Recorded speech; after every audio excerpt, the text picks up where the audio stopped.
ਵਾਹਿਗੁਰੂ ਜੀ ਕਾ ਖਾਲਸਾ ਵਾਹਿਗੁਰੂ ਜੀ ਕੀ ਫਤਿਹ। अस्सलाम वालेकुम आदाब अर्ज महा ਤੁਹਾਡੀ ਹੋਸਟ ਅਨਿਲ ਕੌਰ ਤੇ ਮੈਂ ਟੀਵੀ 84 ਦੇ ਸਾਰੇ ਦਰਸ਼ਕਾਂ ਤੇ ਸਰੋਤਿਆਂ ਨੂੰ ਜੀ ਆਇਆਂ ਕਹਿੰਦੇ ਆ ਪ੍ਰੋਗਰਾਮ ਸੱਚੋ ਸੱਚ ਵਿੱਚ ਜੜੇ ਇਸ ਪ੍ਰੋਗਰਾਮ ਨਾਲ ਦੇਸ਼ਾਂ ਵਿਦੇਸ਼ਾਂ ਤੋਂ ਜੁੜ ਚੁੱਕੇ ਨੇ ਖਾਲਸਾ ਅਫੇਅਰ ਸੈਂਟਰ ਦੇ ਸੰਚਾਲਕ ਡਾਕਟਰ ਅਮਰਜੀਤ ਸਿੰਘ ਜੀ ਰੋਜ਼ਾਨਾ ਦੀ ਤਰ੍ਹਾਂ ਸਟੂਡੀਓ 'ਚ ਮੇਰੇ ਨਾਲ ਮੌਜੂਦ ਨੇ। ਉਹਨਾਂ ਨਾਲ ਗੱਲਬਾਤ ਕਰਕੇ ਅੱਜ ਦੇ ਅਹਿਮ ਇਸ਼ੂਜ਼ ਉੱਪਰ ਉਹਨਾਂ ਦਾ ਤਬਸਰਾ ਜਾਣਦੇ ਆ। ਜੀ ਡਾਕਟਰ ਸਾਹਿਬ ਵਾਹਿਗੁਰੂ ਜੀ ਕਾ ਖਾਲਸਾ ਵਾਹਿਗੁਰੂ ਜੀ ਕੀ ਫਤਿਹ।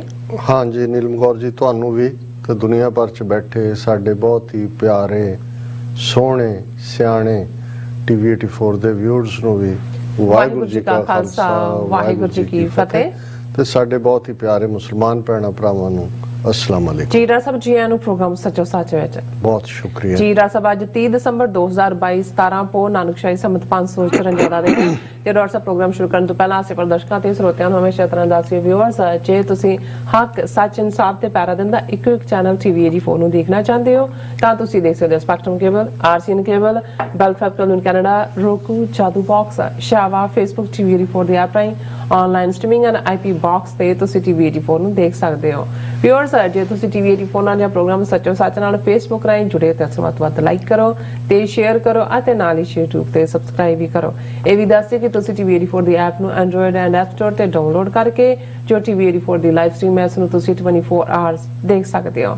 ਸੋ ਵਿਊਅਰਸ ਪ੍ਰੋਗਰਾਮ ਦੀ ਸ਼ੁਰੂਆਤ ਕਰਾਂਗੇ ਹਮੇਸ਼ਾ ਤਰ੍ਹਾਂ ਦੀ ਸਪਾਂਸਰਸ਼ਿਪ ਦੇ ਹਵਾਲੇ ਨਾਲ ਕਿ ਅੱਜ ਦੇ ਪ੍ਰੋਗਰਾਮ ਸੱਚੋ ਸੱਚ ਨੂੰ ਸਪਾਂਸਰ ਕੀਤਾ ਗਿਆ ਹੈ ਵਰਜੀਨੀਆ ਤੋਂ ਭੈਣ ਪਰਮਜੀਤ ਕੌਰ ਜੀ ਅਤੇ ਉਹਨਾਂ ਦੇ ਸਮੂਹ ਪਰਿਵਾਰ ਵੱਲੋਂ। ਸੋ ਇਹਨਾਂ ਨੇ ਡਾਕਟਰ ਅਮਰਜੀਤ ਸਿੰਘ ਜੀ ਅਤੇ ਟੀਵੀ 84 ਦੀ ਸਮੁੱਚੀ ਟੀਮ ਦਾ ਧੰਨਵਾਦ ਕੀਤਾ ਹੈ ਕਿ ਤੁਸੀਂ ਨੈਰੇਟਿਵ ਬਿਲਡਿੰਗ ਵਿੱਚ ਚੰਗਾ ਯੋਗਦਾਨ ਪਾ ਰਹੇ ਹੋ ਨੌਜਵਾਨ ਪੀੜ੍ਹੀ ਨੂੰ ਨਾਲ ਜੋੜਨ ਲਈ ਅਤੇ ਹੋਰ ਲੋਕਾਂ ਤੱਕ ਪਹੁੰਚ ਲਈ ਨਵੀਂ ਪ੍ਰੋਗਰਾਮਿੰਗ ਲਿਆਓ ਅਤੇ ਸੋਸ਼ਲ ਮੀਡੀਆ ਸਮੇਤ ਹੋਰ ਸਾਧਨਾਂ ਰਾਹੀਂ ਹੋਰ ਉਪਰਾਲੇ ਕਰੋ ਇਹੋ ਬੇਨਤੀ ਹੈ। ਸੋ ਗੁਰੂ ਮਹਾਰਾਜ ਚੜ੍ਹਦੀ ਕਲਾ ਬਖਸ਼ਣ। ਸੋ ਅੱਜ ਦੀ ਸਪਾਂਸਰਸ਼ਿਪ ਲਈ ਅਸੀਂ ਭੈਣ ਪਰਮਜੀਤ ਕੌਰ ਜੀ ਦਾ ਤਹਿ ਦਿਲ ਤੋਂ ਧੰਨਵਾਦ ਕਰਦੇ ਹਾਂ ਔਰ ਤੁਹਾਨੂੰ ਵੀ ਅਪੀਲ ਤੇ ਬੇਨਤੀ ਕਰਦੇ ਹਾਂ ਕਿ ਤੁਸੀਂ ਵੀ ਪ੍ਰੋਗਰਾਮ ਸੱਚੋ ਸੱਚ ਨੂੰ ਵੱਧ ਤੋਂ ਵੱਧ ਸਪਾਂਸਰ ਕਰੋ। ਸਪਾਂਸਰਸ਼ਿਪ ਲਈ ਤੁਸੀਂ ਸਾਨੂੰ ਕਾਲ ਕਰ ਸਕਦੇ ਹੋ ਸਾਡੇ ਫੋਨ ਨੰਬਰ ਤੇ 5166191984 ਸੇਮ ਨੰਬਰ ਤੇ WhatsApp ਕਰ ਸਕਦੇ ਹੋ। ਤੁਸੀਂ ਸਾਨੂੰ ਈਮੇਲ ਵੀ ਕਰ ਸਕਦੇ ਹੋ info@tv84.tv ਤੇ। ਸੋ ਵਿਊਅਰਸ ਨਵਾਂ ਸਾਲ ਆਉਣ ਦਾ ਕਾਰਨਰ ਹੈ। ਸੋ ਵਰਾ 2022 ਨੂੰ ਅਲਵਿਦਾ ਕਹਿਣ ਦਾ ਜਿਹੜਾ ਵਕਤ ਹੈ ਉਹ ਆ ਗਿਆ ਹੈ। ਸੋ ਜਿਹੜਾ 2023 ਦੀ ਜਿਹੜੀ ਸੂਹੀ ਸਵੇਰ ਦੀ ਜਿਹੜੀ ਹੈ ਉਹ ਇੰਤਜ਼ਾਰ ਹੈ। ਸੋ ਸਾਰੇ ਲੋਕ ਰਸਮੀ ਤੌਰ ਤੇ ਇੱਕ ਦੂਸਰੇ ਨੂੰ ਨਵਾਂ ਵਰਾ ਮੁਬਾਰਕ ਯਾਨੀ ਕਿ ਹੈਪੀ ਨਿਊ ਈਅਰ ਕਹਿਣਗੇ। ਦਾਵਤਾਂ ਵੀ ਹੋਣਗੀਆਂ ਤੇ ਗੁਰਦੁਆਰਿਆਂ ਵਿੱਚ ਜਿਹੜੇ ਵੱਡੇ ਵੱਡੇ ਧਾਰਮਿਕ ਇਕੱਠ ਵੀ। ਸੋ ਆਪਣੀ ਹੋਂਦ ਅਤੇ ਹਸਤੀ ਦੀ ਲੜਾਈ ਵਿੱਚ ਜੂਝ ਰਹੀ ਸਿੱਖ ਕੌਮ ਨੂੰ ਵੀ ਨਵਾਂ ਵਰਾ ਮੁਬਾਰਕ ਹੋਵੇ। ਸੋ ਆਪਾਂ ਤੁਹਾਨੂੰ ਵੀ ਨਵੇਂ ਸਾਲ ਦੀਆਂ ਜਿਹੜੀਆਂ ਟੀਵੀ 84 ਵੱਲੋਂ ਨਵੇਂ ਵਰੇ ਦੀਆਂ ਜਿਹੜੀ ਮੁਬਾਰਕਾਂ ਪੇਸ਼ ਕਰਦੇ ਹਾਂ ਔਰ ਇੱਕ ਨਜ਼ਰ ਖਾਲਿਸਤਾਨ ਲਈ ਕੁਰਬਾਨ ਹੋਏ ਅਤੇ ਜੂਝ ਰਹੇ ਜੁਝਾਰੂਆਂ ਵੱਲ ਵੀ ਸਾਨੂੰ ਫਿਰ ਨਵੇਂ ਵਰੇ ਦੀ ਜਿਹੜੀ ਹੈ ਸਮਝਾਏਗੀ ਕਿ ਸਮਝ ਲੱਗੇਗੀ। ਸੋ ਇਸ ਬਾਰੇ ਆਪਾਂ ਡਾਕਟਰ ਸਾਹਿਬ ਕੋਲੋਂ ਉਹਨਾਂ ਦੇ ਵਿਚਾਰ ਜਾਣਦੇ ਹਾਂ। ਸੋ ਅਸੀਂ ਚਾਹਾਂਗੇ ਕਿ ਤੁਸੀਂ ਇਸੇ ਤਰ੍ਹਾਂ ਬੜੇ ਰਹਿਣਾ ਦੇਖਣ ਸੁਣ ਲਈ ਤੁਹਾਡਾ ਸਭ ਦਾ ਬਹੁਤ ਬਹੁਤ ਸ਼ੁਕਰੀਆ। ਜੀ ਡਾਕਟਰ ਸਾਹਿਬ ਕੀ ਵਿਚਾਰਾਂ ਨੇ? ਕਿਵੇਂ ਆਖਾਂ ਨਵਾਂ ਵਰਾ ਮੁਬਾਰਕ ਹੋਵੇ। ਬਿਲਕੁਲ ਬਿਲਕੁਲ ਬਿਲਕੁਲ। ਇਹ ਗੱਲ ਕਰਨ ਤੋਂ ਪਹਿਲਾਂ ਅਸੀਂ ਭੈਣ ਜੀ ਪਰਮਜੀਤ ਕੌਰ ਉਹਨਾਂ ਦਾ ਸ਼ੁਕਰੀਆ ਅਦਾ ਕਰਦੇ। ਜੀ ਉਹਨਾਂ ਨੇ ਬੜੀ ਸਟਰਗਲ ਦੇ ਨਾਲ ਪ੍ਰੋਫੈਸ਼ਨਲ ਸਕਸੈਸ ਵੀ ਲਈ ਆਪਣੇ ਬੇਟੇ ਕਰਮਵੀਰ ਸਿੰਘ ਨੂੰ ਵੀ ਚੰਗੀ ਤਾਲੀਮ ਦਿੱਤੀ ਔਰ ਗੁਰਸਿੱਖੀ ਵੈਲਿਊਜ਼ ਦੇ ਨਾਲ ਵੀ ਪਰਿਵਾਰ ਜੁੜਿਆ ਹੋਇਆ। ਅੱਛਾ ਸਾਡੇ ਨਾਲ ਤਾਂ ਉਹੀ ਸਾਂਝ ਜਿਹੜੀ ਵਾਸ਼ਿੰਗਟਨ ਡੀਸੀ ਨਾਲ 30 ਵਰਿਆਂ ਦੇ ਲਗਭਗ ਦੀ ਹੈ। ਸੋ ਇਸ ਪਰਿਵਾਰ ਨਾਲ ਵੀ ਭਾਈ ਨਰਿੰਦਰ ਸਿੰਘ ਹੋਰਾਂ ਦੀ ਐਕਸਟੈਂਡਡ ਫੈਮਿਲੀ ਹੈ ਔਰ ਆਪ ਬੜੀ ਸਟਰਗਲ ਦੇ ਨਾਲ ਉਹਨਾਂ ਨੇ ਜ਼ਿੰਦਗੀ ਨੂੰ ਜੀਵਿਆ ਕਿਉਂਕਿ ਬੜੀ ਯੰਗ ਉਮਰ 'ਚ ਇਹਨਾਂ ਦੇ ਹਸਬੈਂਡ ਜਿਹੜੇ ਟੈਕਸੀ ਚਲਾਉਂਦੇ ਸਨ ਫੂਲਾ ਸਿੰਘ ਉਹਨਾਂ ਨੂੰ ਕਿਸੇ ਨੇ ਜਿਹੜਾ ਸ਼ੂਟ ਡਾਊਨ ਕਰ ਦਿੱਤਾ ਸੀ ਔਰ ਬੱਚਾ ਛੋਟਾ ਉਦੋਂ 2-3 ਸਾਲ ਦਾ ਸੀ। ਸੋ ਬੜੀ ਸਟਰਗਲ ਕਰਕੇ ਉਹਨਾਂ ਨੇ ਬੱਚੇ ਨੂੰ ਵੀ ਪਾਲਿਆ ਔਰ ਨਾਲ ਦੀ ਨਾਲ ਉਹ ਹੁਣ ਕਾਰੋਬਾਰੀ ਨੇ। ਉਹਨਾਂ ਨੇ ਪੂਰਾ ਜਿੱਥੇ ਪੇਸ਼ੈਂਟ ਟੇਕ ਕੇਅਰ ਹੁੰਦੀ ਹੈ ਔਰ ਘਰਾਂ ਦੇ ਵਿੱਚ ਔਰ ਦੂਸਰੀ ਆਪਣੀ ਸੰਸਥਾ ਬਣਾਈ ਹੋਈ ਹੈ ਔਰ ਟੀਵੀ 84 ਦੇ ਉੱਤੇ ਵੀ ਮਿਹਰਬਾਨ ਹੁੰਦੇ ਨੇ। ਉਹਦੇ ਫੰਡ ਰੇਜ਼ਿੰਗ ਡਿਨਰ ਵੇਲੇ ਵੀ ਉਹਨਾਂ ਨੇ ਕਾਫੀ ਲਿਬਰਲੀ ਡੋਨੇਟ ਕੀਤਾ ਹੈ। ਅਸੀਂ ਸ਼ੁਕਰੀਆ ਅਦਾ ਕਰਦੇ ਹਾਂ ਔਰ ਬਾਕੀ ਟੀਵੀ 84 ਨੇ ਤਾਂ ਜਿੰਨੇ ਸਾਡੇ ਯਤਨ ਹੁੰਦੇ ਨੇ ਠੀਕ ਹੈ ਕਈ ਵਾਰ ਉਹਨਾਂ ਦੀ ਸ਼ਿਕਾਇਤ ਵੀ ਹੁੰਦੀ ਹੈ ਕਿ ਜਿਹੜਾ ਬਕਸਾ ਉਹਨਾਂ ਕੋਲ ਹੈ ਉਹਦੇ 'ਚ ਰੁਕਾਵਟ ਆ ਜਾਂਦੀ ਹੈ ਔਰ ਹੁਣ ਕੁਝ ਚੀਜ਼ਾਂ ਅਸੀਂ ਐਕਸਪਰਟ ਵੀ ਨਹੀਂ ਹੈ ਤੇ ਕਈ ਚੀਜ਼ਾਂ ਅਸੀਂ ਕਰ ਵੀ ਨਹੀਂ ਪਾਉਂਦੇ ਹਾਂ ਜੀ। ਲੇਕਿਨ ਕੋਸ਼ਿਸ਼ ਸਾਡੀ ਇਹ ਜ਼ਰੂਰ ਹੋਏਗੀ ਘੱਟੋ ਘੱਟ ਆਉਣ ਵਾਲੇ ਵਰੇ 'ਚ ਕਿ ਜਿਹੜੀਆਂ ਕਮੀਆਂ ਕਮਜ਼ੋਰੀਆਂ ਸਾਡੇ ਜਿਹੜਾ ਨੋਟਿਸ ਲਿਆਂਦੀਆਂ ਗਈਆਂ ਉਹਨਾਂ ਨੂੰ ਅਸੀਂ ਦੂਰ ਕਰੀਏ। ਬਿਲਕੁਲ, ਔਰ ਬਹੁਤ ਬਹੁਤ ਸ਼ੁਕਰੀਆ ਜੀ। ਗੱਲ ਵਕਤ ਦੀ, ਵੈਸੇ ਰੱਬ ਦੇ ਘਰ ਵਿੱਚ ਕੋਈ ਨਵਾਂ ਜਾਂ ਕੋਈ ਪੁਰਾਣਾ ਸਾਲ ਨਹੀਂ ਹੁੰਦਾ। ਬਿਲਕੁਲ, ਵੈਸੇ ਰੱਬ ਦੇ ਬਣਾਏ ਹੋਏ ਸਮੇਂ, ਦੇਸ਼ ਕਾਲ ਜਿਹਨੂੰ ਅਸੀਂ ਟਾਈਮ ਸਪੇਸ ਕਹਿੰਦੇ ਹਾਂ, ਉਹਦੇ 'ਚ ਵੀ ਕੋਈ ਹੱਦਬੰਦੀ ਨਹੀਂ ਹੈ। ਕਿਉਂਕਿ ਜੇ ਅਸੀਂ ਕੁੱਲ ਕਾਇਨਾਤ ਨੂੰ ਦੇਖੀਏ, ਜਦੋਂ ਅਸੀਂ ਆਪਣੀ ਗੱਲ ਕਰਦੇ ਹਾਂ, ਸਾਡੀ ਤਾਂ ਇੱਕ ਨਿੱਕੀ ਜਿਹੀ ਧਰਤੀ ਹੈ ਜਿਸ ਦੇ ਉੱਤੇ 8 ਬਿਲੀਅਨ ਲੋਕ ਹੁਣ ਰਹਿੰਦੇ ਨੇ, ਜਿਹਦਾ 2 ਹਿੱਸੇ ਪਾਣੀ ਹੈ, 1 ਹਿੱਸਾ ਧਰਤੀ ਹੈ। ਪਰ ਇਹੋ ਜਿਹੀਆਂ ਕਈ ਧਰਤੀਆਂ, ਕਈ ਗੈਲੈਕਸੀਜ਼, ਕਈ ਅੱਗੋਂ ਕਿੰਨੇ ਕਿੰਨੇ ਉਹ ਸਾਰੇ ਸਟਰਕਚਰ ਨੂੰ ਬਣਾ ਜੇ ਮੇਲ ਕੇ ਦੇਖਿਆ ਜਾਏ ਤਾਂ ਫਿਰ ਇਵੇਂ ਹੀ ਹੈ ਜਿਵੇਂ ਅਸੀਂ ਕੀੜੀ ਦੀ ਹਸਤੀ ਨੂੰ ਸਮਝਦੇ ਹਾਂ, ਕੁਛ ਨਹੀਂ ਸਮਝਦੇ। ਇਵੇਂ ਸਾਡੀ ਹਸਤੀ ਕੁਛ ਵੀ ਨਹੀਂ ਹੈ। ਔਰ ਨਿਰੰਕਾਰ ਵਾਹਿਗੁਰੂ ਜਿਸ ਨੇ ਸਾਰੀ ਕਾਇਨਾਤ ਬਣਾਈ ਹੈ, ਇਹ ਸਾਰੇ ਧਰਤੀਆਂ, ਅਸਮਾਨ, ਗੈਲੈਕਸੀਜ਼, ਕਾਸਮੋਸ, ਜਿਸ ਨੂੰ ਗੁਰੂ ਸਾਹਿਬ ਨੇ ਫਰਮਾਇਆ ਸਗਲ ਸਮਗਰੀ ਤੁਮਰੇ ਸੂਤਰ ਧਾਰੀ, ਤੁਮ ਤੇ ਹੋਏ ਸੋ ਆਗਿਆਕਾਰੀ, ਤੁਮਰੀ ਗਤ ਮਿਤ ਤੁਮ ਹੀ ਜਾਣੀ, ਨਾਨਕ ਦਾਸ ਸਦਾ ਕੁਰਬਾਨੀ। ਸਗਲ ਸਮਗਰੀ ਤੁਮਰੇ ਸੂਤਰ ਧਾਰੀ, ਸੂਤਰ ਧਾਗੇ ਨੂੰ ਕਹਿੰਦੇ ਨੇ। ਜਿਵੇਂ ਅਸੀਂ ਕੋਈ ਮਣਕਿਆਂ ਦੀ ਮਾਲਾ ਬਣਾਉਂਦੇ ਆ ਜਾਂ ਫੁੱਲਾਂ ਦੀ ਮਾਲਾ ਬਣਾਉਂਦੇ ਆ, ਅਸੀਂ ਉਸ ਦੇ ਵਿੱਚ ਪਰੋਂਦੇ ਆ। ਲੇਕਿਨ ਹੱਥ ਸੂਈ ਵੀ ਸਾਡੇ ਕੋਲ ਹੁੰਦੀ ਹੈ, ਧਾਗਾ ਵੀ ਸਾਡੇ ਕੋਲ ਹੁੰਦਾ ਹੈ, ਔਰ ਉਸ ਦੇ ਵਿੱਚ ਅਸੀਂ ਉਸ ਨੂੰ ਪਰੋਂਦੇ ਆ, ਉਸ ਚੀਜ਼ ਨੂੰ। ਸੋ ਇਹ ਜਿਹੜੀ ਸਾਰੀ ਕਾਇਨਾਤ ਹੈ, ਇਹ ਉਸ ਵਾਹਿਗੁਰੂ ਦੀ ਬਣਾਈ ਹੋਈ ਜਿਹੜੀ ਹੈ ਸਾਰੀ ਕਾਇਨਾਤ ਹੈ। ਔਰ ਇਹ ਸਾਰੀ ਸਮਗਰੀ ਜਿਵੇਂ ਇਹ ਸਾਰਾ ਸਾਜ਼ੋ ਸਮਾਨ ਹੈ, ਇੱਕ ਸੂਤਰ ਵਿੱਚ ਬੱਝੀ ਹੋਈ ਹੈ। ਇਹ ਤੁਮਰੇ ਸੂਤਰ, ਉਸ ਵਾਹਿਗੁਰੂ ਦੇ ਸੂਤਰ ਦੇ ਵਿੱਚ ਬੱਝੀ ਹੋਈ ਹੈ। ਉਸ ਨੂੰ ਭਾਵੇਂ ਸਾਇੰਸਦਾਨ ਜਾਂ ਦੂਸਰੇ ਲੋਕ, ਕੋਈ ਐਸਟ੍ਰੋਨੋਮੀ, ਕੋਈ ਐਸਟ੍ਰੋਲੋਜੀ, ਕੋਈ ਦੂਸਰੇ ਦੇਖਣ ਦੀ, ਪਰਖਣ ਦੀ, ਉਸ ਦੇ ਉੱਤੇ ਕਿਆਸ ਰਾਈਆਂ ਕਰਨ ਦੀ, ਭਵਿੱਖਬਾਣੀਆਂ ਕਰਨ ਦੀ, ਨਜੂਮੀ ਜੋਤਸ਼ੀ ਆਪਣਾ ਸਾਰਾ ਵਾਹ ਢਿੱਲ ਲਾਉਂਦੇ ਨੇ। ਪਰ ਅਲਟੀਮੇਟਲੀ ਗੁਰੂ ਸਾਹਿਬ ਨੇ ਇਹੀ ਯਾਦ ਦਹਾਨੀ ਕਰਵਾਈ ਕਿ ਅੰਤ ਨਾ ਸਿਫਤੀ ਕਹਿਣ ਨਾ ਅੰਤ, ਅੰਤ ਨਾ ਕਰਨ ਹੈ ਦੇਣ ਨਾ ਅੰਤ, ਅੰਤ ਨਾ ਵੇਖਣ ਸੁਣਨ, ਇਨਫਿਨਿਟ ਇਨਫਿਨਿਟ ਇਨਫਿਨਿਟ। ਲੇਕਿਨ ਜਦੋਂ ਅਸੀਂ ਆਪਣੀ ਧਰਤੀ ਦੀ ਗੱਲ ਕਰਦੇ, ਫਿਰ ਜ਼ਾਹਰ ਹੈ ਕਿ ਲਗਭਗ 8-10 ਹਜ਼ਾਰ ਸਾਲ ਦੀ ਜਦੋਂ ਤੋਂ ਸਿਵਲਾਈਜੇਸ਼ਨਲ ਹਿਸਟਰੀ ਸ਼ੁਰੂ ਹੋਈ, ਜਦੋਂ ਅਸੀਂ ਵਕਤ ਕਹਿੰਦੇ ਹਾਂ, ਵੈਸੇ ਤਾਂ ਕਈ ਬਿਲੀਅਨ ਈਅਰਸ ਪਹਿਲਾਂ ਕਿਵੇਂ ਧਰਤੀ ਹੋਂਦ ਚ ਆਈ, ਇਸ ਨੂੰ ਲੈ ਕੇ ਹੁਣ ਬਿਗ ਬੈਂਗ ਥਿਊਰੀ, ਉਸ ਨੂੰ ਕਾਫੀ ਮਾਨਤਾ ਦਿੱਤੀ ਜਾਂਦੀ ਹੈ। ਕਿਵੇਂ ਧਰਤੀ ਬਣੀ ਕਿਵੇਂ ਸੀ, ਉਹ ਗੁਰੂ ਸਾਹਿਬ ਨੇ ਦੋਨੋਂ ਹੀ ਪਾਰਟ ਜਿਹੜੇ ਅੱਜ ਜਦੋਂ ਅਸੀਂ ਰਿਸਰਚ ਦੇ ਐਂਗਲ ਤੋਂ ਦੇਖੀਏ, ਜਾਂ ਜਦੋਂ ਗੁਰੂ ਸਾਹਿਬ ਨੇ ਇਹ ਫਰਮਾਇਆ ਕਿ ਕੀਤਾ ਪਸਾਓ ਏਕੋ ਕਵਾਓ, ਤਿਸ ਤੇ ਹੋਏ ਲੱਖ ਦਰਿਆਓ, ਕਿ ਉਹਨੇ ਇਹ ਸਾਰਾ ਜਿਹੜਾ ਪਸਾਰਾ ਕੀਤਾ, ਕੁਆਣਾ ਬੋਲਣ ਨੂੰ ਕਹਿੰਦੇ ਨੇ, ਕਿ ਇੱਕੋ ਬੋਲ ਦੇ ਨਾਲ ਇੱਕੋ ਵਾਰ ਉਹ ਬੋਲਿਆ ਤੇ ਇਹ ਸਾਰਾ ਪਸਾਰਾ ਜਿਹੜਾ ਹੈ ਉਹ ਹੋਇਆ। ਤੇ ਇਹ ਵੀ ਯਾਦ ਦਹਾਨੀ ਕਰਵਾਈ ਕਿ ਕਈ ਵਾਰ ਪਸਰਿਓ ਪਾਸਾਰਾ, ਔਰ ਇਹ ਵੀ ਯਾਦ ਦਹਾਨੀ ਕਰਵਾਈ ਕਿ ਕਦੇ ਉਹ ਇਕੱਠਾ ਹੋ ਜਾਂਦਾ, ਕਹੂੰ ਫੂਲ ਰਾਜਾ ਹੋਵੇ ਬੈਠਾ, ਕਹੂੰ ਸਿਮਟ ਪਿਓ ਸ਼ੰਕਰ ਇਕੱਠਾ, ਸਗਰੀ ਸ੍ਰਿਸ਼ਟ ਦਿਖਾਏ ਅਚੰਭਵ, ਆਦ ਜੁਗਾਦ ਸਰੂਪ ਸਵਯੰ ਭਵ।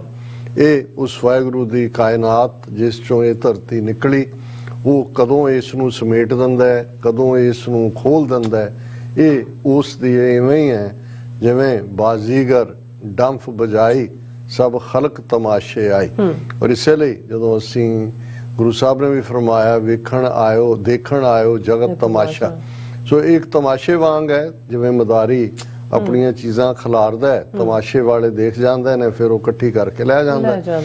ਹੁਣ ਉਸ ਦੇ ਵਿੱਚ ਸਾਡੀ ਧਰਤੀ, ਜਿਸ ਦੇ ਵਿੱਚ ਜਦੋਂ ਤੱਕ ਇਨਸਾਨ ਨੇ ਦਰਿਆਵਾਂ ਦੇ ਕੰਢੇ ਰਹਿਣਾ ਸ਼ੁਰੂ ਕੀਤਾ, ਜ਼ਿੰਦਗੀ ਦੀ ਸ਼ੁਰੂਆਤ ਹੋਈ, ਔਰ ਉਸ ਨੇ ਸੂਰਜ ਦੇ ਨਾਲ ਬਹੁਤ ਕੁਝ ਜੁੜਿਆ ਹੋਇਆ ਹੈ। ਵੈਸੇ ਤਾਂ ਐਸੀਆਂ ਵੀ ਥਾਵਾਂ ਨੇ ਜਿੱਥੇ 6-6 ਮਹੀਨੇ ਸੂਰਜ ਚੜ੍ਹਦਾ ਹੈ ਤੇ 6 ਮਹੀਨੇ ਹਨੇਰਾ ਰਹਿੰਦਾ ਹੈ, ਲੇਕਿਨ ਜਦੋਂ ਅੱਜ ਅਸੀਂ ਦੁਨੀਆ ਦੇ ਸਾਰੇ ਕੰਟੀਨੈਂਟਸ ਦੀ ਗੱਲ ਕਰਦੇ ਹਾਂ ਤੇ ਜ਼ਿੰਦਗੀ ਦੀ ਧੜਕਣ ਦੇ ਲਈ ਸੂਰਜ, ਦਿਨ ਦੇ ਚੜ੍ਹਾਅ ਲਈ ਵੀ ਸੂਰਜ, ਸਾਡੀ ਊਰਜਾ ਲਈ ਵੀ ਸੂਰਜ, ਤੇ ਸੂਰਜ ਦੇ ਦੁਆਲੇ ਹੀ ਸਾਰਾ ਕੁਝ ਘੁੰਮਦਾ ਹੈ। ਰੁੱਤਾਂ ਵੀ ਸੂਰਜ ਨਾਲ ਜੁੜੀਆਂ ਹੋਈਆਂ। ਇਸੇ ਲਈ ਜਦੋਂ ਅਸੀਂ ਸੋਹਿਲਾ ਸਾਹਿਬ ਪੜ੍ਹਦੇ ਹਾਂ, ਔਰ ਬੜਾ ਇਹ ਖੂਬਸੂਰਤ ਸ਼ਬਦ ਮੈਨੂੰ ਇਹ ਯਾਦ ਦਹਾਨੀ ਕਰਵਾਉਂਦਾ। ਅੱਜ ਤਾਂ ਅਸੀਂ ਸਾਲ, ਮਹੀਨੇ, ਦਿਨ, ਘੰਟੇ, ਮਿੰਟ, ਸੈਕਿੰਡ, ਇਹ ਸਾਡੀ ਡਿਵੀਜ਼ਨ ਹੈ। ਪਰ ਜਦੋਂ ਗੁਰੂ ਸਾਹਿਬ ਨੇ ਬਾਣੀ ਉਚਾਰੀ, ਜਿਹੜੀ ਉਸ ਖਿੱਤੇ ਦੇ ਵਿੱਚ ਸਮੇਂ ਦੀ ਡਿਵੀਜ਼ਨ ਸੀ, ਉਹਨੂੰ ਗੁਰੂ ਸਾਹਿਬ ਨੇ ਬਿਆਨਿਆ, ਵਿਸਵੇ ਚਸਿਆ ਘੜੀਆਂ ਪਹਿਰਾਂ, ਥਿੱਤੀ ਵਾਰੀ ਮਾਓ ਹੋਆ, ਸੂਰਜ ਏਕੋ ਰੁੱਤ ਅਨੇਕ, ਨਾਨਕ ਕਰਤੇ ਕੇ ਕੀਤੇ ਵੇਸ। ਹੁਣ ਵੇਸ ਅਸੀਂ ਪਹਿਰਾਵੇ ਨੂੰ ਕਹਿੰਦੇ ਆ, ਵੇਸ਼ ਭੂਸ਼ਾ ਵੀ ਲਫ਼ਜ਼ ਹਿੰਦੀ ਜਾਂ ਪੰਜਾਬੀ ਦੇ ਵਿੱਚ ਇਸਤੇਮਾਲ ਹੁੰਦਾ ਹੈ ਕਿ ਵਾਹਿਗੁਰੂ ਕਿਵੇਂ ਕੱਪੜੇ ਬਦਲਦਾ ਹੈ। ਰੁੱਤਾਂ ਉਹਦੇ ਕੱਪੜੇ ਨੇ, ਨਾਨਕ ਕਰਤੇ ਕੇ ਕੀਤੇ ਵੇਸ, ਕਿੰਨੇ ਉਹਦੇ ਪਹਿਰਾਵੇ ਨੇ। ਸੂਰਜ ਇੱਕੋ, ਹੁਣ ਕਿਉਂਕਿ ਹਰ ਧਰਤੀ ਦਾ ਆਪਣਾ ਸੂਰਜ ਹੈ, ਕੱਲਾ ਇੱਕ ਸੂਰਜ ਨਹੀਂ ਹੈ, ਜਿੰਨੀਆਂ millions and millions and million ਉਹਨਾਂ ਦੇ ਆਪਣੇ ਸੂਰਜ ਨੇ। ਸਾਡੀ ਧਰਤੀ ਦਾ ਇੱਕੋ ਸੂਰਜ ਹੈ ਤੇ ਉਹਦੇ ਧਰਤੀ ਉਹਦੇ ਦੁਆਲੇ ਘੁੰਮਦੀ ਹੈ, ਔਰ ਉਸ ਦੇ ਨਾਲ ਦਿਨ ਔਰ ਰਾਤ ਜੁੜੀ ਹੋਈ ਹੈ। ਜ਼ਿੰਦਗੀ ਦਾ ਜਿਹੜਾ ਡਿਵੀਜ਼ਨ ਹੈ ਵਕਤ ਦਾ, ਉਹ ਇਸ ਨਾਲ ਹੀ, ਔਰ ਉਸ ਦੇ ਸਭ ਤੋਂ ਛੋਟੀ ਯੂਨਿਟ ਵਿਸਾ ਸੀ, ਫਿਰ ਚਸਾ ਸੀ, ਫਿਰ ਘੜੀ 24 ਮਿੰਟ ਦੀ ਬਣਦੀ ਸੀ, ਫਿਰ ਪੈਰ ਬਣਦਾ ਸੀ, 8 ਪੈਰ, 4 ਪੈਰ ਦਿਨ, 4 ਪੈਰ ਰਾਤ, ਵਿਸਵੇ ਚਸਿਆ ਘੜੀਆਂ ਪਹਿਰਾਂ, ਫਿਰ ਥਿਤ ਤੇ ਥਿੱਤਾਂ ਜਿਹੜੀ ਵਧੀ ਤੇ ਸੁਧੀ, ਇਹ ਚੰਦਰਮਾ ਦੇ ਨਾਲ ਜੁੜੀਆਂ ਹੋਈਆਂ ਨੇ। ਇਸ ਲਈ ਜਦੋਂ ਇਹ ਲਿਊਨਰ ਕੈਲੰਡਰ ਦੀ ਅਸੀਂ ਗੱਲ ਕਰਦੇ ਹਾਂ, ਕਦੇ ਕੋਈ ਦਿਨ ਅੱਗੇ ਆ ਜਾਂਦਾ ਹੈ, ਕੋਈ ਪਿੱਛੇ ਆ ਜਾਂਦਾ ਹੈ, ਕਿਉਂਕਿ ਉਹ ਸੁਧੀ ਵਧੀ, ਚੰਦਰਮਾ ਵੀ ਵੱਧਦਾ ਘਟਦਾ ਰਹਿੰਦਾ, ਉਹਦੀ ਕਲਾ ਵੱਧਦੀ ਹੈ। ਜਦੋਂ ਪੂਰਾ ਹੁੰਦਾ ਹੈ 14ਵੀਂ ਕਾ ਚਾਂਦ, ਤੇ ਫਿਰ ਪੂਰਨਮਾਸ਼ੀ ਆ ਜਾਂਦੀ ਹੈ, ਫਿਰ ਘਟਣਾ ਸ਼ੁਰੂ ਹੋ ਜਾਂਦਾ ਹੈ, ਫਿਰ ਅਮਾਵਸ ਆ ਜਾਂਦੀ, ਅਮਾਵਸਿਆ ਮੱਸਿਆ। ਸੋ ਇਹ ਜਿਹੜਾ ਥਿੱਤੀ ਵਾਰੀ ਵਾਰ ਜਿਹੜੇ ਨੇ ਡੇਜ਼, ਇਹ ਸੂਰਜ ਨਾਲ ਜੁੜੇ ਹੋਏ ਨੇ। ਜਿਹੜੇ 7 ਦਿਨ ਅਸੀਂ ਕਰਦੇ ਆ, ਇਹਨਾਂ ਦਾ ਵੀ ਸੰਬੰਧ ਹੈ, ਕੋਈ ਗ੍ਰੀਕ ਗੋਡਸ ਦੇ ਨਾਲ ਸੀ, ਕੋਈ ਕਿਸੇ ਨਾਲ, ਉਹਨਾਂ ਦੇ ਉੱਤੇ ਨਾਂ ਰੱਖੇ ਗਏ ਨੇ ਤੇ ਉਹਨਾਂ ਤੋਂ ਮਹੀਨੇ ਬਣਦੇ ਨੇ। ਔਰ ਇਹਨਾਂ ਵੀ ਗੁਰੂ ਸਾਹਿਬ ਨੇ ਕਿਹਾ ਵੀ ਮਾਓ ਜਿਹੜੀ ਹੈ ਨਾਨਕ ਕਰਤੇ ਕੇ ਕੀਤੇ ਵੇਸ। ਹੁਣ ਆ ਜਾਈਏ ਅੰਗਰੇਜ਼ੀ ਕੈਲੰਡਰ 2022 ਦਾ ਖਾਤਮਾ, ਔਰ ਇਸ ਵੀ ਕੋਈ ਸ਼ੱਕ ਨਹੀਂ ਹੈ ਵੀ ਇਹ ਕੈਲੰਡਰ ਵੀ ਮੌਜੂਦਾ ਤੱਕ ਪਹੁੰਚਣ ਤੋਂ ਪਹਿਲਾਂ ਕਈ ਪੜਾਵਾਂ ਚੋਂ ਗੁਜ਼ਰਿਆ। ਪਰ ਇੱਕ ਗੱਲ ਜ਼ਾਹਰ ਹੈ ਕਿ ਜਦੋਂ ਅਸੀਂ 2022 ਲਿਖਦੇ ਹਾਂ, ਅੱਜ ਦੀ ਡੇਟ ਦਾ ਅਸੀਂ ਗੱਲ ਕਰ ਰਹੇ ਹਾਂ, ਫਿਰ 2023 ਆਏਗਾ ਤਾਂ ਉਹਦੇ ਨਾਲ AD ਲਿਖਿਆ ਜਾਂਦਾ, ਜਿਹੜਾ ਸਾਲ ਚੱਲ ਰਿਹਾ ਹੁੰਦਾ ਹੈ ਉਹ AD ਹੈ। ਹੁਣ ਇਹ anno Domini in the year of our Lord. ਔਰ ਜਦੋਂ ਜਿਹੜੇ 2022 ਤੋਂ ਪਹਿਲਾਂ ਜਿਹੜਾ ਜੀਸਸ ਦੇ ਜਨਮ, ਉਹਨੂੰ BC ਲਿਖਿਆ ਜਾਂਦਾ ਸੀ, ਜਾਂ ਲਿਖਿਆ ਜਾਂਦਾ ਬਿਫੋਰ ਕ੍ਰਾਈਸਟ। ਸੋ ਇਸ ਚੋਂ ਵੀ ਇੱਕ ਗੱਲ ਸਾਬਤ ਹੁੰਦੀ ਹੈ, ਜਦੋਂ ਅਸੀਂ ਕੈਲੰਡਰਾਂ ਦਾ ਵੀ ਜ਼ਿਕਰ ਕਰਦੇ ਹਾਂ ਜਾਂ ਨਾਨਕਸ਼ਾਹੀ ਕੈਲੰਡਰ ਦਾ ਜ਼ਿਕਰ ਕਰਦੇ ਹਾਂ, ਤੇ ਕੈਲੰਡਰ ਵੀ ਉਹਨਾਂ ਕੌਮਾਂ ਦੇ ਚੱਲਦੇ ਨੇ ਜਿਹੜੀਆਂ ਕੌਮਾਂ ਰਾਜ ਸ਼ਕਤੀ ਮਾਣਦੀਆਂ ਨੇ, ਜਿਨ੍ਹਾਂ ਕੋਲ ਸਿਆਸੀ ਤਾਕਤ ਹੁੰਦੀ ਹੈ, ਜਿਨ੍ਹਾਂ ਦਾ ਸਿੱਕਾ ਚੱਲਦਾ ਹੈ। ਹੁਣ ਕਿੱਥੇ ਜੀਸਸ ਕ੍ਰਾਈਸਟ, ਜਦੋਂ ਉਹਨਾਂ ਨੂੰ ਕਰੂਸੀਫਾਈ ਕੀਤਾ ਜਾਂਦਾ, ਉਹਨਾਂ ਦੇ ਨਾਲ 2 ਹੋਰ ਕ੍ਰਿਮੀਨਲ ਵੀ ਜਿਹੜੇ ਨੇ ਲਟਕਾਏ ਜਾਂਦੇ ਨੇ, ਦੱਸਣ ਦੇ ਲਈ ਕਿ ਭਾਈ ਇਹ ਇੱਕ ਆਰਡੀਨਰੀ ਕ੍ਰਾਈਮ ਸੀ ਔਰ ਇਹ ਬਲੈਸਫੇਮੀ ਕੀਤੀ, ਕਿਉਂਕਿ ਇਹਨੇ ਡਿਕਲੇਅਰ ਕੀਤਾ ਕਿ ਮੈਂ ਸਨ ਆਫ ਗॉड ਹੈ, ਔਰ ਜੂਸ ਨੇ ਉਹਦੇ ਤੇ ਰਿਲੀਜੀਅਸ ਬਲੈਸਫੇਮੀ ਦਾ ਚਾਰਜ ਲਾਇਆ। ਜੂਇਸ਼ ਜਿਹੜੀ ਕੌਂਸਲ ਸੀ ਰਿਲੀਜੀਅਸ, ਉਹਨਾਂ ਨੇ ਸਜ਼ਾ ਯਾਫਤਾ ਕੀਤਾ, ਔਰ ਰੋਮਨ ਐਂਪਰਰ ਨੇ ਆਪਣੇ ਹੱਥ ਜਿਹੜੇ ਨੇ ਉਹ ਚਰਮਚੀ ਚ ਧੋ ਕੇ ਕਿਹਾ ਕਿ I am washing my hands of this sin। ਹੁਣ ਉਦੋਂ ਤੱਕ, ਉਸ ਤੋਂ 70 ਸਾਲ ਬਾਅਦ ਤੱਕ ਵੀ ਕੋਈ ਬਹੁਤਾ ਨਹੀਂ ਸੀ। ਹਾਂ, ਜਦੋਂ ਰੋਮਨ ਐਮਪਾਇਰ ਨੇ ਪੋਲੀਟੀਕਲ ਕੰਪਲਸ਼ਨ ਚੋਂ ਕ੍ਰਿਸਚੀਅਨਿਟੀ ਅਡਾਪਟ ਕੀਤੀ, ਔਰ ਹੌਲੀ ਹੌਲੀ ਇਹ ਫੈਲਦੀ ਚਲੀ ਗਈ। ਅੱਜ ਦੁਨੀਆ ਦਾ ਸਭ ਤੋਂ ਵੱਡਾ ਧਰਮ ਜਿਹੜਾ ਕ੍ਰਿਸਚੀਅਨਿਟੀ ਹੈ, ਲਗਭਗ 2.5 ਬਿਲੀਅਨ ਲੋਕ, ਹਰ ਚੌਥਾ ਬੰਦਾ ਜਿਹੜਾ ਉਹ ਕ੍ਰਿਸਚਨ ਹੈ। ਔਰ ਫਿਰ ਉਹਨਾਂ ਦਾ ਰਾਜ ਦੇ ਨਾਲ ਸਨ ਵੀ ਉਹਨਾਂ ਦੇ ਬਣ ਗਏ। ਇਸ ਲਈ ਅਸੀਂ ਇਹਨਾਂ ਦੇ ਹੀ ਨਵੇਂ ਸਾਲ ਨੂੰ, ਜਿਹੜਾ ਕਿਉਂਕਿ ਦੁਨੀਆ ਤੇ ਯੂਰਪ ਰੂਲ ਕਰਦਾ, ਉਸ ਨੂੰ ਹੀ ਅਸੀਂ ਸੈਲੀਬ੍ਰੇਟ ਕਰਦੇ। ਇਸੇ ਤਰ੍ਹਾਂ ਜੇ ਅਸੀਂ ਇਸਲਾਮ ਦੇ ਹਵਾਲੇ ਨਾਲ ਦੇਖੀਏ, ਜਿਨ੍ਹਾਂ ਦੇ ਵਿੱਚ ਹਿਜਰੀ ਸੰਮਤ, ਜਦੋਂ ਹਜ਼ਰਤ ਸਾਹਿਬ ਨੇ ਆਪਣੇ ਫਾਲੋਅਰਸ ਦੇ ਨਾਲ ਮੱਕੇ ਤੋਂ ਮਦੀਨੇ ਹਿਜਰਤ ਕੀਤੀ, ਉੱਥੋਂ ਮਦੀਨੇ ਗਏ ਔਰ ਲੇਟਰ ਔਨ ਜਦੋਂ ਇਸਲਾਮਿਕ ਪਾਵਰ ਐਸਟੈਬਲਿਸ਼ ਹੋਈ, ਪੋਲੀਟੀਕਲ ਪਾਵਰ ਉਹਨਾਂ ਦੇ ਕੋਲ ਆਈ, ਤੇ ਉਹਨਾਂ ਨੇ ਉਸ ਦਿਨ ਨੂੰ, ਉਸ ਲਿਊਨਰ ਕੈਲੰਡਰ ਹੈ ਹਿਜਰੀ, ਪਰ ਕੱਟ ਆਫ ਉਹੀ ਟਾਈਮ ਹੈ ਜਦੋਂ ਉਹ ਮਾਈਗ੍ਰੇਟ ਹਿਜਰਤ ਕਰਕੇ ਮਦੀਨੇ ਗਏ ਸੀ। ਇਹ ਇਸਲਾਮਿਕ ਕੈਲੰਡਰ ਹੈ ਔਰ ਇਵੇਂ ਹੀ ਬਾਕੀ ਧਰਮਾਂ ਦੇ ਨਾਲ ਜਾਂ ਸਭਿਅਤਾਵਾਂ ਨਾਲ ਵੀ ਜੁੜੀ ਕਹਾਣੀ ਹੈ। ਸੋ ਇਹ ਇਸ ਲਈ ਵੀ ਇੰਪੋਰਟੈਂਟ ਹੈ ਕਿਉਂਕਿ ਅਸੀਂ ਰਸਮੀ ਤੌਰ ਤੇ ਕਵਾਂਗੇ ਹੈਪੀ ਨਿਊ ਈਅਰ। ਇਹ ਤਾਂ ਨਹੀਂ ਹੈ ਕਿ ਵੀ ਸਾਡੇ ਵਿਊਅਰਸ ਕਹਿਣਗੇ ਜੀ ਕੋਈ ਸ਼ੁਭ ਗੱਲ ਕਰੋ, ਤੁਸੀਂ ਆਂਦੇ ਹੀ ਜਿਹੜਾ ਉਹ ਸ਼ੁਰੂ ਕਰ ਲਿਆ। ਪਰ ਮੈਂ ਸਮਝਦਾ ਵੀ ਸਾਨੂੰ ਇਹ ਠੀਕ ਹੈ, ਕਸਟਮਰੀ ਜਿਵੇਂ ਤੁਸੀਂ ਕਿਹਾ ਵੀ ਦਾਵਤਾਂ ਵੀ ਹੋਣਗੀਆਂ, ਹੈਪੀ ਨਿਊ ਈਅਰ ਵੀ ਹੋਏਗਾ, ਕਾਰਡ ਮੁੱਕ ਜਾਂਦੇ ਨੇ ਹੁਣ ਤਾਂ ਖੈਰ ਉਹ ਈਮੇਲ ਤੇ ਹੀ ਭੇਜ ਦਿੰਦੇ ਨੇ, ਦੂਸਰੇ ਕਾਰਡ ਤਾਂ ਗਏ ਨਹੀਂ। ਵੈਸੇ ਤਾਂ ਹੁਣ ਵੀ ਚੱਲ ਰਿਹਾ ਹੈਪੀ ਹੌਲੀਡੇ ਦੇ ਥੱਲੇ ਜੀਸਸ ਦੇ ਜਨਮ ਤੋਂ ਨਵੇਂ ਸਾਲ ਤੱਕ ਸਾਰੇ ਇੱਕੋ ਹੀ ਰੱਸੀ ਨਾਲ ਲਪੇਟ ਦਿੰਦੇ ਨੇ। ਪਰ ਸਾਡੇ ਲਈ ਕਿਉਂਕਿ ਜਿਹੜੀਆਂ ਕੌਮਾਂ ਆਪਣੀ ਹੋਂਦ ਦੀ ਲੜਾਈ ਲੜ ਰਹੀਆਂ ਹੁੰਦੀਆਂ ਨੇ, ਆਪਣੀ ਟੂ ਬੀ ਔਰ ਨਾਟ ਟੂ ਬੀ ਉਸ ਮੁਕਾਮ ਤੇ ਆ ਕੇ ਖੜੀਆਂ ਹੁੰਦੀਆਂ, ਉਹਨਾਂ ਦੇ ਲਈ ਅਸੀਂ ਜਿਨ੍ਹਾਂ ਸੁਸਾਇਟੀਜ਼ 'ਚ ਆਏ ਹਾਂ ਔਰ ਸ਼ਾਇਦ ਇਹ ਸਿੱਖ ਧਰਮ ਦੀ ਇੱਕ ਖੂਬਸੂਰਤੀ ਵੀ ਹੈ ਜਾਂ ਕਈ ਵਾਰ ਇਹ ਸਾਡੀ ਕਮਜ਼ੋਰੀ ਵੀ ਬਣ ਜਾਂਦੀ ਹੈ ਕਿ ਅਸੀਂ ਹਰ ਇੱਕ ਦੀ ਸੈਲੀਬ੍ਰੇਸ਼ਨ 'ਚ ਸ਼ਾਮਲ ਹੁੰਦੇ ਕਈ ਵਾਰ ਭੁੱਲ ਹੀ ਜਾਂਦੇ ਹਾਂ ਕਿ ਆਪਣੇ ਤੇ ਗੈਰ 'ਚ ਫਰਕ ਕੀ ਹੈ। ਚੰਗੀ ਗੱਲ ਹੈ ਜੇ ਇਨਸਾਨੀ ਨਾਤੇ ਦੇ ਨਾਲ ਉਹ ਸਾਂਝ ਹੋਏ, ਲੇਕਿਨ ਤੁਸੀਂ ਬਹੁਤ ਵਾਰ ਜਦੋਂ ਇਸ 31 ਦਸੰਬਰ ਦੀ ਰਾਤ ਗੁਰਦੁਆਰਿਆਂ 'ਚ ਜਾਂਦੇ ਹੋ, ਮੈਂ ਘੱਟੋ ਘੱਟ 30-35 ਸਾਲ ਦੇ ਆਪਣੇ ਤਜਰਬੇ ਤੋਂ ਕਹਿ ਸਕਦਾ ਕਿ ਜੇ ਸਾਲ ਦੇ ਵਿੱਚ ਕੋਈ ਸਭ ਤੋਂ ਵੱਡਾ ਇਕੱਠ ਕਿਸੇ ਗੁਰਦੁਆਰੇ 'ਚ ਹੁੰਦਾ ਹੈ ਤੇ ਉਹ 31 ਦਸੰਬਰ ਦੀ ਰਾਤ ਨੂੰ ਹੁੰਦਾ। ਔਰ ਇਹਦੇ 'ਚ ਵੀ ਕੋਈ ਸ਼ੱਕ ਨਹੀਂ ਹੈ ਕਿ ਜਿਹੜੇ ਸਾਡੇ ਬਜ਼ੁਰਗ ਇੱਥੇ 60ਵਿਆਂ 'ਚ ਜਾਂ ਉਸ ਤੋਂ ਪਹਿਲਾਂ ਆਏ, ਕਲੱਬ ਕਲਚਰ ਸੀ, ਨਵਾਂ ਸਾਲ ਕਲੱਬਾਂ 'ਚ ਜਾ ਕੇ ਨੱਚਣਾ ਇੱਧਰ ਉੱਧਰ, ਉਹਨਾਂ ਨੇ ਉਹਦੀ ਮੁਹਾਰ ਮੋੜੀ। ਉਹਨਾਂ ਨੇ ਕਿਹਾ ਵੀ ਇਹਨਾਂ ਨੇ ਹਟਣਾ ਤਾਂ ਹੈ ਨਹੀਂ, ਚਲੋ ਗੁਰਦੁਆਰਾ ਸਾਹਿਬ ਵੀ ਜਾ ਕੇ ਨਵਾਂ ਸਾਲ ਚਾੜ ਲੈਣ। ਰਾਗੀ ਜੱਥੇ ਵੀ ਐਨ ਇੱਕ ਤੋਂ ਬਾਅਦ ਇੱਕ ਟੌਪ ਹੁੰਦੇ ਨੇ, ਐਨ ਗੋਲਕ ਵੀ ਉੱਤੇ ਤੱਕ ਜਾ ਰਹੀ ਹੁੰਦੀ ਹੈ ਔਰ ਫਿਰ ਐਨ ਪਿੱਛੇ ਤਿਆਰ ਵੀ ਬੈਠੇ ਹੁੰਦੇ ਨੇ ਵੀ ਐਨ 12 ਵਜੇ ਜਦੋਂ ਸੂਈ ਉਹਨਾਂ ਨੂੰ ਇਹ ਹੁੰਦਾ ਵੀ ਜੇ ਕਿਤੇ ਜਕਾਰਾ ਨਾ ਛੱਡਿਆ ਪਤਾ ਨਹੀਂ ਸਾਲ ਚੜ੍ਹਨਾ ਹੀ ਨਹੀਂ ਹੈ। ਉਹ ਭਾਵੇਂ ਹੋਰ ਗੱਲ ਬਾਰੇ ਕਦੇ ਮੁਸਤੈਦੀ ਨਾ ਵਰਤਦੇ ਹੋਣ, ਮੈਂ ਇਹ ਦੇਖਿਆ ਵੀ ਕਦੇ ਅੱਧਾ ਸਕਿੰਟ ਵੀ ਜਕਾਰਾ ਲੇਟ ਨਹੀਂ ਹੋਇਆ, ਇੰਨੇ ਅਲਰਟ ਹੁੰਦੇ ਨੇ। ਸੋ ਮਤਲਬ ਇਹ ਹੈ ਵੀ ਇਹਨਾਂ ਦਾ ਨਵਾਂ ਸਾਲ ਅਸੀਂ ਆਪਣਾ ਬਣਾ ਲਿਆ। ਔਰ ਹਾਲਾਂਕਿ ਤੁਸੀਂ ਉਸ ਮੈਂ ਕਿਉਂਕਿ ਰਿਚਮੰਡ ਹਿੱਲ ਜਦੋਂ ਇੱਥੇ ਕਿਤੇ ਜਾਣ ਹੁੰਦਾ ਜਾਂ ਦੂਜੀ ਥਾਂ ਤੇ ਤੁਹਾਨੂੰ ਮਸੀਤਾਂ ਦੇ ਵਿੱਚ ਹਨੇਰਾ ਨਜ਼ਰ ਆਉਂਦਾ।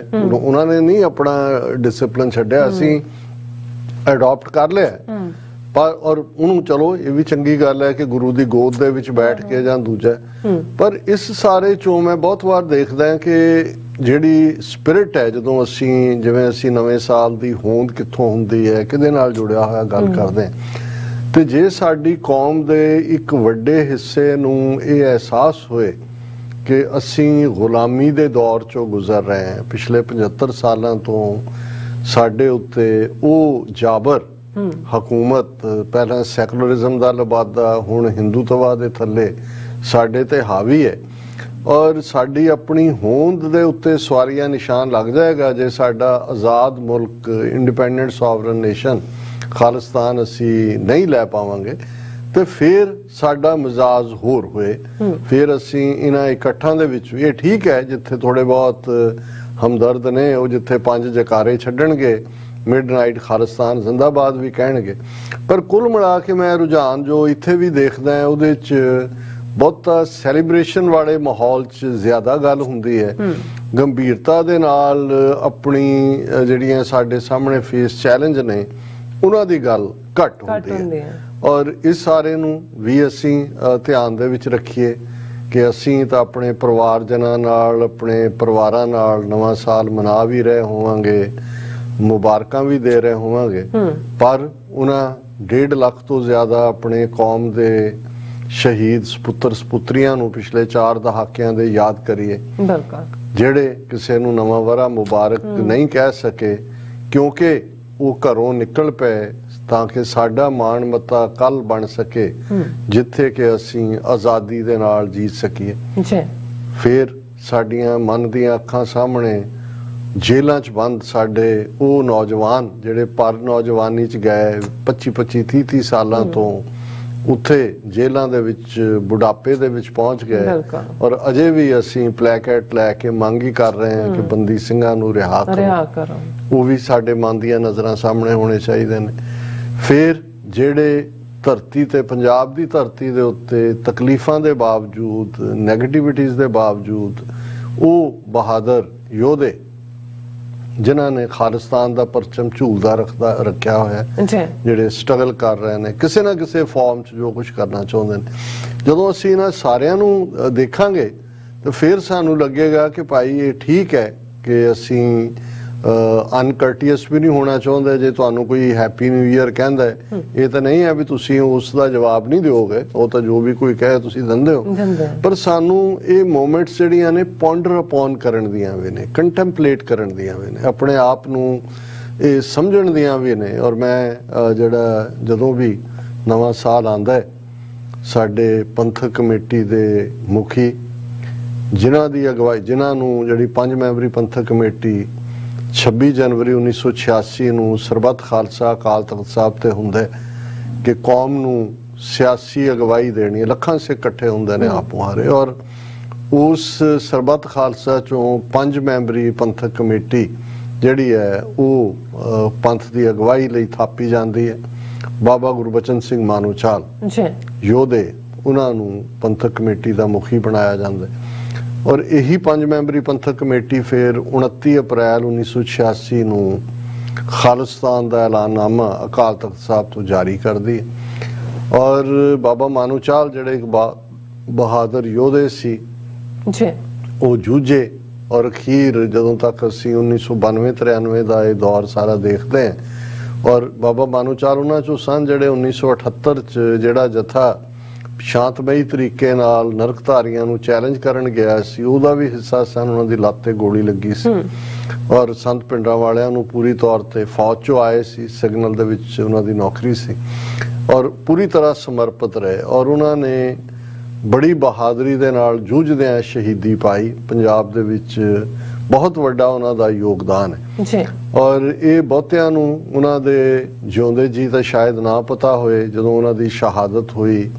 ਉਸ ਤੋਂ ਬਾਅਦ ਇੱਕ ਡਾਇਰੀ ਵੀ ਉਹਨਾਂ ਦੇ ਕੋਲੋਂ ਮਿਲੀ ਜਿਹੜੀ ਸ਼ਾਇਦ ਪੁਲਿਸ ਨੇ ਕਦੇ ਸਾਹਮਣੇ ਨਹੀਂ ਲਿਆਂਦੀ, ਜਿਹਦੇ 'ਚ ਉਹ ਸ਼ਾਇਰ ਵੀ ਸਨ, ਜਿਹਦੇ 'ਚ ਉਹਨਾਂ ਦੀਆਂ ਲਿਖੀਆਂ ਨਜ਼ਮਾਂ ਵੀ। ਲੇਕਿਨ ਉਸ ਪੀਰੀਅਡ 'ਚ ਹੀ ਪੰਜਾਬੀ ਅਜੀਤ ਦੇ ਵਿੱਚ ਜਿਹੜੀ ਇੱਕ ਜਾਂ 2 ਨਜ਼ਮਾਂ ਉਹਨਾਂ ਦੀਆਂ ਛਪੀਆਂ। ਇੱਕ ਨਜ਼ਮ ਜਿਹੜੀ ਮੈਂ ਹਮੇਸ਼ਾ ਹੀ ਪਿਛਲੇ ਇਹਨਾਂ ਸਾਰੇ ਵਰਿਆਂ 'ਚ ਸ਼ੇਅਰ ਕਰਦਾ ਕਿਉਂਕਿ ਇਹ ਕੱਲੀ ਇੱਕ ਨਜ਼ਮ ਨਹੀਂ ਹੈ ਜਾਂ ਇੱਕ ਕੱਲੀ ਬਾਬਾ ਮਾਨੂਚਾਲ ਇੱਕ ਖਾਲਸਾਈ ਯੋਧੇ ਦੀ ਕਿਰਤ ਨਹੀਂ ਹੈ। ਇਹ ਕੌਮ ਦੇ 1.5 ਲੱਖ ਤੋਂ ਜ਼ਿਆਦਾ ਸ਼ਹੀਦ ਸਿੰਘਾਂ ਸਿੰਘਣੀਆਂ ਦੀ ਆਵਾਜ਼ ਵੀ ਹੈ ਜਿਹੜੇ ਅੱਜ ਜੇਲ੍ਹਾਂ 'ਚ ਬੰਦ ਨੇ, ਉਹਨਾਂ ਦੀ ਰੂਹ ਵੀ ਇਹਦੇ ਨਾਲ ਧੜਕਦੀ ਹੈ ਔਰ ਜਿਹੜੇ ਜੂਝ ਰਹੇ ਨੇ ਉਹਨਾਂ ਦਾ ਵੀ ਇਹੀ ਮੈਸੇਜ ਹੈ ਕਿ ਭਾਈ ਅਸੀਂ ਗੁਲਾਮ ਕੌਮਾਂ ਦਾ ਕੁਝ ਵੀ ਮੁਬਾਰਕ ਨਹੀਂ ਹੁੰਦਾ, ਉਹਨਾਂ ਦੇ ਸਿਰ ਦੇ ਉੱਤੇ ਤਾਂ ਗੁਲਾਮੀ ਹੁੰਦੀ ਹੈ ਪਰ ਗੁਲਾਮੀ ਮਹਿਸੂਸ ਕੀਤੀ ਜਾਂਦੀ ਹੈ। ਗੁਲਾਮੀ ਜ਼ਰੂਰੀ ਨਹੀਂ, ਗੁਲਾਮੀ ਦਾ ਮਤਲਬ ਪੈਰਾਂ 'ਚ ਬੇੜੀਆਂ ਜਾਂ ਹੱਥਾਂ 'ਚ ਹੱਥਕੜੀਆਂ ਨਹੀਂ ਹੁੰਦਾ, ਉਹ ਵੈਰੀ ਫਿਊ ਨੂੰ ਹੁੰਦਾ ਹੈ, ਉਹ ਬਾਕੀਆਂ ਨੂੰ ਸਬਕ ਸਿਖਾਉਣ ਲਈ ਹੁੰਦਾ ਹੈ ਕਿ ਭਾਈ ਇਹ ਹੈ ਜਿਵੇਂ ਖੇਤਾਂ ਦੇ ਵਿੱਚ ਕਾਂ ਉਜਾੜਾ ਨਾ ਕਰਨ, ਉਹ ਬਹੁਤ ਵਾਰ ਜਿਹੜੇ ਨੇ ਉਹ ਇੱਕ ਕਾਂ ਮਾਰ ਕੇ ਟੰਗ ਦਿੰਦੇ ਸੀ ਡਰਨੇ ਜਿਹੇ ਦੇ ਨਾਲ ਤੇ ਉਸ ਤੋਂ ਬਾਕੀਆਂ ਨੂੰ ਸਬਕ ਹੁੰਦਾ ਸੀ। ਉਸ ਤੋਂ ਜਿਨ੍ਹਾਂ ਦੇ ਬੇੜੀਆਂ ਹੱਥਕੜੀਆਂ ਪਾਈਆਂ ਜਾਂਦੀਆਂ ਜਿਵੇਂ ਜਥੇਦਾਰ ਜਗਤਾਰ ਸਿੰਘ ਹਵਾਰਾ ਅਕਾਲ ਤਖਤ ਦੇ ਜਥੇਦਾਰ ਤਿਹਾੜ ਜੇਲ੍ਹ 'ਚ ਪਿਛਲੇ 25 ਸਾਲ ਤੋਂ ਨੇ, ਉਹ ਬਾਕੀਆਂ ਨੂੰ ਦੱਸਣ ਲਈ ਹੁੰਦਾ ਹੈ ਵੀ ਤੁਹਾਡਾ ਫੇਟ ਕੀ ਹੋਏਗਾ। ਔਰ ਦੂਸਰੇ ਬਹੁਤ ਸਾਰੇ ਉਸ ਡਰ ਦੇ ਵਿੱਚ ਜਿਉਂ ਰਹੇ ਹੁੰਦੇ ਨੇ, ਉਹ ਡਰ ਦੇ ਵਿੱਚ ਕਰ ਸਭ ਕੁਝ ਰਹੇ ਹੁੰਦੇ ਨੇ, ਉਹਨਾਂ ਦੇ ਬੱਚੇ ਵੀ ਜੰਮਦੇ ਨੇ, ਉਹਨਾਂ ਦੇ ਵਿਆਹ ਵੀ ਹੁੰਦੇ ਨੇ, ਨੌਕਰੀਆਂ ਵੀ ਹੁੰਦੀਆਂ। ਅਦਰਵਾਈਜ਼ 1000-1200 ਸਾਲ ਦੀ ਗੁਲਾਮੀ ਜਿਹੜੀ ਅੰਗਰੇਜ਼ਾਂ ਤੋਂ ਲੈ ਕੇ ਸਾਰੇ ਜਿਹੜੇ ਨੇ ਉੱਥੇ ਜੀ ਜਾਂਦੇ ਸੀ, ਹਿੰਦੁਸਤਾਨ ਵਾਲੇ ਇੱਧਰ ਵੀ ਜੀ ਉਹਨਾਂ ਨੂੰ ਵੀ ਦੇਈ ਜਾਂਦੇ ਸੀ ਟੈਕਸ ਜਿਹੜੇ ਨੇ, ਘਰੇਲੂ ਵੀ ਜ਼ਿੰਦਗੀ ਉਹਨਾਂ ਦੀ ਚੱਲੀ ਜਾਂਦੀ ਸੀ। ਔਰ ਇਹ ਜਿਹੜਾ ਕੋਈ ਗੁਲਾਮੀ ਇਹ ਤੁਹਾਡੀ ਸੈਂਸਿਟੀਵਿਟੀ ਦੇ ਨਾਲ ਜੁੜੀ ਗੱਲ ਹੁੰਦੀ ਹੈ ਵੀ ਤੁਸੀਂ ਮਹਿਸੂਸ ਕਰਦੇ ਹੋ ਔਰ ਤੁਹਾਨੂੰ ਪੈਰ ਤੇ ਮਹਿਸੂਸ ਕਰਵਾਇਆ ਜਾਂਦਾ ਵੀ ਤੁਸੀਂ ਗੁਲਾਮ ਹੋ, ਤੁਹਾਨੂੰ ਬੇਪੱਤ ਕੀਤਾ ਜਾਂਦਾ ਹੈ, ਤੁਹਾਨੂੰ ਡਿਸਆਨਰ ਕੀਤਾ ਜਾਂਦਾ ਹੈ, ਤੁਹਾਡੇ ਹੱਕ ਖੋਏ ਜਾਂਦੇ ਨੇ, ਤੁਹਾਨੂੰ ਜਿਹੜਾ ਹੈ ਉਹ ਤੁਹਾਡੀਆਂ ਰਵਾਇਤਾਂ ਬਦਲੀਆਂ ਜਾਂਦੀਆਂ ਤੇ ਬਹੁਤ ਵਾਰ ਤੁਸੀਂ ਜੇ ਉਸ ਨੂੰ ਸਤ ਬਚਨ ਕਰੀ ਜਾਓ ਤੇ ਫਿਰ ਤਾਂ ਉਹੀ ਹੁੰਦਾ ਹੈ ਕਿ ਜੇ ਮਾਲਕ ਤੇ ਨੌਕਰ ਜਿਹੜੇ ਨੇ ਉਹਨਾਂ ਦੀ ਟਰਮਸ ਹੈ ਕਿ ਮਾਲਕ ਨੇ ਆਪਣਾ ਹੁਕਮ ਚਲਾਣਾ ਹੈ, ਭਾਵੇਂ ਉਹ ਗਾਲਾਂ ਕੱਢੇ, ਭਾਵੇਂ ਛਮਕਾਂ ਮਾਰੇ, ਭਾਵੇਂ ਉਹਨੇ ਨੌਕਰ ਨੇ ਸਹੀ ਜਾਣਾ ਹੈ, ਫਿਰ ਤਾਂ ਬੜਾ ਅਮਨ ਅਮਾਨ ਹੈ, ਪੀਸ ਹੈ। ਔਰ ਇਹੀ ਗੱਲ ਮਾਰਟਨ ਲੂਥਰ ਕਿੰਗ ਨੇ ਕਹੀ ਕਿ ਜਿਹੜੀ ਜਦੋਂ ਅਸੀਂ ਇਨਜਸਟਿਸ ਕਰ ਰਹੇ ਹੁੰਦੇ ਆ ਤੇ ਨਾਲ ਪੀਸ ਦੀ ਵੀ ਗੱਲ ਕਰ ਰਹੇ ਹੁੰਦੇ ਆ ਤੇ ਫਿਰ ਜਿਹੜਾ ਇਨਜਸਟਿਸ ਹੋ ਰਿਹਾ ਹੋਏ ਤੇ ਫਿਰ ਪੀਸ ਜਿਹੜੀ ਆ ਉਹ ਮੈਟਰ ਨਹੀਂ ਕਰਦੀ, ਕਿਉਂਕਿ ਅਦਰਵਾਈਜ਼ ਤਾਂ ਮਾਲਕ ਨੌਕਰ ਜੇ ਇੱਕ ਦੂਜੇ ਦੇ ਨਾਲ ਉਹ ਜੋ ਵੀ ਸਲੂਕ ਮਾਲਕ ਕਰ ਰਿਹਾ ਉਹਨੂੰ ਸਹੀ ਜਾਂਦਾ, ਬੜੀ ਪੀਸ ਹੈ। ਹਾਂ, ਜਦੋਂ ਚੈਲੰਜ ਕਰੇਗਾ ਤਾਂ ਦੈਨ ਇਹ ਜਿਹੜਾ ਹੈ ਉਹ ਤੁਹਾਡੇ ਲਈ ਆਏਗਾ ਸਾਹਮਣੇ ਕਿ ਭਾਈ ਨਹੀਂ, ਇਹ ਗੱਲ ਠੀਕ ਨਹੀਂ ਹੈ। ਔਰ ਇਹੀ ਗੱਲ ਗੁਰੂ ਨਾਨਕ ਸਾਹਿਬ ਨੇ ਯਾਦ ਦਹਾਨੀ ਕਰਵਾਈ, ਜੇ ਜੀਵੈ ਪਤ ਲੱਥੀ ਜਾਏ ਸਭ ਹਰਾਮ ਜੇਤਾ ਕਿਛ ਖਾਏ। ਸੋ ਇੱਕ ਕ੍ਰਾਈਟੇਰੀਆ ਰੱਖ ਦਿੱਤਾ ਕਿ ਭਾਈ ऑनर और डिसऑनर होना की है जी। और इस सारे दे चलते हैं मैं जो बाबा गुरबचन सिंह मानोचाल दी ये नज़म हर साल शेयर करते हैं पिछले 10 साल तो TV 84 ਦੇ ਵਿਊਅਰਸ ਨਾਲ ਵੀ। ਉਸ ਤੋਂ ਬਹੁਤ ਪਹਿਲਾਂ ਜਿਹੜਾ ਗੁਰਦੁਆਰਿਆਂ ਦੇ ਐਡਰੈਸ ਦੇ ਵਿੱਚ ਵੀ ਮੈਨੂੰ ਹੁੰਦਾ ਸੀ ਕਿ ਇਹ ਜਿੱਥੇ ਸਾਡੇ ਬਹਾਦਰ ਜੁਝਾਰੂ ਸਿੰਘਾਂ ਸਿੰਘਣੀਆਂ ਨੂੰ ਟ੍ਰਿਬਿਊਟ ਹੈ, ਉੱਥੇ ਯਾਦ ਦਹਾਨੀ ਵੀ ਹੈ ਕਿ ਅਸੀਂ ਕਿਸ ਹਾਲਾਤ ਚੋਂ ਗੁਜ਼ਰੇ, किस हालात जो गुजर रहे हैं।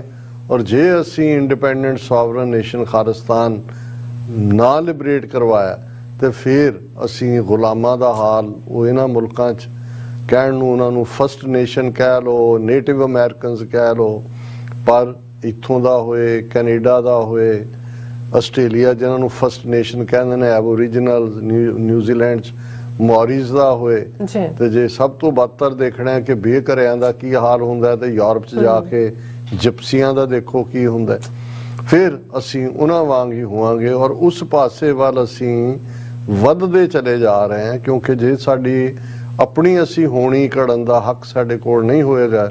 ਔਰ ਜਿਹੜੀ ਵਾਰਨਿੰਗ 1970ਵਿਆਂ ਦੇ ਵਿੱਚ ਸਰਦਾਰ ਕਪੂਰ ਸਿੰਘ ਹੋਰਾਂ ਨੇ ਵੈਨਕੂਵਰ ਦੇ ਇੱਕ ਆਡੀਟੋਰੀਅਮ ਦੇ ਵਿੱਚ ਜਿਹੜਾ ਆਪਣੇ ਐਡਰੈਸ ਦੇ ਵਿੱਚ ਜਿਹੜਾ ਸਿੱਖਾਂ ਨੂੰ ਦਿੱਤੀ ਸੀ ਕਿ ਜੇ ਸਿੱਖਾਂ ਦੇ ਕੋਲ ਪੋਲੀਟੀਕਲ ਪਾਵਰ ਨਾ ਆਈ ਤੇ ਯਾਦ ਰੱਖਿਓ ਤੁਹਾਡੇ ਬੱਚੇ ਤੇ ਉਹਨਾਂ ਦੇ ਬੱਚੇ ਤੇ ਅੱਗੋਂ ਉਹਨਾਂ ਦੇ ਬੱਚੇ ਜਾਂ ਦਫ਼ਤਰਾਂ ਦੇ ਵਿੱਚ ਚਪੜਾਸੀ ਹੋਣਗੇ, ਜਾਂ ਹਿੰਦੂਆਂ ਦੀਆਂ ਮਲਕੀਤਾਂ ਵਾਲੀਆਂ ਗੱਡੀਆਂ ਦੇ ਡਰਾਈਵਰ ਹੋਣਗੇ, ਜਾਂ ਹਿੰਦੂਆਂ ਦੀ ਮਲਕੀਤਾਂ ਵਾਲੇ ਹੋਟਲਾਂ ਦੇ ਬਾਹਰ ਸਿਕਿਉਰਿਟੀ ਗਾਰਡ ਲੱਗੇ ਹੋਣਗੇ, ਤੇ ਜਾਂ ਵੇਸਾਈਡ ਰੋਬਰ ਹੋਣਗੇ, ਲਟੇਰੇ ਹੋਣਗੇ।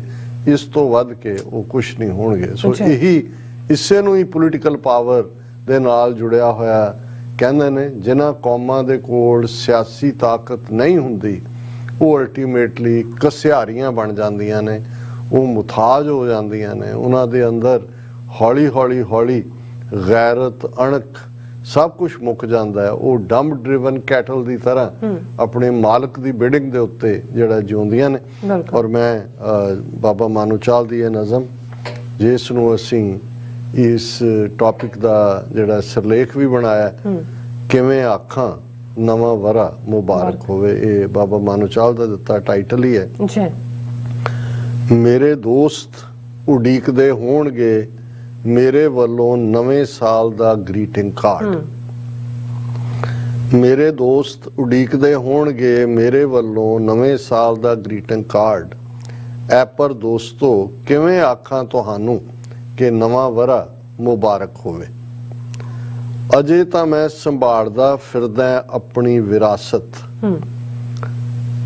ਜਿਸ ਨੂੰ ਖਤਮ ਕਰਨ ਦੀਆਂ ਕੋਸ਼ਿਸ਼ਾਂ ਜਾਰੀ ਹਨ, ਤੇ ਲੱਭਦਾ ਫਿਰ ਰਿਹਾ ਬਾਪੂ ਦੀ ਪੱਗ, ਕਿਤੇ ਰੁਲਦੀ ਪਈ ਠਾਣੇ ਦੀ ਗੁੱਠ ਚੋਂ। ਅਜੇ ਮੇਰੀ ਮਾਂ ਦੇ ਹੰਝੂ ਨਹੀਂ ਸੁੱਕੇ ਤੇ ਭੈਣਾਂ ਦੇ ਹੌਕੇ, ਜਿਨ੍ਹਾਂ ਦਾ ਲਖਤੇ ਜਿਗਰ ਤੇ ਸੋਹਲ ਫੁੱਲ ਮਧੌਲਿਆ ਗਿਆ ਅਖੌਤੀ ਮੁਕਾਬਲੇ 'ਚ ਕਿਸੇ ਬੀਆਬਾਨ ਰੋਹੀ ਦੇ ਪੁੱਲ ਤੇ। ਅਜੇ ਤਾਂ ਮੈਂ ਸੰਭਾਲਦਾ ਫਿਰਦਾ ਆਪਣੀ ਵਿਰਾਸਤ, ਜਿਸ ਨੂੰ ਖਤਮ ਕਰਨ ਦੀਆਂ ਕੋਸ਼ਿਸ਼ਾਂ ਜਾਰੀ ਹਨ, ਤੇ ਲੱਭਦਾ ਫਿਰ ਰਿਹਾ ਬਾਪੂ ਦੀ ਪੱਗ, ਕਿਤੇ ਰੁਲਦੀ ਪਈ ਠਾਣੇ ਦੀ ਗੁੱਠ ਚੋਂ। ਅਜੇ ਮੇਰੀ ਮਾਂ ਦੇ ਹੰਝੂ ਨਹੀਂ ਸੁੱਕੇ ਤੇ ਭੈਣਾਂ ਦੇ ਹੌਕੇ, ਜਿਨ੍ਹਾਂ ਦਾ ਲਖਤੇ ਜਿਗਰ ਤੇ ਸੋਹਲ ਫੁੱਲ ਮਧੋਲਿਆ ਗਿਆ ਖੌਤੀ ਮੁਕਾਬਲੇ 'ਚ ਕਿਸੇ ਬੀਆਬਾਨ ਰੋਹੀ ਦੇ ਪੁੱਲ ਤੇ। ਅਜੇ ਤਾਂ ਗੁੰਮੇ ਲਾਡੋ ਭੈਣ ਦੀ ਚੁੰਨੀ, ਅਜੇ ਤਾਂ ਗੁੰਮੇ ਲਾਡੋ ਭੈਣ ਦੀ ਚੁੰਨੀ, ਗੁਆਚੀ ਜਿਹੜੀ ਦਿੱਲੀ ਕਤਲੇਆਮ ਦੌਰਾਨ ਸੀ। ਅਜੇ ਤਾਂ ਮੈਨੂੰ ਗਮ ਖਾ ਰਿਹਾ ਨਾਜ਼ੁਕ ਤਿਤਲੀਆਂ ਦਾ, ਜਿਨ੍ਹਾਂ ਦੇ ਖੰਭਾਂ ਦਾ ਰੰਗ ਹੋ ਗਿਆ ਸਫੇਦ। ਅਜੇ ਤਾਂ ਮੈਨੂੰ ਚਿੰਤਾ ਹੈ ਕਿ ਸਮੇਂ ਦੀ ਗਰਦਸ਼ 'ਚ ਮੇਰੀ ਪਹਿਚਾਨ ਹੀ ਨਾ ਗੁੰਮ ਹੋ ਜਾਵੇ ਕਿਤੇ। ਅਜੇ ਤਾਂ ਮੇਰੀ ਕਲਮ ਕੀਰਦੀ ਰਤ ਦੇ ਹੰਝੂ ਤੇ ਗਾਉਂਦੀ ਖੂਨ ਦੇ ਸੋਇਲੇ। ਹੁਣ ਇਹ ਜਦੋਂ ਗੁਰੂ ਨਾਨਕ ਸਾਹਿਬ ਨੇ ਉਹ ਏਮਨਾਬਾਦ ਸ਼ਹਿਰ 'ਚ ਕਤਲੋਗਾਰਦ ਬਰਬਾਦੀ ਦੇਖੀ ਸੀ ਤੇ ਜੋ ਪੀੜਤਾਂ ਦੇ ਹੱਕ 'ਚ ਹਾ ਦਾ ਨਾਰਾ ਮਾਰਿਆ ਸੀ ਤੇ ਅਖੀਰ 'ਚ ਕਿਹਾ ਸੀ, ਖੂਨ ਕੇ ਸੋਇਲੇ ਗਾਵੀਏ ਨਾਨਕ, ਰਤ ਕਾ ਕੁੰਗੂ ਪਾਏ ਵੇ ਲਾਲੋ। ਹੁਣ ਸੋਇਲਾ ਸੁਹਾਗ ਦੇ ਗੀਤ ਉਹਨੇ ਕਿਹਾ ਵੀ ਮੈਂ ਕੇਸਰ ਖੂਨ ਦਾ, ਕਿਉਂਕਿ ਚਾਰ ਚਫੇਰੇ ਖੂਨ ਹੀ ਨਜ਼ਰ ਆ ਰਿਹਾ ਔਰ ਮੈਂ ਖੂਨ ਦੇ ਹੀ ਗੀਤ ਗਾ ਰਿਹਾ ਔਰ ਉਸੇ ਨੂੰ ਹੀ ਇੱਕ ਪ੍ਰਤੀਬਿੰਬ ਵਜੋਂ ਇਸ ਨਜ਼ਮ 'ਚ ਵਰਤਿਆ ਗਿਆ। ਅਜੇ ਤਾਂ ਮੈਨੂੰ ਚਿੰਤਾ ਹੈ ਕਿ ਸਮੇਂ ਦੀ ਗਰਦਸ਼ 'ਚ ਮੇਰੀ ਪਹਿਚਾਨ ਹੀ ਨਾ ਗੁੰਮ ਹੋ ਜਾਵੇ ਕਿਤੇ। ਅਜੇ ਤਾਂ ਮੇਰੀ ਕਲਮ ਕੇਰਦੀ ਰਤ ਦੇ ਹੰਝੂ ਤੇ ਗਾਉਂਦੀ ਖੂਨ ਦੇ ਸੋਇਲੇ। ਅਜਿਹੇ ਭਿਆਨਕ ਮਾਹੌਲ ਵਿੱਚ ਕਿਵੇਂ ਆਖਾਂ ਕਿ ਨਵਾਂ ਵਰਾ ਮੁਬਾਰਕ ਹੋਵੇ। ਉਡੀਕ ਰੱਖਿਓ ਭੇਜਾਂਗਾ ਗ੍ਰੀਟਿੰਗ ਕਾਰਡ, ਉਡੀਕ ਰੱਖਿਓ ਭੇਜਾਂਗਾ ਗ੍ਰੀਟਿੰਗ ਕਾਰਡ, ਜਦੋਂ ਸਾਡੇ ਬਾਗੀ ਬਹਾਰ ਆਏਗੀ। ਉਡੀਕ ਰੱਖਿਓ ਭੇਜਾਂਗਾ ਗ੍ਰੀਟਿੰਗ ਕਾਰਡ, ਜਦੋਂ ਸਾਡੇ ਬਾਗੀ ਬਹਾਰ ਆਏਗੀ। ਮੇਰੇ ਦੋਸਤ ਉਡੀਕਦੇ ਹੋਣਗੇ ਮੇਰੇ ਵੱਲੋਂ ਨਵੇਂ ਸਾਲ ਦਾ ਗ੍ਰੀਟਿੰਗ ਕਾਰਡ। ਐ ਪਰ ਦੋਸਤੋ ਕਿਵੇਂ ਆਖਾਂ ਤੁਹਾਨੂੰ ਕਿ ਨਵਾਂ ਵਰਾ ਮੁਬਾਰਕ ਹੋਵੇ।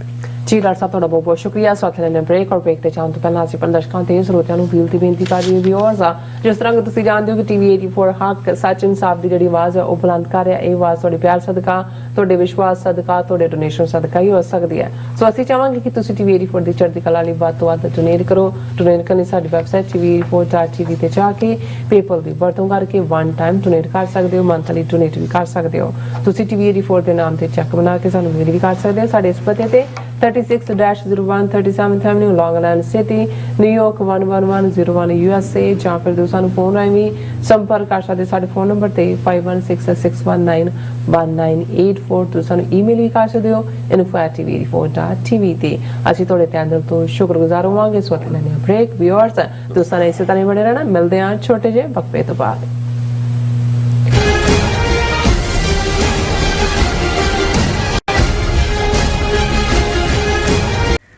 यूके, ਜਨੇਵਾ, ਇਟਲੀ, ਆਸਟਰੀਆ ਅਤੇ ਕੈਨੇਡਾ ਤੋਂ ਬਾਅਦ ਖਾਲਿਸਤਾਨ ਰੈਫਰੈਂਡਮ ਦੀਆਂ ਵੋਟਾਂ ਦਾ ਅਗਲਾ ਪੜਾਅ ਆਸਟ੍ਰੇਲੀਆ।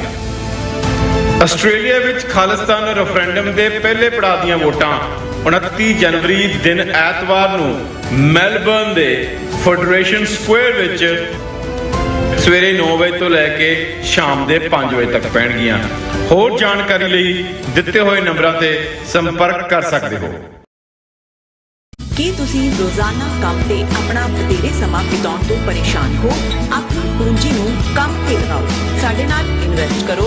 ਅਸੀਂ ਤੁਹਾਡੀ ਪੂੰਜੀ ਤੋਂ ਤੁਹਾਡੇ ਲਈ ਵਧੇਰੇ ਪੈਸੇ ਬਣਾ ਸਕਦੇ ਹਾਂ। ਅਸੀਂ ਪ੍ਰਾਈਵੇਟ ਇਕੁਇਟੀ ਇਨਵੈਸਟਮੈਂਟ ਫਰਮ ਹਾਂ ਤੇ ਕਮਰਸ਼ੀਅਲ ਰੀਅਲ ਏਸਟੇਟ ਵਿੱਚ ਮਾਹਿਰ ਹਾਂ। Property management, leasing, asset management, commercial real estate investment ਵਿੱਚ ਸਾਰੀਆਂ ਸੇਵਾਵਾਂ ਲਈ ਅਮਰੀਕਾ ਭਰ ਵਿੱਚੋਂ ਤੁਸੀਂ ਸਾਡੇ ਤੱਕ ਪਹੁੰਚ ਕਰ ਸਕਦੇ ਹੋ।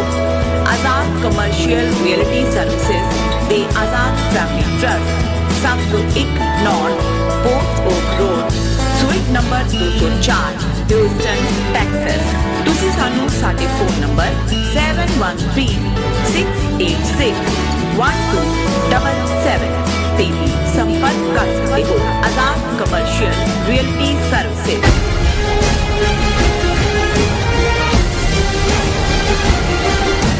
ਦਰਸ਼ਕੋ ਬ੍ਰੇਕ ਬਾਅਦ ਤੁਹਾਡਾ ਸਭ ਦਾ ਭਰਪੂਰ ਸਵਾਗਤ ਹੈ। ਸੋ ਵਿਊਅਰਸ, ਜਿਹੜਾ ਸਮਾਂ ਹੈ ਬੜੀ ਤੇਜ਼ੀ ਨਾਲ ਅੱਗੇ ਵਧ ਰਿਹਾ ਹੈ ਕਿਉਂਕਿ ਨਵਾਂ ਸਾਲ ਚੜ੍ਹਨ ਵਾਲਾ ਹੈ। ਸੋ ਸਾਲ 2022 ਵਿੱਚ ਦੁਨੀਆ ਵਿੱਚ ਕਿਹੜੀਆਂ ਅਹਿਮ ਘਟਨਾਵਾਂ ਹੋਈਆਂ, ਇਸ ਤੇ ਡਾਕਟਰ ਸਾਹਿਬ ਪੰਛੀ ਝਾਤ ਮਾਰਨ ਜਾ ਰਹੇ ਨੇ। ਸੋ ਅਸੀਂ ਚਾਹਾਂਗੇ ਕਿ ਤੁਸੀਂ ਇਸੇ ਤਰ੍ਹਾਂ ਬਣੇ ਰਹਿਣਾ, ਦੇਖਣ ਸੁਣ ਲਈ ਐਂਡ ਲਿਖਣ ਲਈ ਤੁਹਾਡਾ ਸਭ ਦਾ ਬਹੁਤ ਸ਼ੁਕਰੀਆ ਜੀ। ਡਾਕਟਰ ਸਾਹਿਬ ਕੀ ਕਹਿਣਾ ਚਾਹੋਗੇ?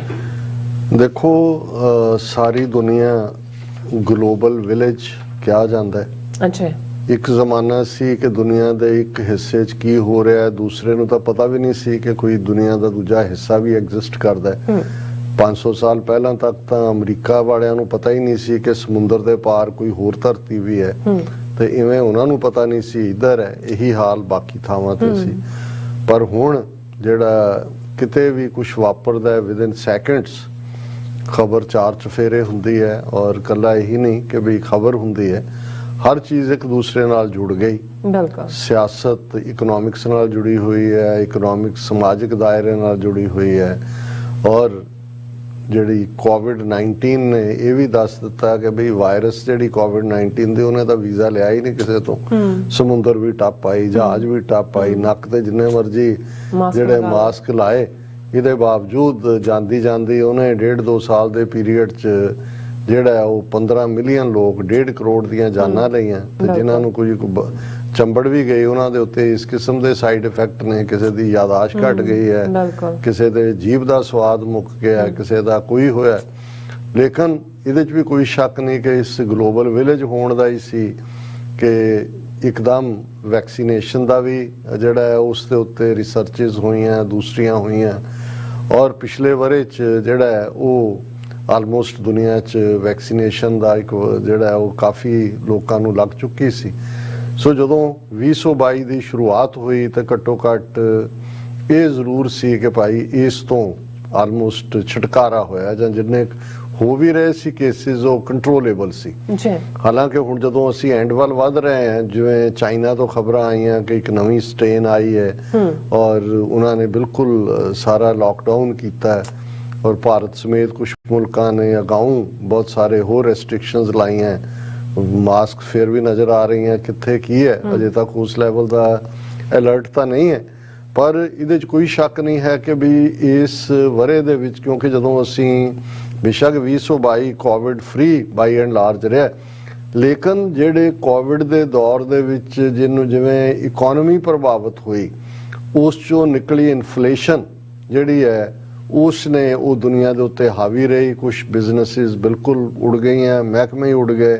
ਹੁਣ ਜਿਵੇਂ ਸਾਡੇ ਆਪਣੇ ਵੀਰ ਭੈਣਾਂ ਟਰੱਕਿੰਗ ਇੰਡਸਟਰੀ 'ਚ ਨੇ ਜ਼ਿਆਦਾ, ਜਾਂ ਟੈਕਸੀਜ਼ ਔਰ ਦੂਸਰੇ ਟਰੱਕਿੰਗ ਦਾ ਬਹੁਤ ਬੁਰਾ ਹਾਲ ਹੈ।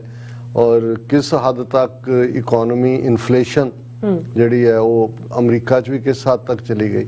ਸੋ ਇਹ ਸਾਰੀਆਂ ਚੀਜ਼ਾਂ ਨੇ ਪ੍ਰਭਾਵਿਤ ਕੀਤਾ। ਔਰ ਹਾਲਾਂਕਿ ਜਨਵਰੀ ਤੋਂ ਲੱਗਦਾ ਸੀ ਕਿ ਵੀ 2021 ਨੇ ਕਾਫੀ ਕੁਝ ਸੈਟਲ ਡਾਊਨ ਕਰ ਦਿੱਤਾ ਹੈ ਔਰ 2022 ਇਕਨੋਮਿਕਲੀ ਗੁੱਡ ਨਿਊਜ਼ ਹੋਣੀ ਚਾਹੀਦੀ ਹੈ।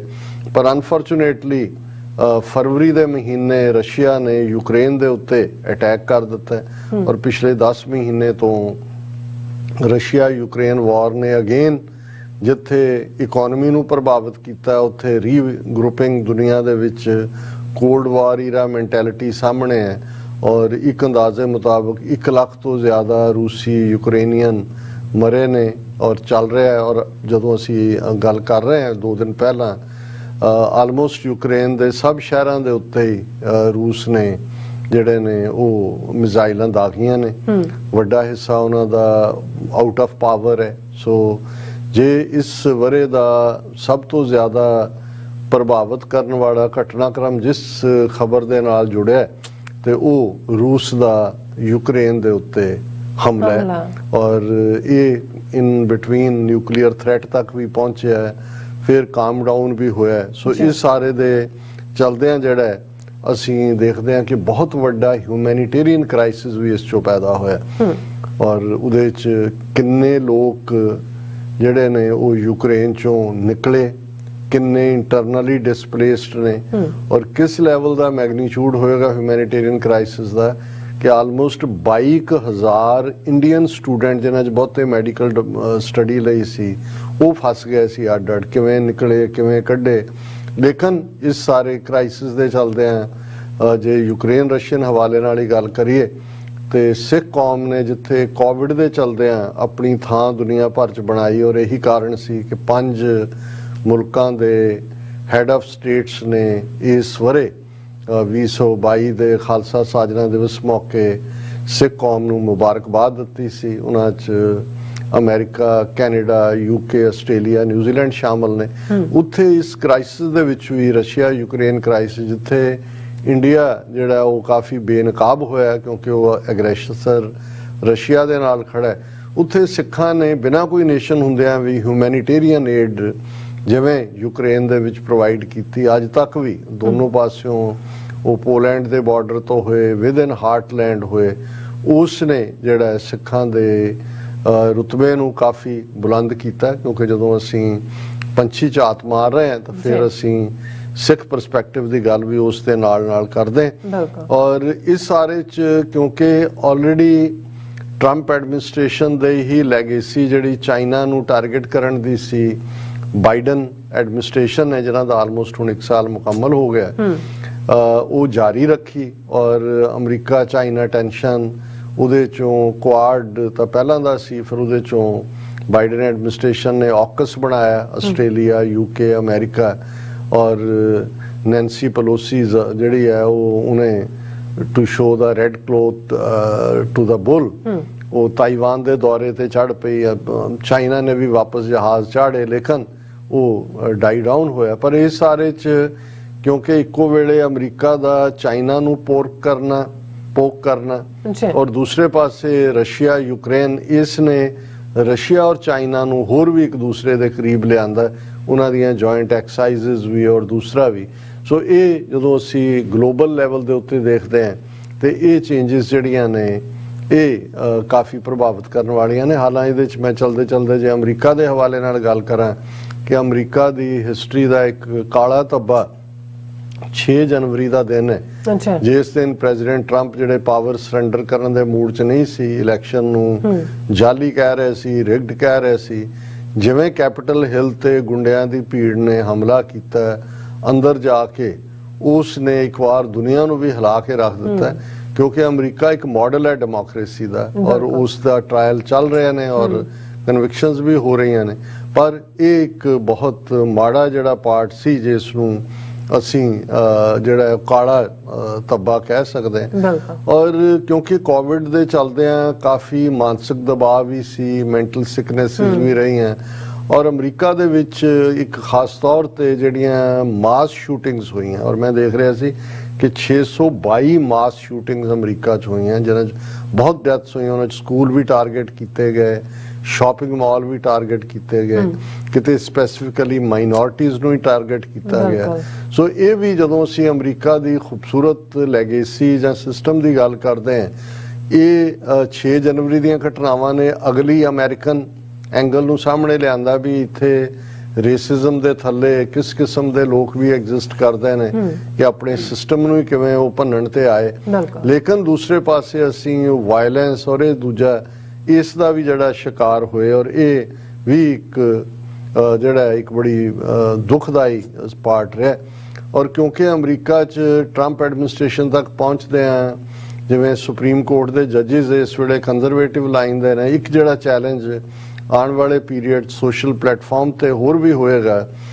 ਜਿਵੇਂ ਸੁਪਰੀਮ ਕੋਰਟ ਨੇ ਅਬੋਰਸ਼ਨ ਮੁੱਦੇ ਦੇ ਉੱਤੇ ਬਹੁਤ ਸਾਰਾ ਜਿਹੜਾ ਐਸਟੈਬਲਿਸ਼ਡ ਸਟੈਂਡ ਸੀ ਉਹਨੂੰ ਬਦਲਿਆ। ਨਤੀਜੇ ਦੇ ਤੌਰ ਤੇ ਕੁਝ ਸਟੇਟਾਂ ਜਿੱਥੇ ਸਟਰੋਂਗ ਅਬੋਰਸ਼ਨ ਲਾਜ਼ ਨੇ ਉਹਨਾਂ ਦਾ ਨਤੀਜਾ ਇਹ ਹੋਏਗਾ, ਮੈਂ ਜਿਵੇਂ ਟੈਕਸਾਸ ਦੇ ਹਵਾਲੇ ਨਾਲ ਇੱਕ ਸਕੂਲ ਦੇਖ ਰਿਹਾ ਸੀ ਜਿਹਦੇ 'ਚ ਸਾਰੀਆਂ ਹੀ ਜਿਹੜੀਆਂ ਮਦਰਸ ਨੇ ਟੀਨ ਏਜਡ ਪ੍ਰੈਗਨੈਂਸੀ ਜਿਹੜੀਆਂ 12-12 13 ਸਾਲ ਤੋਂ 15 ਸਾਲ ਤੱਕ, ਹੁਣ ਉਹ ਅਬੋਰਸ਼ਨ ਨਹੀਂ ਕਰਵਾ ਸਕਦੀਆਂ ਕਿਉਂਕਿ ਟੈਕਸਾਸ ਦੇ ਵਿੱਚ ਸਟੇਟ ਲਾਅ, ਫੈਡਰਲ ਜਿਹੜੀ ਅਸਿਸਟੈਂਸ ਸੀ ਉਹ ਖਤਮ ਹੋ ਗਈ। ਸੋ ਇਹ ਵੀ ਕੁਝ ਚੀਜ਼ਾਂ ਜਿਹੜੀਆਂ ਬੇਸ਼ੱਕ ਹੌਲੀ ਹੌਲੀ ਬਿਲਟ ਹੋ ਰਹੀਆਂ ਹੁੰਦੀਆਂ ਨੇ, ਪਰ ਨਜ਼ਰ ਆ ਰਿਹਾ ਹੁੰਦਾ ਕਿ ਵੀ ਇਹ ਚੈਲੰਜ ਕਿੱਧਰ ਨੂੰ ਜਾ ਸਕਦਾ। ਸੋ ਅਮਰੀਕਾ ਦੇ ਲਿਹਾਜ਼ ਨਾਲ ਇਹ ਜਿਹੜਾ ਆਪਣੇ ਆਪ ਦੇ ਵਿੱਚ ਇੱਕ ਵੱਡਾ ਚੈਲੰਜ ਵਾਇਲੈਂਸ ਔਰ ਜਿਹੜਾ ਸੋਸ਼ਲ ਪਲੇਟਫਾਰਮ ਦੇ ਉੱਤੇ ਚੇਂਜਸ ਨੇ। ਉਸ ਦੇ ਨਾਲ ਅਸੀਂ ਦੇਖਦੇ ਹਾਂ ਕਲਾਈਮੇਟ ਚੇਂਜ। ਹੁਣ ਪਿਛਲੇ ਦਿਨਾਂ 'ਚ ਅਸੀਂ ਦੇਖਿਆ ਕਿ ਵੀ ਡੈਨਵਰ ਕੋਲੋਰਾਡੋ 'ਚ ਸਡਨਲੀ 30 ਡਿਗਰੀ ਟੈਂਪਰੇਚਰ ਡਾਊਨ ਚਲਾ ਜਾਂਦਾ ਹੈ। ਜਿਸ ਕਿਸਮ ਦਾ ਬਫਲੋ ਦੇ ਵਿੱਚ ਜਿੰਨੀ ਤੇਜ਼ੀ ਦੇ ਨਾਲ ਸਨੋ ਹੋਈ, ਈਵਨ ਬ੍ਰਿਟਿਸ਼ ਕੋਲੰਬੀਆ ਤੋਂ ਲੈ ਕੇ ਸੋ ਕੁੱਲ ਮਿਲਾ ਕੇ ਗਲੋਬਲੀ, ਹਾਲਾਂ ਇਸ ਬਾਰੇ ਜਦੋਂ ਕਲਾਈਮੇਟ ਨਾਲ ਸੰਬੰਧਿਤ ਲੋਕ ਆਪਣੀ ਆਵਾਜ਼ ਚੁੱਕਦੇ ਸੀ ਤਾਂ ਉਹਨੂੰ ਕਈ ਤਾਂ ਐਵੇਂ ਫਰਾਡ ਹੀ ਕਹਿੰਦੇ ਸੀ, ਲੇਕਿਨ ਇਹ ਹੁਣ ਚੰਗੀ ਗੱਲ ਹੈ ਕਿ ਵੀ ਪੈਰਿਸ ਐਗਰੀਮੈਂਟ ਹੋਇਆ, ਟਰੰਪ ਉਹਦੇ ਚੋਂ ਨਿਕਲ ਗਿਆ। ਉਹ ਤਾਂ ਹੁਣ ਇਸ ਸਾਰੀ ਧਰਤੀ ਦੇ ਲੋਕਾਂ ਨੂੰ ਇਹ ਸਮਝ ਆਣੀ ਸ਼ੁਰੂ ਹੋਈ ਹੈ ਕਿ ਜਿਹੜਾ ਗਲੋਬਲ ਵਾਰਮਿੰਗ ਦਾ ਇਫੈਕਟ ਹੈ, ਇਸ ਦਾ ਅਸਰ ਸਾਰਿਆਂ ਤੇ ਹੀ ਪਏਗਾ। ਤੁਸੀਂ ਕਿਤੇ ਬੈਠੇ ਹੋ, ਤੁਸੀਂ ਕਹੋ ਜੀ ਸਾਨੂੰ ਫਰਕ ਨਹੀਂ ਪੈਂਦਾ। ਇਸ ਵੇਲੇ ਭਾਰਤ ਦੇ ਵਿੱਚ ਵੀ ਹਾਲ ਇਹ ਹੈ ਕਿ ਦਿੱਲੀ ਜਿਹੜਾ ਇੰਨਾ ਠੰਡਾ ਹੈ ਜਿੰਨਾ ਕਿ ਧਰਮਸ਼ਾਲਾ, ਡਲਹੌਜ਼ੀ, ਦਾਰਜਲਿੰਗ ਵੀ ਨਹੀਂ ਹੈ। ਉਹਨਾਂ ਦੀ ਮੇਨ ਖਬਰ ਸੀ ਕਿ ਵੀ Delhi colder than Dharamshala, Darjeeling and Shimla. ਹੁਣ ਇਹੀ ਜਿਹੜੀ ਕਲਾਈਮੇਟ ਚੇਂਜ ਹੈ ਉਹ ਇੱਕ ਵੱਡਾ ਚੈਲੰਜ ਹੈ, ਜਿਸ ਦੇ ਲਈ ਜਿਹੜਾ ਆਉਣ ਵਾਲੇ ਪੀਰੀਅਡ ਦੇ ਵਿੱਚ ਕੁਛ ਨਾ ਕੁਛ ਜਿਹੜਾ ਸੀਰੀਅਸ ਐਫਰਟ ਹੋਣਗੇ। ਜੇ ਅਸੀਂ ਆਪਣੇ ਖਿੱਤੇ ਦੇ ਵਿੱਚ ਦੇਖੀਏ, ਕਸ਼ਮੀਰ ਦੇ ਵਿੱਚ ਉਹੀ ਸਥਿਤੀ ਬਣੀ ਹੋਈ ਹੈ। ਭਾਰਤੀ ਫੌਜ ਦੇ ਜ਼ੁਲਮ ਜਾਰੀ ਨੇ। ਜਿਹੜਾ ਭਾਰਤ ਦੇ ਹਵਾਲੇ ਨਾਲ ਅਸੀਂ ਡਿਟੇਲ ਫਿਰ ਗੱਲ ਕਰਾਂਗੇ, ਪੰਜਾਬ ਦੇ ਹਵਾਲੇ ਨਾਲ। ਲੇਕਿਨ ਇਹ ਸਾਰੇ ਪੀਰੀਅਡ ਸ੍ਰੀਲੰਕਾ ਵਰਗਾ ਮੁਲਕ ਜਿਹੜਾ ਇਕਨੋਮਿਕਲੀ ਕਾਫੀ ਅੱਗੇ ਜਾ ਰਿਹਾ ਸੀ, ਉਹ ਸਡਨਲੀ ਜਿਹੜਾ ਹੈ ਉਸ ਦਾ ਕੁਛ ਇੱਕ ਦੋ ਗਲਤ ਨੀਤੀਆਂ ਦੀ ਬਦੌਲਤ ਉਹਨਾਂ ਦੀ ਇਕਨੋਮੀ ਦਾ ਕੋਲੈਪਸ ਹੋਇਆ, ਉਹ ਡਿਫਾਲਟਰ ਬਣੇ।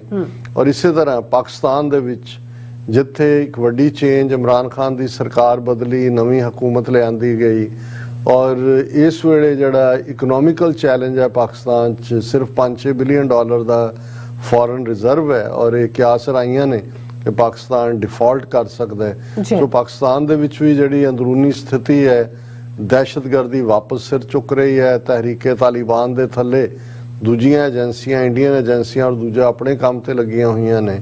ਸੋ ਇਹ ਵੀ ਇੱਕ ਫਿਕਰ ਦਾ ਕਾਰਨ ਹੈ ਕਿ ਪਾਕਿਸਤਾਨ ਜਿਹੜਾ ਹੈ ਉਹ ਇਸ ਵੇਲੇ ਸਿਆਸੀ ਤੌਰ ਦੇ ਉੱਤੇ ਟਰਮੋਇਲ ਦੇ ਵਿੱਚ ਹੈ। ਈਰਾਨ ਜਿਹੜਾ ਅਦਰਵਾਈਜ਼ ਈਰਾਨ ਇੱਕੋ ਵੇਲੇ ਰੂਸ ਔਰ ਅਮਰੀਕਾ ਨੂੰ ਸੈਂਕਸ਼ਨਸ ਦੇ ਬਾਵਜੂਦ ਉਹਨਾਂ ਦਾ ਟਾਕਰਾ ਕਰਨ ਵਾਲਾ, ਪਰ ਹਿਜਾਬ ਦਾ ਇਸ਼ੂ ਇਸ ਅੰਦਾਜ਼ ਦੇ ਵਿੱਚ ਉੱਥੇ ਜਿਹੜਾ ਮੋਰਲ ਪੁਲਿਸ ਔਰ ਮਾਰ ਕੁਟਾਈ ਔਰ ਇੱਕ ਬੀਬੀ ਦਾ ਟਾਰਚਰ 'ਚ ਮਾਰੇ ਜਾਣਾ, ਉਹਦੇ ਨਤੀਜੇ ਦੇ ਤੌਰ ਤੇ ਇੰਨੀ ਤੇਜ਼ੀ ਨਾਲ ਉੱਥੇ ਐਜੀਟੇਸ਼ਨ ਹੈ। ਪੁਲਿਸ ਦੀਆਂ ਫਾਇਰਿੰਗਸ ਵੀ 500 ਦੇ ਕਰੀਬ ਡੈਥਸ ਹੋ ਚੁੱਕੀਆਂ ਨੇ। ਔਰ ਈਵਨ ਈਰਾਨ ਦੀ ਟੀਮ ਜਿਹੜੀ ਫੀਫਾ ਦੇ ਵਿੱਚ ਸੀ, ਉਸਨੇ ਵੀ ਸਿੰਬੋਲਿਕ ਪ੍ਰੋਟੈਸਟ ਕੀਤਾ। ਉਹਨਾਂ ਦੇ ਕਈ ਐਕਟਰ, ਐਕਟਰੈਸਿਸ, ਨਾਮੀ ਲੋਕ ਵੀ ਪ੍ਰੋਟੈਸਟ ਕਰ ਰਹੇ ਨੇ। ਸੋ ਈਰਾਨ ਦੇ ਵਿੱਚ ਇਰਾਨੀਅਨ ਰੈਵੋਲੂਸ਼ਨ ਜਦੋਂ 1979 ਚ ਆਂਦਾ ਹੈ ਅਯਤੁੱਲਾ ਖਮੀਨੀ ਦੇ ਵੇਲੇ, ਉਸ ਤੋਂ ਬਾਅਦ ਅਸੀਂ ਇਹ ਇੱਕ ਵੱਡਾ ਸੀਰੀਅਸ ਚੈਲੰਜ ਦੇਖਦੇ।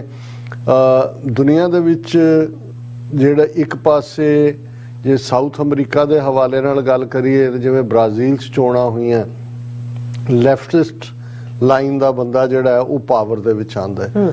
ਯੂਰਪ ਦੇ ਵਿੱਚ ਰਾਈਟ ਵਿੰਗਰ ਮੋਰ ਸਟਰੋਂਗਰ ਹੋਏ, ਔਰ ਉਹਨਾਂ ਦੀਆਂ ਹਕੂਮਤਾਂ ਵੀ, ਇਟਲੀ ਦੇ ਵਿੱਚ ਵੀ ਅਸੀਂ ਉਸ ਦਾ ਪ੍ਰਭਾਵ ਦੇਖਿਆ। ਔਰ ਵਰਸਟ ਪਾਰਟ ਅੱਜ ਇਜ਼ਰਾਈਲ, ਜਦੋਂ ਅਸੀਂ ਗੱਲ ਕਰ ਰਹੇ ਹਾਂ 2 ਦਿਨ ਪਹਿਲੇ, ਇਜ਼ਰਾਈਲ ਦੇ ਵਿੱਚ ਨੇਤਨਯਾਹੂ ਔਰ ਉਸ ਦੀ ਅਲਟਰਾ ਰੈਡੀਕਲ ਕੈਬਨਿਟ ਬਣਨ ਜਾ ਰਹੀ ਹੈ। ਨੇਤਨਯਾਹੂ 6ਵੀਂ ਵਾਰ ਬਣ ਰਿਹਾ, ਔਰ ਆਉਣ ਵਾਲੇ ਪੀਰੀਅਡ 'ਚ ਅਸੀਂ ਦੇਖਾਂਗੇ, ਕਿਉਂਕਿ ਇਹਨੇ ਐਲਾਨੀਆ ਕਿਹਾ ਹੋਇਆ ਕਿ ਜੀ ਅਸੀਂ ਵੈਸਟ ਬੈਂਕ ਦੇ ਵਿੱਚ ਵੀ ਜੂਇਸ਼ ਸੈਟਲਮੈਂਟਸ ਕਰਾਂਗੇ ਜਾਂ ਦੂਜੇ। ਸੋ ਮਿਡਲ ਈਸਟ ਦੇ ਵਿੱਚ ਵਾਇਲੈਂਸ ਵਧੇਗੀ, ਕਿਉਂਕਿ ਇਹ ਬਹੁਤ ਨਾਜ਼ੀ ਤਰਜ਼ ਦਾ ਇਹ ਨੇਤਨਯਾਹੂ ਹੈ, ਔਰ ਫਲਸਤੀਨੀਆਂ ਦੇ ਜਜ਼ਬਿਆਂ ਦੀ ਕੋਈ ਪਰਵਾਹ ਵਾਲੀ ਗੱਲ ਨਹੀਂ ਹੈ। ਇਸੇ ਤਰ੍ਹਾਂ ਅਸੀਂ UK ਜਿਹੜਾ ਇਕਨੋਮਿਕਲ ਕ੍ਰਾਈਸਿਸ 'ਚੋਂ ਵੀ ਉਹਨਾਂ ਦਾ ਪੌਂਡ ਵੀ ਜਿਹੜਾ ਹਿੱਲਿਆ।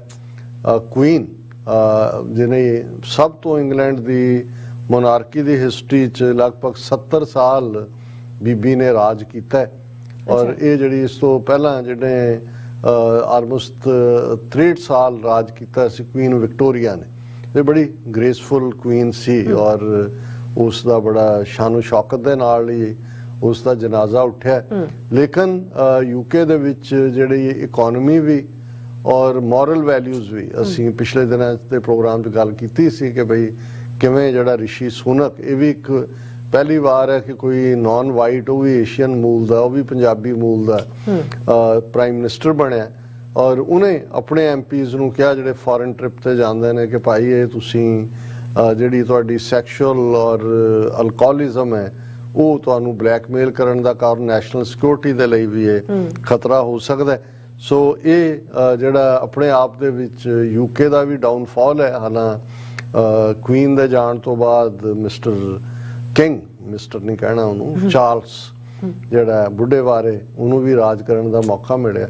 ਇੱਕ ਚੇਂਜ ਜਿਹੜੀ ਦੁਨੀਆ ਦੀ, ਜਦੋਂ ਅਸੀਂ ਗਲੋਬਲ ਹਵਾਲੇ ਨਾਲ ਗੱਲ ਕਰ ਰਹੇ ਹਾਂ ਕਿ ਹੁਣ 15 ਨਵੰਬਰ ਵਾਲੇ ਦਿਨ ਦੁਨੀਆ ਦੀ ਆਬਾਦੀ 8 ਬਿਲੀਅਨ ਹੋਈ, ਔਰ ਇਹ ਜੇ ਅਸੀਂ ਦੇਖੀਏ ਕਿ ਪਿਛਲੇ ਆਲਮੋਸਟ 70 ਸਾਲ 'ਚ ਕਿੱਥੋਂ 2 ਬਿਲੀਅਨ ਤੋਂ ਕਿੱਥੇ ਤੱਕ ਪਹੁੰਚੀ, ਪਰ ਬਹੁਤਿਆਂ ਨੂੰ ਲੱਗਦਾ ਵੀ ਵੱਧਦੀ ਪਤਾ ਨਹੀਂ ਕਿੰਨੀ ਹੋਏਗੀ। ਅਸੀਂ ਜਿਹੜਾ ਗਰੋਥ ਰੇਟ ਹੈ ਉਹ ਕਾਫੀ ਯੂਰਪ 'ਚ ਘੱਟ ਹੈ, ਕਾਫੀ ਹੋਰ ਪਾਸੇ। ਇੰਡੀਆ ਨੇ ਇਸ ਸਾਰੇ ਸਭ ਤੋਂ ਜ਼ਿਆਦਾ ਰੋਲ ਅਦਾ ਕੀਤਾ ਹੈ ਕਿਉਂਕਿ ਉਹਨਾਂ ਨੇ ਲਗਭਗ 175 ਮਿਲੀਅਨ ਦੀ ਨਵੀਂ ਪੋਪੂਲੇਸ਼ਨ ਦਿੱਤੀ, ਔਰ ਅਗਲੇ ਸਾਲ ਤੱਕ ਪਹੁੰਚਦੇ ਆ 2023 ਜਦੋਂ ਕ੍ਰਾਸ ਕਰੇਗਾ ਤੇ ਇੰਡੀਆ ਜਿਹੜਾ ਚੀਨ ਨੂੰ ਪਿੱਛੇ ਛੱਡ ਜਾਏਗਾ ਆਬਾਦੀ ਦੇ ਲਿਹਾਜ਼ ਨਾਲ। ਚੀਨ ਤੋਂ ਵੱਡਾ ਜਿਹੜਾ ਉਹ ਮੁਲਕ ਹੋਏਗਾ। ਔਰ ਇਸ ਦੌਰ 'ਚ ਜਿਹੜੀਆਂ ਦੋ ਸ਼ਖਸੀਅਤਾਂ ਤਹਿ ਜ਼ਿੰਦਗੀ ਜਿਹੜੀਆਂ ਕਾਬਜ਼ ਹੋ ਕੇ ਬੈਠ ਗਈਆਂ, ਸ਼ੀ ਜਿਨਪਿੰਗ, ਉਹਨੇ ਜਦੋਂ ਤੱਕ ਉਹਦੀ ਜ਼ਿੰਦਗੀ ਹੈ ਉਹ ਚਾਈਨਾ ਦਾ ਪ੍ਰੈਜ਼ੀਡੈਂਟ ਰਹੇਗਾ, ਔਰ ਪੁਤਿਨ ਨੇ ਵੀ ਲੰਬਾ ਵਕਤ ਰੱਖਿਆ ਹੋਇਆ। ਸੋ ਇਹ ਦੋਨੋਂ ਹੀ ਪਾਵਰਫੁਲ ਜਿਹੜੇ ਨੇ। ਇਹ ਆਉਣ ਵਾਲਾ ਵਰ੍ਹਾ ਇਹ ਕਿਸ ਰੁਖ 'ਚ ਰੂਸ ਦੀਆਂ ਨੀਤੀਆਂ ਜਾਂਦੀਆਂ ਨੇ, ਕਿਸ ਰੁਖ 'ਚ ਚੀਨ ਦੀਆਂ ਜਾਂਦੀਆਂ ਨੇ, ਇਹ ਇਹਨਾਂ ਦੇ ਨਾਲ ਡਿਸਾਈਡ ਹੋਏਗਾ।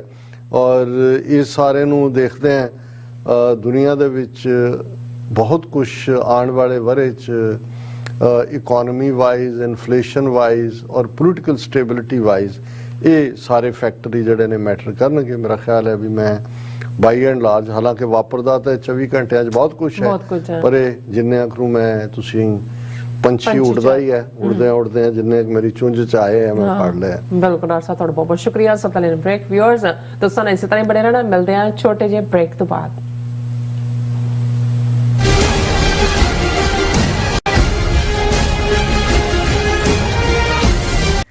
ਯੂਕੇ, ਜਨੇਵਾ, ਇਟਲੀ, ਆਸਟਰੀਆ ਅਤੇ ਕੈਨੇਡਾ ਤੋਂ ਬਾਅਦ ਖਾਲਿਸਤਾਨ ਰੈਫਰੈਂਡਮ ਦੀਆਂ ਵੋਟਾਂ ਦਾ ਅਗਲਾ ਪੜਾਅ ਆਸਟ੍ਰੇਲੀਆ। ਆਸਟ੍ਰੇਲੀਆ ਵਿੱਚ ਖਾਲਿਸਤਾਨ ਰੈਫਰੈਂਡਮ ਦੇ ਪਹਿਲੇ ਪੜਾਅ ਦੀਆਂ ਵੋਟਾਂ 29 ਜਨਵਰੀ ਦਿਨ ਐਤਵਾਰ ਨੂੰ ਮੈਲਬਰਨ ਦੇ ਫੈਡਰੇਸ਼ਨ ਸਕੁਆਇਰ ਵਿੱਚ ਸਵੇਰੇ 9 ਵਜੇ ਤੋਂ ਲੈ ਕੇ ਸ਼ਾਮ ਦੇ 5 ਵਜੇ ਤੱਕ ਪੈਣਗੀਆਂ। ਹੋਰ ਜਾਣਕਾਰੀ ਲਈ ਦਿੱਤੇ ਹੋਏ ਨੰਬਰਾਂ ਤੇ ਸੰਪਰਕ ਕਰ ਸਕਦੇ ਹੋ। ਸਿਗਨੇਚਰ ਟਰੱਕ ਸਰਵਿਸ ਰਾਊਟ 81 ਉੱਤੇ ਐਗਜ਼ਿਟ 235 ਤੇ ਟਰੱਕਰ ਵੀਰਾਂ ਲਈ 24 ਘੰਟੇ ਰੋਡ ਸਰਵਿਸ ਦੀ ਸੁਵਿਧਾ ਮੌਜੂਦ। Heavy duty repair, oil change, ਪੁਰਾਣੇ ਅਤੇ ਨਵੇਂ tyre, computer diagnostic, DPF cleaning, brake service ਜਾਂ ਰਸਤੇ ਵਿੱਚ ਆਈ ਹਰ ਤਰ੍ਹਾਂ ਦੀ ਰਿਪੇਅਰ ਪ੍ਰੋਫੈਸ਼ਨਲ ਟੀਮ ਵੱਲੋਂ ਕੀਤੀ ਜਾਂਦੀ ਹੈ। ਬ੍ਰੇਕਫਾਸਟ, ਲੰਚ ਅਤੇ ਡਿਨਰ ਲਈ ਪੰਜਾਬੀ ਢਾਬੇ ਦਾ ਆਨੰਦ ਵੀ ਮਾਣੋ। ਡਰਾਈਵਰ ਅਤੇ ਟਰੱਕ ਆਪਰੇਟਰ ਵੀਰ ਡਿਸਪੈਚ ਦੀ ਸਰਵਿਸ ਲਈ ਸਾਡੇ ਨਾਲ ਸੰਪਰਕ ਕਰਨ। Signature truck service 58 triangle drive, Weyers Cave, Virginia 24486।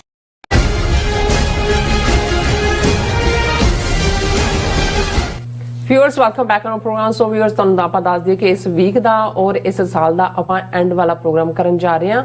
So happy weekend ਕਹਿੰਦੇ ਆ ਔਰ ਤੁਹਾਨੂੰ ਹੈਪੀ ਨਿਊ ਈਅਰ ਵੀ ਕਹਿੰਦੇ ਆ। ਸੋ ਵਿਊਅਰਸ ਗੱਲਬਾਤ ਕਰਨ ਜਾ ਰਹੇ ਹਾਂ ਕਿ ਵਰਾ 2022 ਨੇ ਪੰਜਾਬ ਅਤੇ ਸਿੱਖ ਕੌਮ ਦੀ ਹੋਣੀ ਤੈਅ ਕਰਨ ਵਿੱਚ ਕੀ ਰੋਲ ਅਦਾ ਕੀਤਾ, ਇਸ ਬਾਰੇ ਗੱਲਬਾਤ ਕਰਾਂਗੇ। ਸੋ ਅਸੀਂ ਚਾਹਾਂਗੇ ਕਿ ਤੁਸੀਂ ਇਸੇ ਤਰ੍ਹਾਂ ਬੜੇ ਰਹਿਣਾ, ਦੇਖਣ ਸੁਣ ਲਈ ਲਿਖਣ ਲਈ ਤੁਹਾਡਾ ਸਭ ਦਾ ਬਹੁਤ ਬਹੁਤ ਸ਼ੁਕਰੀਆ ਜੀ। ਡਾਕਟਰ ਸਾਹਿਬ ਕੀ ਵਿਚਾਰਾਂ ਨੇ? ਦੇਖੋ ਅਸੀਂ ਡਿਸਕਸ ਕੀਤਾ ਹੈ ਕਿ ਕਿਵੇਂ ਵਰਾ 2022 ਨੇ ਦੁਨੀਆ ਦੀਆਂ ਘਟਨਾਵਾਂ ਨੂੰ ਪ੍ਰਭਾਵਿਤ ਕੀਤਾ। ਜ਼ਾਹਰ ਹੈ ਕਿ ਜਦੋਂ ਅਸੀਂ ਸਿੱਖ ਪੰਥ ਦੀ ਗੱਲ ਕਰਾਂਗੇ ਕਿ ਕਿਵੇਂ 2022 ਵਰੇ 'ਚ ਕੀ ਹੋਇਆ, ਪੰਜਾਬ ਦੀ ਗੱਲ ਹੋਏਗੀ। ਔਰ ਪੰਜਾਬ ਦੀ ਗੱਲ ਕਿਉਂਕਿ ਪੰਜਾਬ ਆਕੂਪਾਈਡ ਮੁਲਕ ਹੈ, ਭਾਰਤ ਨਾਂ ਦੇ ਜਾਲੀ ਮੁਲਕ ਨੇ ਧੋਖੇ ਦੇ ਨਾਲ ਡੀ ਫੈਕਟੋ ਸਾਨੂੰ ਕੈਪਚਰ ਕੀਤਾ ਹੋਇਆ। ਡੀ ਜੂਰਸ ਅਸੀਂ ਕਦੇ ਵੀ ਭਾਰਤ ਦਾ ਹਿੱਸਾ ਨਹੀਂ ਹੈ ਕਿਉਂਕਿ ਸਿੱਖ ਨੁਮਾਇੰਦਿਆਂ ਨੇ ਕਾਂਸਟੀਟਿਊਐਂਟ ਅਸੈਂਬਲੀ 'ਚ ਭਾਰਤੀ ਕਨਸਟੀਟਿਊਸ਼ਨ ਦੇ ਖਰੜੇ ਤੇ ਦਸਤਖਤ ਕਰਨ ਤੋਂ ਨਾ ਕਰ ਦਿੱਤੀ ਸੀ। ਸੋ ਨਾ ਅਸੀਂ ਕਨਸਟੀਟਿਊਸ਼ਨ ਦੇ ਥੱਲੇ ਗਵਰਨ ਹੁੰਦੇ ਹਾਂ। ਔਰ 29 ਅਪ੍ਰੈਲ 1986 ਨੂੰ ਜਦੋਂ ਖਾਲਿਸਤਾਨ ਦਾ ਐਲਾਨਨਾਮਾ ਹੁੰਦਾ ਹੈ ਤੇ ਅਸੀਂ ਆਪਣੀ ਆਜ਼ਾਦੀ ਡਿਕਲੇਅਰ ਕਰਕੇ ਇਸ ਵੇਲੇ ਅਸੀਂ ਆਜ਼ਾਦੀ ਘੁਲਾਟੀਏ ਹਾਂ, ਅਸੀਂ ਉਹਨਾਂ ਦੀ ਗੁਲਾਮੀ ਨਹੀਂ ਕਬੂਲੀ ਹੋਈ। ਪਰ ਜਿਹੜੇ ਜੇ ਪੰਜਾਬ ਦੀ ਜਾਂ ਇਸ ਵਰੇ 'ਚ ਕੀ ਤਬਦੀਲੀਆਂ ਹੋਈਆਂ ਤੇ ਦਿੱਲੀ ਦੇ ਤਖਤ ਦੇ ਉੱਤੇ ਇਸ ਵੇਲੇ ਹਿੰਦੂਤਵਾਦੀ ਵਿਚਾਰਧਾਰਾ ਵਾਲਾ ਜਿਹੜਾ ਵਰਗ ਹੈ ਉਸ ਦਾ ਪੂਰਾ ਕੰਟਰੋਲ ਹੈ ਜੀ। ਸਾਰੀਆਂ ਇੰਸਟੀਟਿਊਸ਼ਨਸ ਉਹਨਾਂ ਨੇ ਜਿਹੜੀਆਂ ਵੀ ਕਿਸੇ ਡਾਇਨਾਮਿਕ ਜਿਹੜੀ ਡੈਮੋਕ੍ਰੇਸੀ ਦੀਆਂ ਹੁੰਦੀਆਂ ਨੇ ਉਹ ਉਹਨਾਂ ਨੇ ਜਾਂ ਡਿਸਟਰੋਏ ਕਰ ਦਿੱਤੀਆਂ ਜਾਂ ਆਪਣੇ ਕਾਬੂ 'ਚ ਕਰ ਲਈਆਂ, ਜਿਨ੍ਹਾਂ ਦੇ ਵਿੱਚ ਆਲਮੋਸਟ 2/3 ਮੈਜੋਰਟੀ ਪਾਰਲੀਮੈਂਟ 'ਚ ਵੀ ਹੈ। ਬਿਊਰੋਕਰੇਸੀ ਤਾਂ ਹੈ ਹੀ ਹੈ ਉਹਨਾਂ ਦੀ, ਜੁਡੀਸ਼ਰੀ ਵੀ ਜਿਹੜੀ ਹੈ ਉਸ ਨੂੰ ਮੈਨੇਜ ਕਰ ਲਿਆ, ਔਰ ਮੀਡੀਆ ਆਲਮੋਸਟ 600 ਤੋਂ 800 ਚੈਨਲ ਉਹਨਾਂ ਦੇ ਕੋਲ ਨੇ, ਔਰ ਈਵਨ ਸੋਸ਼ਲ ਮੀਡੀਆ ਜਿਸ ਦੇ ਵਿੱਚ ਈਵਨ ਡਿਜੀਟਲ ਮੀਡੀਆ ਵੀ ਸ਼ਾਮਲ ਹੈ, ਉਹ ਤੁਹਾਡੀ YouTube ਔਰ ਦੂਸਰਾ ਉਸ ਦੇ ਉੱਤੇ ਵੀ ਉਹਨਾਂ ਦਾ ਪੂਰਾ ਅਧਿਕਾਰ ਹੈ। ਔਰ ਅਸੀਂ TV 84 ਦਾ ਅਸੀਂ ਤਾਂ ਸਫ਼ਰ ਕਰ ਹੀ ਰਹੇ ਹਾਂ। ਹੁਣ ਅਸੀਂ ਦੇਖਦੇ ਹਾਂ ਕਿ ਕਿਵੇਂ ਜਿਹੜੇ ਥੋੜ੍ਹੇ ਬਹੁਤ ਵੀ ਪੰਥਕ ਗੱਲ ਕਰਨ ਵਾਲੇ ਨੇ ਉਹ even YouTube channel, Instagram account ਦੂਸਰੇ ਤੀਸਰੇ ਇਹ ਸਾਰੇ ਵੀ ਬੈਨ ਹੋ ਰਹੇ ਨੇ। ਬਿਲਕੁਲ। ਔਰ ਜਿਹੜਾ ਇਹ ਸਾਰੀ RSS ਦੀ ਹਿੰਦੂਤਵੀ ਸਰਕਸ ਦਾ ਜਿਹੜਾ ਵੱਡਾ ਮਦਾਰੀ ਹੈ ਮੋਦੀ, ਉਹ ਪਰਸੋਨਾ ਨੌਨ ਗ੍ਰੇਟਾ ਸੀ 12 ਸਾਲ 2002 ਤੋਂ 2014 ਤੱਕ, ਔਰ ਉਸ ਦੇ ਲਈ ਹਰ ਚੀਜ਼ ਜਿਹੜੀ ਹੈ ਉਹ ਹਿਟਲਰ ਦੇ ਪ੍ਰੋਪੇਗੈਂਡਾ ਮਿਨਿਸਟਰ ਗੋਇਬਲਸ ਵਾਂਗ ਸਿਰਫ ਪ੍ਰੋਪੇਗੈਂਡੇ ਤੋਂ ਵੱਧ ਕੇ ਹੋਰ ਕੋਈ ਮਾਨੇ ਨਹੀਂ ਰੱਖਦੀ। ਉਹ ਦੁਨੀਆ ਨੂੰ ਵੀ ਆਪਣੀ ਉਸ ਨੌਟੰਕੀ ਦੇ ਵਿੱਚ ਹੀ ਦਿਖਾਉਂਦਾ। ਹਾਲਾਂ ਅਸੀਂ ਗੱਲ ਕਰ ਰਹੇ ਹਾਂ ਲਗਭਗ 2 ਦਿਨ ਪਹਿਲਾਂ ਉਹਦੀ ਮਾਂ ਜਿਹਦਾ ਨਾਂ ਹੀਰਾਬਾ 100 ਸਾਲ ਦੀ ਉਹਦੀ ਡੈਥ ਹੋਈ ਹੈ, ਔਰ ਉੱਥੇ ਵੀ ਪਹਿਲਾਂ ਹਸਪੀਟਲ ਦੇ ਵਿੱਚ ਐਡਮਿਟ ਸੀ, ਔਰ ਉੱਥੇ ਵੀ ਉਹ ਮਾਂ ਦੇ ਗੋਡਿਆਂ ਕੋਲ ਬੈਠਾ ਉਹਨੇ ਯਕੀਨੀ ਬਣਾਇਆ ਹੁੰਦਾ ਹੈ ਕਿ ਕੈਮਰਿਆਂ 'ਚ ਉਹਨੇ ਕਿਸ ਪੋਜ਼ 'ਚ ਇਹ ਸਾਰਾ ਕਰਨਾ ਹੈ। ਪਰ ਇਹ ਇੱਕ PR ਦੇ ਲਈ ਹੈ। ਔਰ ਈਵਨ ਜਦੋਂ ਪਿਛਲੀਆਂ ਇੱਕ ਚੋਣਾਂ ਦੇ ਦੌਰਾਨ ਜਾ ਕੇ ਉੱਥੇ ਕੇਦਾਰਨਾਥ ਦੀ ਕਿ ਕਿੱਥੇ ਗੁਫਾ ਦੇ ਵਿੱਚ ਕਿ ਜੀ ਬੰਦਗੀ ਕਰਨ ਗਿਆ, ਉੱਥੇ ਵੀ ਪੂਰੇ 4 ਕੈਮਰੇ ਲੱਗੇ ਨੇ ਕਿ ਮੋਦੀ ਜੀ ਜਿਹੜੇ ਨੇ ਉਹ ਯੋਗੀ ਦੀ ਮੁਦਰਾ 'ਚ ਸਮਾਧੀ ਲਾ ਕੇ ਬੈਠੇ ਨੇ। ਸੋ ਕਿਉਂਕਿ ਇਹ ਜਦੋਂ ਇਸ ਕਿਸਮ ਦੇ ਲੋਕ ਜਿਹੜੇ ਨੇ ਜਿਨ੍ਹਾਂ ਨੇ ਲੋਕਾਂ ਨੂੰ ਦਿਖਾਉਣ ਦੇ ਲਈ ਹੋਰ ਰੱਖਿਆ ਹੁੰਦਾ, ਔਰ ਇਹੀ ਜਿਹੜਾ ਡੈਮੋਕ੍ਰੇਸੀ, ਪਹਿਲੀ ਗੱਲ ਤਾਂ ਇੰਡੀਆ ਦਾ ਡੈਮੋਕ੍ਰੇਸੀ ਦਾ ਟਕਵਾਂਜੀ ਜਿਹੜਾ ਇੱਕ ਮਖੌਟਾ ਹੈ, ਔਰ ਦੂਜੇ ਪਾਸੇ ਬਿਲਕੁਲ ਨਾਜ਼ੀ ਤਰਜ਼ ਦੀ ਹਕੂਮਤ ਦੇ ਹੱਥ 'ਚ ਪਾਵਰ ਹੈ। ਪਰ ਇਹ ਨੌਟੰਕੀ ਮਾਸਟਰ ਜਿਹੜਾ ਹੈ ਉਹ ਇਸ ਕਿਸਮ ਦੀ ਹਰਕਤਾਂ ਦੇ ਨਾਲ ਉਸ ਨੇ, ਔਰ ਅਨਫੋਰਚੂਨੇਟਲੀ ਪੋਸਟ 9/11 ਨੇ ਵੀ ਦੁਨੀਆ ਨੂੰ ਬਦਲਿਆ, ਔਰ ਜੋ ਕੁਝ ਜਿਹੜੀਆਂ ਡਿਵੈਲਪਮੈਂਟ ਸਾਡੇ ਗੁਆਂਢ 'ਚ ਹੋ ਰਹੀਆਂ ਨੇ ਜੀਓ ਪੋਲੀਟੀਕਲ, ਖਾਸ ਤੌਰ ਤੇ ਚਾਈਨਾ ਨੂੰ ਅਮਰੀਕਾ ਵੱਲੋਂ ਜਾਂ ਵੈਸਟਰਨ ਪਾਵਰਸ ਵੱਲੋਂ ਟਾਰਗੇਟ ਕਰਨਾ, ਜਾਂ ਚਾਈਨਾ ਦਾ ਅੱਗੋਂ ਜਿਹੜਾ ਆਪਣਾ one belt one road initiative ਦੇ ਥੱਲੇ ਗਲੋਬਲ ਇਕਨੋਮੀ ਦੇ ਉੱਤੇ ਜਿਹੜਾ ਹਾਵੀ ਹੋਣਾ, ਉਸ ਦਾ ਫਾਇਦਾ ਵੀ ਇਹ ਇੰਡੀਅਨ ਸਿਸਟਮ ਨੂੰ ਮਿਲਿਆ, ਕਿਉਂਕਿ ਅਮਰੀਕਾ ਦੇ ਨਾਲ ਕੁਰਬਤ ਦਾ ਨਤੀਜਾ ਹੈ ਕਿ ਉਹ ਮਾਮਲਾ ਸਿੱਖਾਂ ਦਾ ਹੋਏ, ਮਾਮਲਾ ਕਸ਼ਮੀਰੀਆਂ ਦਾ ਹੋਏ, ਨਾਰਥ ਈਸਟ ਦਾ ਹੋਏ, ਜਾਂ ਭਾਰਤ ਵੱਲੋਂ ਕੀਤੇ ਜਾ ਰਹੇ ਜਿਹੜੀਆਂ ਵਾਇਲੇਸ਼ਨਸ ਨੇ ਉਹਨਾਂ ਵੱਲ ਅੱਖ ਮੁੱਦੀ ਹੋਈ ਹੈ। ਔਰ ਉਹਦੀ ਉਦਾਹਰਣ ਜੇ ਅਸੀਂ ਕਹਿਣੀ ਹੋਏ ਔਰ ਰੈਲੇਵੈਂਟ ਹੈ ਕਿ ਜੇ US ਸਰਫ ਦੀ ਰਿਪੋਰਟ ਰਿਪੀਟਡਲੀ ਤੀਸਰੇ ਸਾਲ ਵੀ ਇੰਡੀਆ ਨੂੰ ਕੰਟਰੀ ਆਫ ਪਾਰਟਿਕੂਲਰ ਕੰਸਰਨ ਐਲਾਨਦੀ ਹੈ ਤੇ US ਸਟੇਟ ਡਿਪਾਰਟਮੈਂਟ ਉਹਨੂੰ ਆਫ ਦਾ ਹੁੱਕ ਕਰ ਦਿੰਦਾ ਹੈ। ਆਪਣੇ ਆਪ ਦੇ ਵਿੱਚ ਹੀ ਇਸ ਗੱਲ ਦਾ ਸਬੂਤ ਹੈ ਕਿ ਜੇ ਅਮਰੀਕਾ ਆਪਣੀ ਜਿਹੜੀ ਉਹਨਾਂ ਦੀ ਬਾਡੀ ਹੈ ਉਸ ਦੀ ਕ੍ਰੈਡੀਬਿਲਿਟੀ ਦੇ ਉੱਤੇ ਵੀ ਜਿਹੜਾ ਹੈ ਉਸ ਨੂੰ ਇਗਨੋਰ ਕਰਦਾ ਹੈ ਕਿ ਭਾਈ ਇੰਡੀਆ ਕੀ ਕਰ ਰਿਹਾ, ਤੇ ਜ਼ਾਹਰ ਹੈ ਕਿ ਵੀ ਜਦੋਂ ਫਿਰ ਇਸ ਕਿਸਮ ਦਾ ਮਾਹੌਲ ਬਣੇ ਤੇ ਸਹੀਆਂ ਸੁਪਰ ਪਾਵਰ ਤਾਂ ਇਹ ਨੇ, ਇਹੀ ਕੋਤਵਾਲ ਆਪਣੇ, ਤੇ ਫਿਰ ਉਹਨਾਂ ਨੂੰ ਕਾਸੇ ਦਾ ਡਰ ਨਹੀਂ ਹੈ। ਸੋ ਇਸ ਲਿਹਾਜ਼ ਨਾਲ ਅਸੀਂ ਸਮਝਦੇ ਹਾਂ ਕਿ ਵੀ ਹਾਲਾਂ ਰਿਪੋਰਟਾਂ, ਹਿਊਮਨ ਡਿਵੈਲਪਮੈਂਟ ਰਿਪੋਰਟ ਹੋਏ, ਰਿਪੋਰਟਰਸ ਐਂਡ ਬਾਰਡਰਸ ਹੋਏ, ਫਿਜ਼ੀਸ਼ੀਅਨਸ ਵਿਦਆਊਟ ਬਾਰਡਰਸ ਹੋਏ, ਉਹਨਾਂ ਸਾਰਿਆਂ ਦੀਆਂ ਰਿਪੋਰਟਾਂ ਜੋ ਇੰਡੀਅਨ ਸਿਸਟਮ ਮਾਈਨੋਰਟੀਜ਼ ਨਾਲ ਕਰ ਰਿਹਾ ਉਸ ਦੇ ਪੇਜਿਸ ਭਰੇ ਹੋਏ ਨੇ। ਲੇਕਿਨ RSS ਦਾ ਏਜੰਡੇ ਨੂੰ ਮੋਦੀ ਸਰਕਾਰ ਬੜੀ ਬੇਕਿਰਕੀ ਦੇ ਨਾਲ ਜਿਹੜੀ ਹੈ ਉਹ ਲਾਗੂ ਕਰ ਰਹੀ ਹੈ। ਹੁਣ ਅਸੀਂ ਪੰਜਾਬ ਵੱਲ ਮੁੜਦੇ ਹਾਂ। ਸੋ ਜ਼ਾਹਰ ਹੈ ਕਿ ਪਿਛਲਾ ਵਰਾ ਸਾਡੇ ਲਈ ਬਹੁਤ ਵੱਡੀ, ਜਦੋਂ ਪਿਛਲਾ ਵਰਾ ਕਲੋਜ਼ ਹੋਇਆ ਨਵੰਬਰ ਦੇ ਮਹੀਨੇ, ਪ੍ਰਾਪਤੀ ਦਾ ਮਹੀਨਾ ਸੀ, ਕਿਉਂਕਿ 13 ਮਹੀਨੇ ਚੱਲੀ ਕਾਂਗਰਸ ਜਿਹੜੀ ਕਿਸਾਨਾਂ ਦੀ ਐਜੀਟੇਸ਼ਨ ਤੋਂ ਬਾਅਦ ਨਵੰਬਰ ਦੇ ਮਹੀਨੇ ਗੁਰੂ ਨਾਨਕ ਸਾਹਿਬ ਦੇ ਪ੍ਰਕਾਸ਼ ਪੁਰਬ ਮੌਕੇ ਮੋਦੀ ਨੇ 3 ਖੇਤੀ ਕਾਨੂੰਨ ਵਾਪਸ ਲੈਣ ਦਾ ਐਲਾਨ ਕੀਤਾ। ਔਰ ਇਹ ਬਹੁਤ ਵੱਡੀ ਵਿਕਟਰੀ ਸੀ। ਔਰ ਕਿਉਂਕਿ ਫਰਵਰੀ 2022 ਦੇ ਵਿੱਚ ਪੰਜਾਬ ਦੇ ਵਿੱਚ ਅਸੈਂਬਲੀ ਚੋਣਾਂ ਹੋਣੀਆਂ ਸਨ ਨਵੰਬਰ ਤੋਂ ਬਾਅਦ, ਔਰ ਹੋਈਆਂ ਵੀ। ਔਰ ਇਹ ਇੱਕ ਆਸ ਕੀਤੀ ਜਾਂਦੀ ਸੀ ਕਿ ਜਿਹੜੀ ਸਿੱਖੀ ਪਾਵਰ, ਕਿਸਾਨੀ ਇਸ ਲਹਿਰ ਰਾਹੀਂ ਜਿਹੜੇ ਪ੍ਰਭਾਵਿਤ ਕੀਤਾ ਹੈ ਗਲੋਬਲ ਪੋਲਿਟਿਕਸ ਨੂੰ, ਕਿਉਂਕਿ ਇਸ ਦੇ ਉੱਤੇ ਦੁਨੀਆ ਦੇ ਬਹੁਤ ਸਾਰੇ ਮੁਲਕਾਂ ਦੀ ਅੱਖ ਵੀ ਲੱਗੀ ਹੋਈ ਸੀ। ਔਰ ਡਾਇਸਪੋਰਾ ਸਿੱਖਾਂ ਦੀ ਲੌਬੀ ਦੀ ਬਦੌਲਤ ਉਹ ਅਮਰੀਕਨ ਕਾਂਗਰਸਮੈਨ ਹੋਣ, ਕੈਨੇਡੀਅਨ ਪ੍ਰਾਈਮ ਮਿਨਿਸਟਰ ਤੋਂ ਲੈ ਕੇ MP ਹੋਣ, ਆਸਟ੍ਰੇਲੀਅਨ MPs ਹੋਣ, UK ਦੇ ਹੋਣ, ਔਰ ਈਵਨ ਜਿਹੜੇ ਵੱਡੇ ਵੱਡੇ ਕਲਾਕਾਰ ਇੰਟਰਨੈਸ਼ਨਲ ਲੈਵਲ ਦੇ ਵੀ, ਪੰਜਾਬ ਲੈਵਲ ਦੇ ਵੀ, ਔਰ ਉਹਨਾਂ ਦੀ ਆਵਾਜ਼ ਦੀ ਬਦੌਲਤ ਔਰ ਸਿੱਖੀ ਦੀ ਰੈਜ਼ਿਲੀਅੰਸ, ਤੇ ਸਾਨੂੰ ਇਹ ਲੱਗਦਾ ਸੀ ਕਿ ਵੀ ਇਹ ਜਿਹੜੀ ਵਿਕਟਰੀ ਹੈ ਇਸ ਨੂੰ ਅੱਗੇ ਪੋਲੀਟੀਕਲ ਈਡੀਅਮ 'ਚ ਫਰਵਰੀ ਦੀਆਂ ਚੋਣਾਂ 'ਚ ਘੱਟੋ ਘੱਟ ਇੱਕ ਇਕਨੋਮਿਕਲ ਜਾਂ ਪੰਜਾਬੀ ਭਲੇ ਦੇ ਫਰੰਟ ਥੱਲੇ ਹੀ ਸਹੀ, ਜੇ ਆਊਟਰਾਈਟ ਖਾਲਿਸਤਾਨ ਥੱਲੇ ਨਾ ਵੀ ਕੋਈ ਬਦਲਿਆ ਜਾਏਗਾ, ਪਰ ਮੰਦੇ ਭਾਗਾਂ ਨੂੰ ਫਰਵਰੀ ਦੀਆਂ ਚੋਣਾਂ 'ਚ ਲੋਕ ਤਾਂ ਬਦਲ ਵੱਲ ਮੁੜੇ, ਪਰ ਬਦਲ ਜਿਹੜਾ ਹੈ ਉਹ ਇਹ ਹੈ ਕਿ ਵੀ ਕੰਡਿਆਂ 'ਚੋਂ ਨਿਕਲ ਕੇ ਝਾੜੀਆਂ 'ਚ ਫਸ ਗਏ। ਔਰ ਕਾਂਗਰਸ ਔਰ ਉਹਨਾਂ ਨੂੰ ਤਾਂ ਪਾਸੇ ਕੀਤਾ, ਔਰ ਇਹਦੇ 'ਚ ਜਿਹੜਾ ਕਾਮਰੇਡੀ ਲਾਣਾ ਸੀ ਉਹਦਾ ਵਰਸਟ ਰੋਲ ਦੇਖਣ 'ਚ ਸਾਹਮਣੇ ਆਇਆ ਕਿ ਉਹਨਾਂ ਨੇ ਕਿਵੇਂ ਕੇਜਰੀਵਾਲ ਦੇ ਰਾਹੀਂ ਵੀ ਸੌਦੇਬਾਜ਼ੀ ਕਰਦੇ ਰਹੇ, ਉਸ ਤੋਂ ਪਹਿਲਾਂ ਐਜੀਟੇਸ਼ਨ ਦੇ ਚਲਦਿਆਂ ਵੀ ਸੌਦੇਬਾਜ਼ੀ ਕਰ ਰਹੇ ਸੀ। ਔਰ ਇਸ ਸਾਰੇ ਦਾ ਨਤੀਜਾ ਕਿ ਅਲਟੀਮੇਟਲੀ ਜਿਹੜਾ ਹੈ ਪੰਜਾਬ ਇੱਕ ਵਾਰ ਫਿਰ ਜਿੱਤ ਕੇ ਹਾਰਿਆ, ਔਰ 92 MLA ਜਿਹੜੇ ਨੇ ਇਹਨਾਂ ਦੇ ਜਿਹੜੀ ਹਿੰਦੂਤਵਾਦੀ ਸੀ ਟੀਮ ਹੈ ਉਹਨਾਂ ਦੇ ਹਵਾਲੇ ਕੀਤੇ। ਸੋ ਇਸ ਸਾਰੇ ਪੀਰੀਅਡ 'ਚ ਕਿਉਂਕਿ ਜਦੋਂ ਅਸੀਂ ਪਿਛਲੇ ਬਾਰੇ ਵੀ ਗੱਲ ਕੀਤੀ, ਦੀਪ ਸਿੱਧੂ ਇੱਕ ਨੌਜਵਾਨੀ ਜਿਹੜਾ ਆਈਕਨ ਦੇ ਤੌਰ ਤੇ ਉਭਰਿਆ ਸੀ, ਔਰ ਅਨਫੋਰਚੂਨੇਟਲੀ ਜਦੋਂ ਤੱਕ ਜਿਹੜੀਆਂ ਨੇ ਉਹ ਚੋਣਾਂ ਹੁੰਦੀਆਂ ਨੇ ਫਰਵਰੀ ਮਹੀਨੇ ਦੇ ਵਿੱਚ, ਉਸ ਤੋਂ ਪਹਿਲਾਂ ਇਹ ਹਾਦਸਾ ਵਾਪਰਾਇਆ ਜਾਂਦਾ ਹੈ ਕੰਸਪੀਰੇਸੀ ਦੇ ਥੱਲੇ।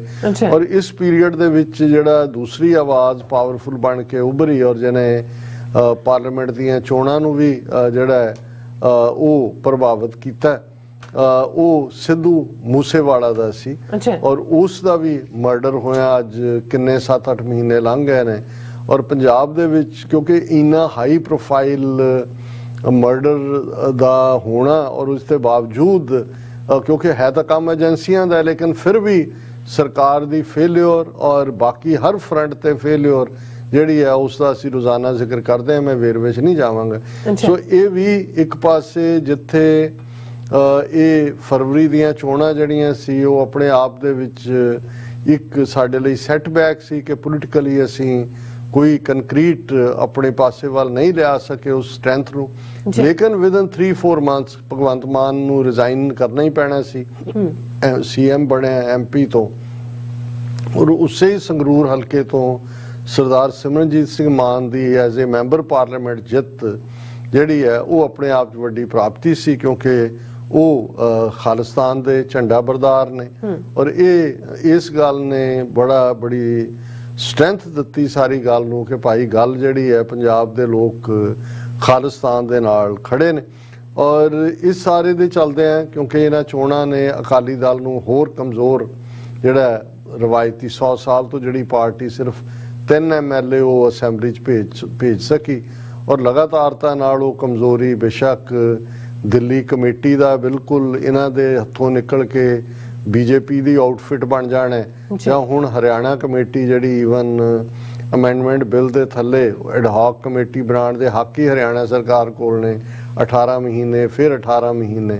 ਸੋ ਇਹ ਅਕਾਲੀ ਫਰੰਟ ਦੇ ਉੱਤੇ, ਸਿੱਖ ਫਰੰਟ ਦੇ ਉੱਤੇ ਫੇਲਿਅਰਸ ਨੇ, ਲੇਕਿਨ ਪੰਜਾਬ ਦੇ ਵਿੱਚ ਇਸ ਸਾਰੇ ਦੌਰ 'ਚ ਉਸੇ ਹੀ ਲੈਗੇਸੀ ਨੂੰ ਅੱਗੇ ਤੋਰਦੇ ਆ ਜਿਹੜੀ ਖਾਲਿਸਤਾਨ ਦੀ ਸਰਮਾਨ ਦੇ ਰਾਹੀਂ ਜੁਝਾਰੂਆਂ ਦੀ ਲੈਗੇਸੀ, ਔਰ ਇਹਦੇ ਥੱਲੇ ਜਿਹੜਾ ਅੰਮ੍ਰਿਤਪਾਲ ਸਿੰਘ ਦਾ ਪੰਜਾਬ ਦੇ ਵਿੱਚ ਆਉਣਾ ਜਿਹੜਾ ਸੀ, ਉਸ ਨੇ ਨੌਜਵਾਨਾਂ ਦੇ ਵਿੱਚ ਇੱਕ ਅੰਮ੍ਰਿਤ ਸੰਚਾਰ ਲਹਿਰ ਵੱਲ ਹਾਲ ਦੀ ਘੜੀ, ਕਿਉਂਕਿ ਬਹੁਤ ਕੁਛ ਨੂੰ ਕਲੋਜ਼ਲੀ ਮੋਨੀਟਰ ਕੀਤਾ ਜਾਂਦਾ ਹੈ, ਵਾਚ ਕੀਤਾ ਜਾਂਦਾ ਹੈ, ਹਰ ਇੱਕ ਦੇ ਆਪਣੇ ਵਿਊ ਨੇ। ਅਸੀਂ ਸਾਡਾ ਹਮੇਸ਼ਾ ਇਹੀ ਰਿਹਾ ਕਿ ਭਾਈ ਸਾਂਝ ਕੀਚੈ ਗੁਣਾ ਕੇਰੀ ਛੋੜ ਅਵਗਣ ਚੱਲੀਏ, ਕਿ ਪੋਜ਼ਿਟਿਵਿਟੀ ਵੱਲ ਦੇਖੀਏ।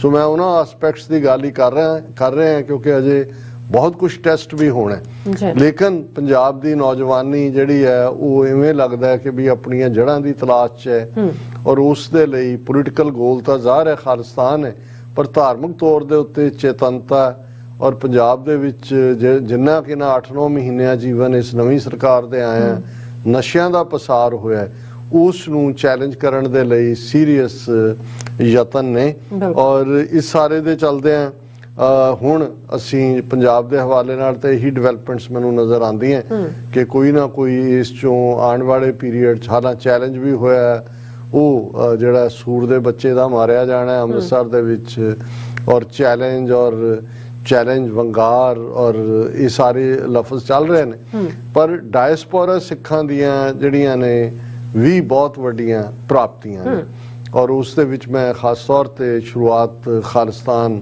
ਰੈਫਰੈਂਡਮ ਤੋਂ ਕਰਨਾ ਚਾਹੁੰਦਾ ਕਿ ਵੀ ਬੇਸ਼ੱਕ ਪਿਛਲੇ ਵਰੇ ਦੇ ਦੌਰਾਨ ਯੂਕੇ ਦੇ ਵਿੱਚ ਫਿਰ ਇਟਲੀ ਔਰ ਫਰਾਂਸ ਔਰ ਉਹਦੇ 'ਚ ਸਫਲਤਾ ਸਹਿਤ ਹੋਇਆ ਪਰ ਇਸ ਵਰੇ ਦੇ ਵਿੱਚ ਜਿਸ ਅੰਦਾਜ਼ 'ਚ ਟੋਰਾਂਟੋ ਦੇ ਵਿੱਚ 2 ਵਾਰ ਲੱਖਾਂ ਲੋਕਾਂ ਦੀ ਪਾਰਟਿਸਿਪੇਸ਼ਨ ਔਰ ਇਸ ਨੇ ਇੰਡੀਅਨ ਹਕੂਮਤ ਨੂੰ ਵਕਤ ਪਾਇਆ ਕੈਨੇਡੀਅਨ ਗਵਰਨਮੈਂਟ ਦੇ ਨਾਲ ਉਹਨਾਂ ਦੀ ਕਦੇ ਡਿਮਾਰਸ਼ੇ ਕਦੇ ਪ੍ਰੋਟੈਸਟ ਕਦੇ ਟਰੈਵਲ ਐਡਵਾਈਜ਼ਰੀ ਔਰ ਹੁਣ ਜਿਹੜਾ ਇਹ ਆਸਟ੍ਰੇਲੀਆ ਦੀ ਮੈਲਬਰਨ ਸ਼ਹਿਰ ਦੇ ਵਿੱਚ ਸ਼ਾਇਦ 29 ਜਨਵਰੀ ਹੈ ਇਸ ਨੂੰ ਰੱਖਿਆ ਹੋਇਆ ਸੋ ਇਹ ਇੱਕ ਆਪਣੇ ਆਪ ਦੇ ਵਿੱਚ ਜਿੱਥੇ ਖਾਲਿਸਤਾਨ ਦੇ ਕਾਜ਼ ਨੂੰ ਅੱਗੇ ਵਧਾਉਂਦਾ ਹੈ ਬਿਲਕੁਲ ਵਿਦਆਊਟ ਇਫ ਐਂਡ ਬਟ ਉੱਥੇ ਇਹ ਡਾਇਸਪੋਰਾ ਸਿੱਖਾਂ ਦੀ ਪਾਵਰ ਨੂੰ ਵੀ ਸ਼ੋਅ ਕਰਦਾ ਔਰ ਇਸੇ ਹਵਾਲੇ ਨਾਲ ਅਸੀਂ ਇਹ ਜੇ ਦੇਖੀਏ ਕਿ ਕਿਵੇਂ ਅਮਰੀਕਾ ਦੀਆਂ ਕੁਝ ਸਟੇਟਾਂ ਦੇ ਵਿੱਚ ਔਰ ਖਾਸ ਤੌਰ ਤੇ ਸਟੇਟ ਆਫ ਕਨੈਟੀਕਟ ਨੇ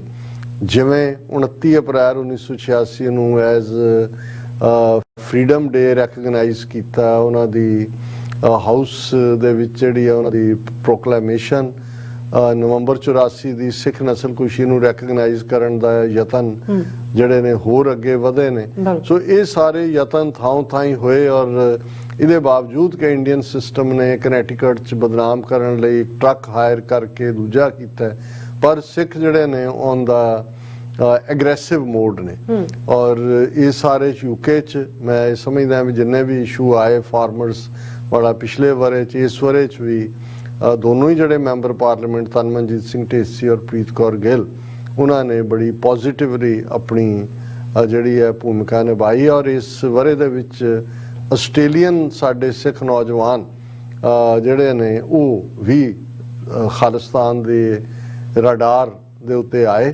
ਉਹਨਾਂ ਨੇ ਜਿੱਥੇ ਪ੍ਰਾਪਤੀਆਂ ਕੀਤੀਆਂ ਪ੍ਰੋਟੈਸਟ ਵੀ 15 ਅਗਸਤ ਹੋਏ ਅਦਰਵੇ ਹੋਏ ਲੇਕਿਨ ਇਸ ਦੇ ਨਾਲ ਜਿਵੇਂ ਉਹਨਾਂ ਨੇ ਜਿਹੜਾ ਇੰਡੀਅਨ ਗਵਰਨਮੈਂਟ ਨੇ ਦਾ ਆਸਟ੍ਰੇਲੀਅਨ ਦੇ ਵਿੱਚ ਨੈਗੇਸ਼ਨ ਕਰਕੇ ਸਿੱਖ ਵਿਰੋਧੀ ਕੈਂਪੇਨ ਸ਼ੁਰੂ ਕੀਤਾ ਸੀ ਜਿਵੇਂ ਆਸਟ੍ਰੇਲੀਆ ਦੀਆਂ ਗੁਰਦੁਆਰਾ ਕਮੇਟੀਆਂ ਸਿੱਖ ਆਰਗੇਨਾਈਜੇਸ਼ਨਸ ਨੇ ਪੋਲੀਟੀਕਲੀ ਜਿੱਥੇ ਕੰਮ ਕੀਤਾ ਹੋਇਆ ਸੀ ਔਰ ਕਿਉਂਕਿ ਪਿਛਲੇ ਵਰੇ ਦੀ ਲੈਗੇਸੀ ਉਹ ਭਾਵੇਂ ਕਿ ਆਸਟ੍ਰੇਲੀਆ ਦੀਆਂ ਬੁਸ਼ ਫਾਇਰਸ ਹੋਣ ਫਲੱਡਸ ਹੋਣ ਕੋਵਿਡ-19 ਦੇ ਚੱਲਦੇ ਆ ਸੋ ਸਿਆਸੀ ਤੌਰ ਤੇ ਆਸਟ੍ਰੇਲੀਆ ਦੇ ਸਿੱਖਾਂ ਨੇ ਆਪਣਾ ਜਿਹੜਾ ਕੱਦ ਹੈ ਉਹ ਕਾਫੀ ਉੱਚਾ ਕੀਤਾ ਔਰ ਇਹ ਸਾਰੇ ਦੇ ਨਾਲ ਅਸੀਂ ਜਿੱਥੇ ਜੈਨੋਸਾਈਡ ਰੈਜ਼ੋਲੂਸ਼ਨਸ ਦੀ ਗੱਲ ਕੀਤੀ ਹੈ ਉੱਥੇ ਇਹਦੇ 'ਚ ਵੀ ਕੋਈ ਸ਼ੱਕ ਨਹੀਂ ਹੈ ਕਿ ਆਪਣੇ ਵੀ ਪਿਆਰੇ ਨਾਲ ਰਹਿੰਦੇ ਨੇ ਜਿਨ੍ਹਾਂ ਨੂੰ ਕੋਈ ਵੀ ਕੀਤਾ ਕਿਤੇ ਚੰਗਾ ਕੰਮ ਹੈ ਉਸ 'ਚ ਨੁਕਸ ਹੀ ਨਜ਼ਰ ਆਉਂਦੇ ਨੇ ਉਹਨਾਂ ਨੇ ਵੀ ਆਪਣਾ ਕੰਮ ਕੀਤਾ ਅਮਰੀਕਾ 'ਚ US ਕਾਂਗਰੈਸ਼ਨਲ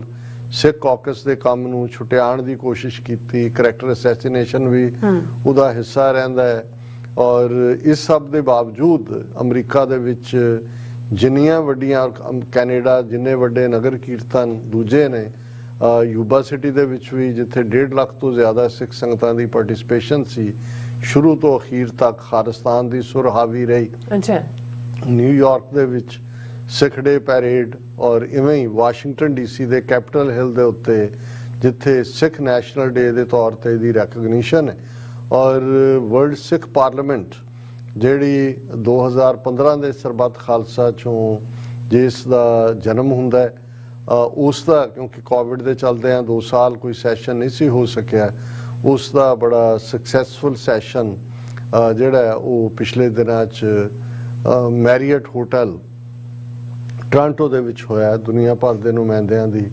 ਪਾਰਟਿਸਿਪੇਸ਼ਨ ਸੀ ਔਰ ਇਹ ਸਾਰੇ ਜਿਹੜੇ ਨੇ ਮੈਂ ਸਮਝਦਾ ਵੀ ਜਦੋਂ ਅਸੀਂ ਇਸ ਬਾਕੀ ਹਰ ਫਰੰਟ ਦੇ ਉੱਤੇ ਕੋਈ ਨਾ ਕੋਈ ਨਵੇਂ ਗੁਰਦੁਆਰੇ ਵੀ ਬਣੇ ਹੋਣਗੇ, ਨਵੀਆਂ ਤਬਦੀਲੀਆਂ ਵੀ, ਕੁਝ ਕੈਂਪ ਵੀ ਲੱਗੇ ਨੇ ਪੰਜਾਬੀ ਪੜ੍ਹਾਉਣ ਦਾ ਵੀ। ਔਰ ਸਾਡੇ ਲਈ ਇਹ 2022 ਦਾ ਵਰ੍ਹਾ ਮੇਰੇ ਲਈ ਨਿੱਜੀ ਤੌਰ ਤੇ ਵੀ ਇੰਪੋਰਟੈਂਟ ਸੀ, ਕਿਉਂਕਿ ਆਲਮੋਸਟ 20 ਸਾਲ ਦੇ ਗੈਪ ਤੋਂ ਬਾਅਦ ਸਾਡੇ ਜਿਹੜੇ ਨੇ ਉਹ ਬੰਧਨ ਖੁੱਲੇ ਔਰ ਅਸੀਂ ਕੈਨੇਡਾ ਦੀਆਂ ਸਿੱਖ ਸੰਗਤਾਂ ਦੇ ਦੀਦਾਰ ਕੀਤੇ। ਔਰ ਉਹਦੇ ਚ ਟੋਰਾਂਟੋ ਹੋਏ, ਮੌਂਟਰੀਆਲ ਹੋਏ ਔਰ ਬ੍ਰਿਟਿਸ਼ ਕੋਲੰਬੀਆ, ਉਹਨਾਂ ਸਾਰਿਆਂ ਤੋਂ ਜਿੰਨਾ ਪਿਆਰ, ਜਿੰਨੀ ਮੁਹੱਬਤ ਅਸੀਂ ਮਾਣੀ। ਸਾਡੇ ਲਈ ਜਦੋਂ ਅਸੀਂ ਹੁਣ ਪੰਥਕ ਤੋਂ ਨੁਕਤਾ ਨਿਗਾਹ ਤੋਂ ਦੇਖਣਾ ਤੇ ਇਹ ਵੀ ਇੱਕ ਵੱਡਾ ਪਾਰਟ ਹੈ। ਔਰ ਉੱਥੋਂ ਦੇ ਲਿਹਾਜ਼ ਨਾਲ ਜਾਂਦੇ ਜਾਂਦੇ ਜਿਵੇਂ ਅਸੀਂ ਵੀਰ ਬਾਲ ਦਿਵਸ ਦਾ ਇਹਨਾਂ ਦੀ ਨੌਟੰਕੀ ਨੂੰ ਵੀ ਜਿਵੇਂ ਸਿੱਖ ਸੰਸਥਾਵਾਂ ਨੇ ਚੈਲੰਜ ਕੀਤਾ, ਡਾਇਸਪੋਰਾ ਸਿੱਖਾਂ ਨੇ ਟੋਟਲ ਬਾਈਕਾਟ ਲਾਈਨ ਦੇ ਥੱਲੇ ਫੇਲ ਕੀਤਾ। ਔਰ ਹੁਣ ਇਹ ਵੀ ਸਾਹਮਣੇ ਆਇਆ ਕਿ ਈਵਨ ਦਿੱਲੀ ਦੇ ਸਿੱਖਾਂ ਦੀ ਵੀ ਉਹ ਗੁਰੂ ਹਰਕ੍ਰਿਸ਼ਨ ਪਬਲਿਕ ਸਕੂਲ ਨਾਲ ਲੱਗਦੇ ਸਕੂਲਾਂ ਦੇ ਬੱਚਿਆਂ ਨੂੰ ਜ਼ਬਰਦਸਤੀ 4 ਘੰਟੇ ਠੰਡ 'ਚ ਬਿਠਾਇਆ ਸੀ। ਲੇਕਿਨ ਜਿਹੜੇ ਇਹਨਾਂ ਦੇ ਟੁਚਿਆਂ ਨੂੰ ਛੱਡ ਕੇ ਮਨਜਿੰਦਰ ਸਿਰਸਾ ਜਾਂ ਕਾਲਕਾ ਜਿਹੜੇ ਆ ਕੋਈ ਸਿੱਖਾਂ ਦੀ ਪਾਰਟਿਸਿਪੇਸ਼ਨ ਨਹੀਂ ਸੀ। ਸੋ ਇਹ ਜਿਹੜੇ ਨੇ ਇਸ ਦੌਰ ਨੇ ਰੈਂਟਾ ਸਿੱਖ ਵੀ ਸਾਹਮਣੇ ਲਿਆਂਦੇ, ਜਿਵੇਂ ਪੰਜਾਬ ਚੋਂ ਕੈਪਟਨ ਅਮਰਿੰਦਰ ਔਰ ਇਸ ਨਸਲ ਦੇ ਜਿਹੜੇ ਨੇ ਉਹ ਜੰਪ ਕਰਕੇ ਜੋ ਉਹਨਾਂ ਦਾ ਇਲੈਕਸ਼ਨਾਂ ਲੜਨ ਲਈ ਆਪਣੀ ਪਾਰਟੀ ਬਣਾਈ ਸੀ, ਫਿਰ ਜਾ ਕੇ ਬੀਜੇਪੀ ਦੇ ਵਿੱਚ ਵੜੇ ਤੇ ਠੀਕ ਹੈ, ਟਕੇ ਦੀ ਹੰਡੀ ਗਈ, ਕੁੱਤੇ ਦੀ ਜਾਤ ਪਛਾਣੀ ਗਈ। ਸੋ ਇਹ ਵੀ ਸਾਰੇ ਜਿਹੜੇ ਨੇ ਐਕਸਪੋਜ਼ ਹੋਏ ਔਰ ਆਉਣ ਵਾਲੇ ਪੀਰੀਅਡ 'ਚ ਅਸੀਂ ਜਿਉਂ-ਜਿਉਂ ਡਿਵੈਲਪਮੈਂਟਸ ਹੋਣਗੀਆਂ, ਜਿਵੇਂ ਬੰਦੀ ਸਿੰਘਾਂ ਦੀ ਰਿਹਾਈ ਦਾ ਮੁੱਦਾ ਇਸ ਵਾਰ ਚੋਣਾਂ ਤੋਂ ਪਹਿਲਾਂ ਵੀ ਸਾਡੀ TV 84 ਦੀ ਟੀਮ ਨੇ ਕਨਫਰੰਟ ਕੀਤਾ ਭਗਵੰਤ ਮਾਨ ਨੂੰ। ਔਰ ਇਸ ਸਾਰੇ 'ਚ TV 84 ਨੇ ਵੀ, ਜੇ ਅਸੀਂ ਪੰਥਕ ਪਿੜ ਦੀ ਗੱਲ ਕਰੀਏ ਤੇ ਆਪਣੀ ਹੋਂਦ ਦੇ 10 ਸਾਲ ਪੂਰੇ ਕੀਤੇ, ਉਸ ਤੇ ਅਸੀਂ ਹੋਰ ਵੀ ਵੇਰਵੇ ਨਾਲ ਗੱਲ ਕਰਾਂਗੇ। ਸੋ ਕੁੱਲ ਮਿਲਾ ਕੇ ਜਿਹੜਾ ਪੰਥ ਦੀ ਚੜ੍ਹਦੀ ਕਲਾ ਦੀਆਂ ਗੱਲਾਂ ਹੀ ਸਾਹਮਣੇ ਆਈਆਂ। ਝੰਡੇ ਵੀ ਝੂਲੇ।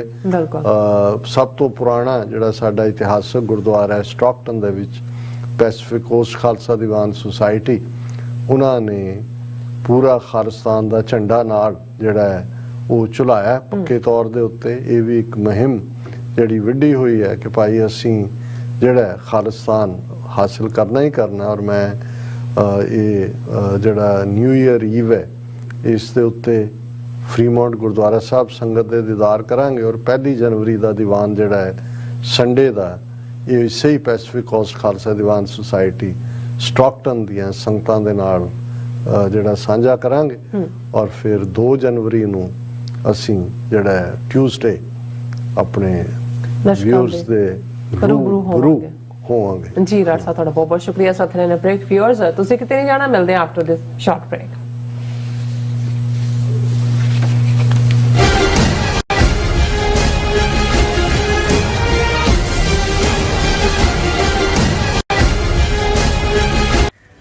UK, ਜਨੇਵਾ, ਇਟਲੀ, ਆਸਟਰੀਆ ਅਤੇ ਕੈਨੇਡਾ ਤੋਂ ਬਾਅਦ ਖਾਲਿਸਤਾਨ ਰੈਫਰੈਂਡਮ ਦੀਆਂ ਵੋਟਾਂ ਦਾ ਅਗਲਾ ਪੜਾਅ ਆਸਟ੍ਰੇਲੀਆ।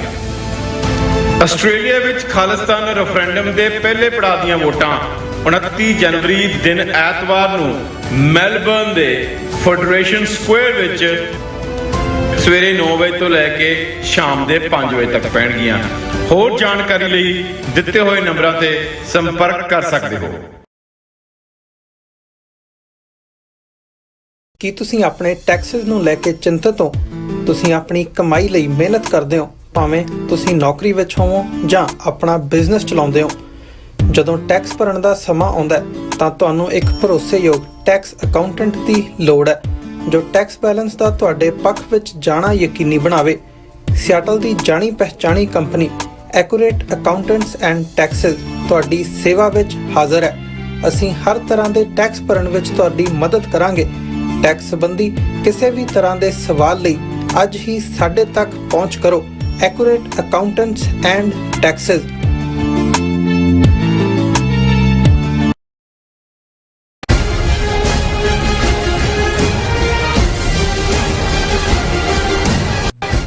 ਦਰਸ਼ਕੋ ਬ੍ਰੇਕ ਤੋਂ ਬਾਅਦ ਤੁਹਾਡਾ ਸਭ ਦਾ ਭਰਪੂਰ ਸਵਾਗਤ ਹੈ। ਸੋ ਵਿਊਅਰਸ, ਸਾਲ 2023 ਵਿੱਚ ਖਾਲਸਾ ਪੰਥ ਨੂੰ ਕੀ ਚੈਲੰਜ ਦਰਪੇਸ਼ ਹੋ ਸਕਦੇ ਹਨ ਅਤੇ ਭਾਰਤ ਦੀ ਸਿਆਸਤ ਕਿਹਨਾਂ ਪੜਾਵਾਂ ਵਿੱਚੋਂ ਗੁਜ਼ਰ ਸਕਦੀ ਹੈ, ਇਸ ਬਾਰੇ ਆਪਾਂ ਗੱਲਬਾਤ ਕਰਨ ਜਾ ਰਹੇ ਹਾਂ। ਸੋ ਅਸੀਂ ਚਾਹਾਂਗੇ ਕਿ ਤੁਸੀਂ ਇਸੇ ਤਰ੍ਹਾਂ ਬਣੇ ਰਹਿਣਾ, ਦੇਖਣ ਸੁਣ ਲੈਣ ਲਿਖਣ ਲਈ ਤੁਹਾਡਾ ਸਭ ਦਾ ਬਹੁਤ ਧੰਨਵਾਦ ਜੀ। ਡਾਕਟਰ ਸਾਹਿਬ ਕੀ ਵਿਚਾਰ ਹਨ? ਦੇਖੋ, ਬੇਸ਼ੱਕ ਅਸੀਂ ਹਮੇਸ਼ਾ ਚੜ੍ਹਦੀ ਕਲਾ 'ਚ ਵਿਚਰਨ ਦੀ ਜਿਹੜੀ ਖਾਲਸਾਈ ਸਾਡੀ ਸਪਿਰਿਟ ਹੈ ਉਸ ਦੇ ਵਿੱਚ ਹੀ ਜਿਉਣ ਦੀ ਕੋਸ਼ਿਸ਼ ਕਰਦੇ ਹਾਂ।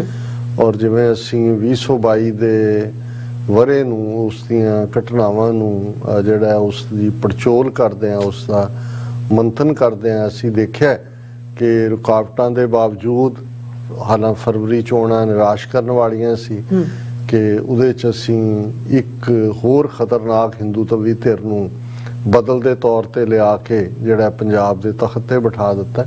ਲੇਕਿਨ 3-4 ਮਹੀਨੇ ਦੇ ਵਿੱਚ ਹੀ ਰਿਵਰਸ ਲੱਗ ਗਿਆ ਔਰ ਉਸੇ ਹੀ ਸੰਗਰੂਰ ਪਾਰਲੀਮਾਨੀ ਹਲਕੇ ਤੋਂ ਸਰ ਸਿਮਰਨਜੀਤ ਸਿੰਘ ਮਾਨ ਜਿਹੜਾ ਖਾਲਿਸਤਾਨ ਦਾ ਝੰਡਾ ਚੁੱਕ ਕੇ ਰੱਖਦੇ ਨੇ ਹਮੇਸ਼ਾ, ਉਹਨਾਂ ਦੀ ਜਿੱਤ ਹੋਈ। ਸੋ ਅਸੀਂ ਇਸ ਸਾਰੇ ਚੋਂ, ਠੀਕ ਹੈ ਗਲਤੀਆਂ ਵੀ ਹੁੰਦੀਆਂ ਨੇ ਔਰ ਉਸ ਚੋਂ ਫਿਰ ਕੌਮ ਨਿਕਲ ਕੇ ਜਿਹੜਾ ਹੈ ਉਹ ਚੜ੍ਹਦੀ ਕਲਾ ਵੱਲ ਜਾਂਦੀ ਹੈ। ਔਰ ਇਹਦੇ 'ਚ ਵੀ ਕੋਈ ਸ਼ੱਕ ਨਹੀਂ ਹੈ ਕਿ ਇਸ ਵੇਲੇ ਜੇ ਅਸੀਂ ਵਰਾ 2023 ਦੇ ਚੈਲੰਜਸ ਨੂੰ ਦੇਖੀਏ, ਉਹ ਗੰਭੀਰ ਚੈਲੰਜ ਮੈਨੂੰ ਨਜ਼ਰ ਆਉਂਦੇ ਨੇ, ਕਿਉਂਕਿ ਪੰਜਾਬ ਦੀ ਫਿਜ਼ਾ ਦੇ ਵਿੱਚ ਆਜ਼ਾਦੀ ਦੀਆਂ ਤਰੰਗਾਂ ਇੱਕ ਵਾਰ ਫੇਰ ਬੜੇ ਜ਼ੋਰ ਦੇ ਨਾਲ ਇਹ ਤਰੰਗਾਂ ਵਗ ਰਹੀਆਂ ਨੇ, ਉਸ ਦਾ ਉਭਾਰ ਹੈ।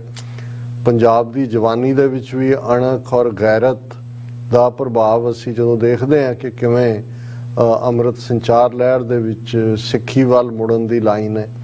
ਔਰ ਈਵਨ ਅਸੀਂ ਦਸੰਬਰ ਦੇ ਮਹੀਨੇ ਜਦੋਂ ਕਿ ਛੋਟੇ ਸਾਹਿਬਜ਼ਾਦਿਆਂ, ਵੱਡੇ ਸਾਹਿਬਜ਼ਾਦਿਆਂ, ਮਾਤਾ ਗੁਜਰੀ ਜੀ ਦੀ ਸ਼ਹਾਦਤ ਨੂੰ ਸਮਰਪਿਤ ਸਮਾਗਮ ਹੁੰਦੇ ਨੇ, ਮੈਂ ਦੇਖ ਰਿਹਾ ਸੀ ਕਿ ਵੀ ਬਹੁਤ ਵੱਡੀ ਗਿਣਤੀ 'ਚ ਪਾਰਟਿਸਿਪੇਸ਼ਨ ਸੀ ਔਰ ਜਿਵੇਂ ਅੱਡ-ਅੱਡ ਤਰੀਕਿਆਂ ਦੇ ਨਾਲ ਮੈਸੇਜ ਹਰ ਪਾਸਿਓਂ ਦਿੱਤਾ ਗਿਆ। ਸੋ ਇਹ ਇਵੇਂ ਲੱਗਦਾ ਕਿ ਪੰਜਾਬ ਦੀ ਧਰਤੀ ਦੇ ਉੱਤੇ ਇੱਕ ਵਾਰ ਫੇਰ ਉਹ ਫਖਰ, ਉਹ ਮਾਣ, ਉਹ ਜੂਝਣ ਦਾ ਚਾਅ ਔਰ ਸਿਰ ਨਾ ਝੁਕਾਉਣ ਦੀ ਗੱਲ, ਇਹ ਜਿਹੜੀ ਹੈ ਇਹ ਅੰਗੜਾਈਆਂ ਲੈ ਰਹੀ ਹੈ। ਔਰ ਇਕੱਲਾ ਇਹੀ ਨਹੀਂ, ਇਸ ਦਾ ਕਾਫੀ ਇੰਪੈਕਟ ਦੇਖਿਆ ਜਾ ਰਿਹਾ।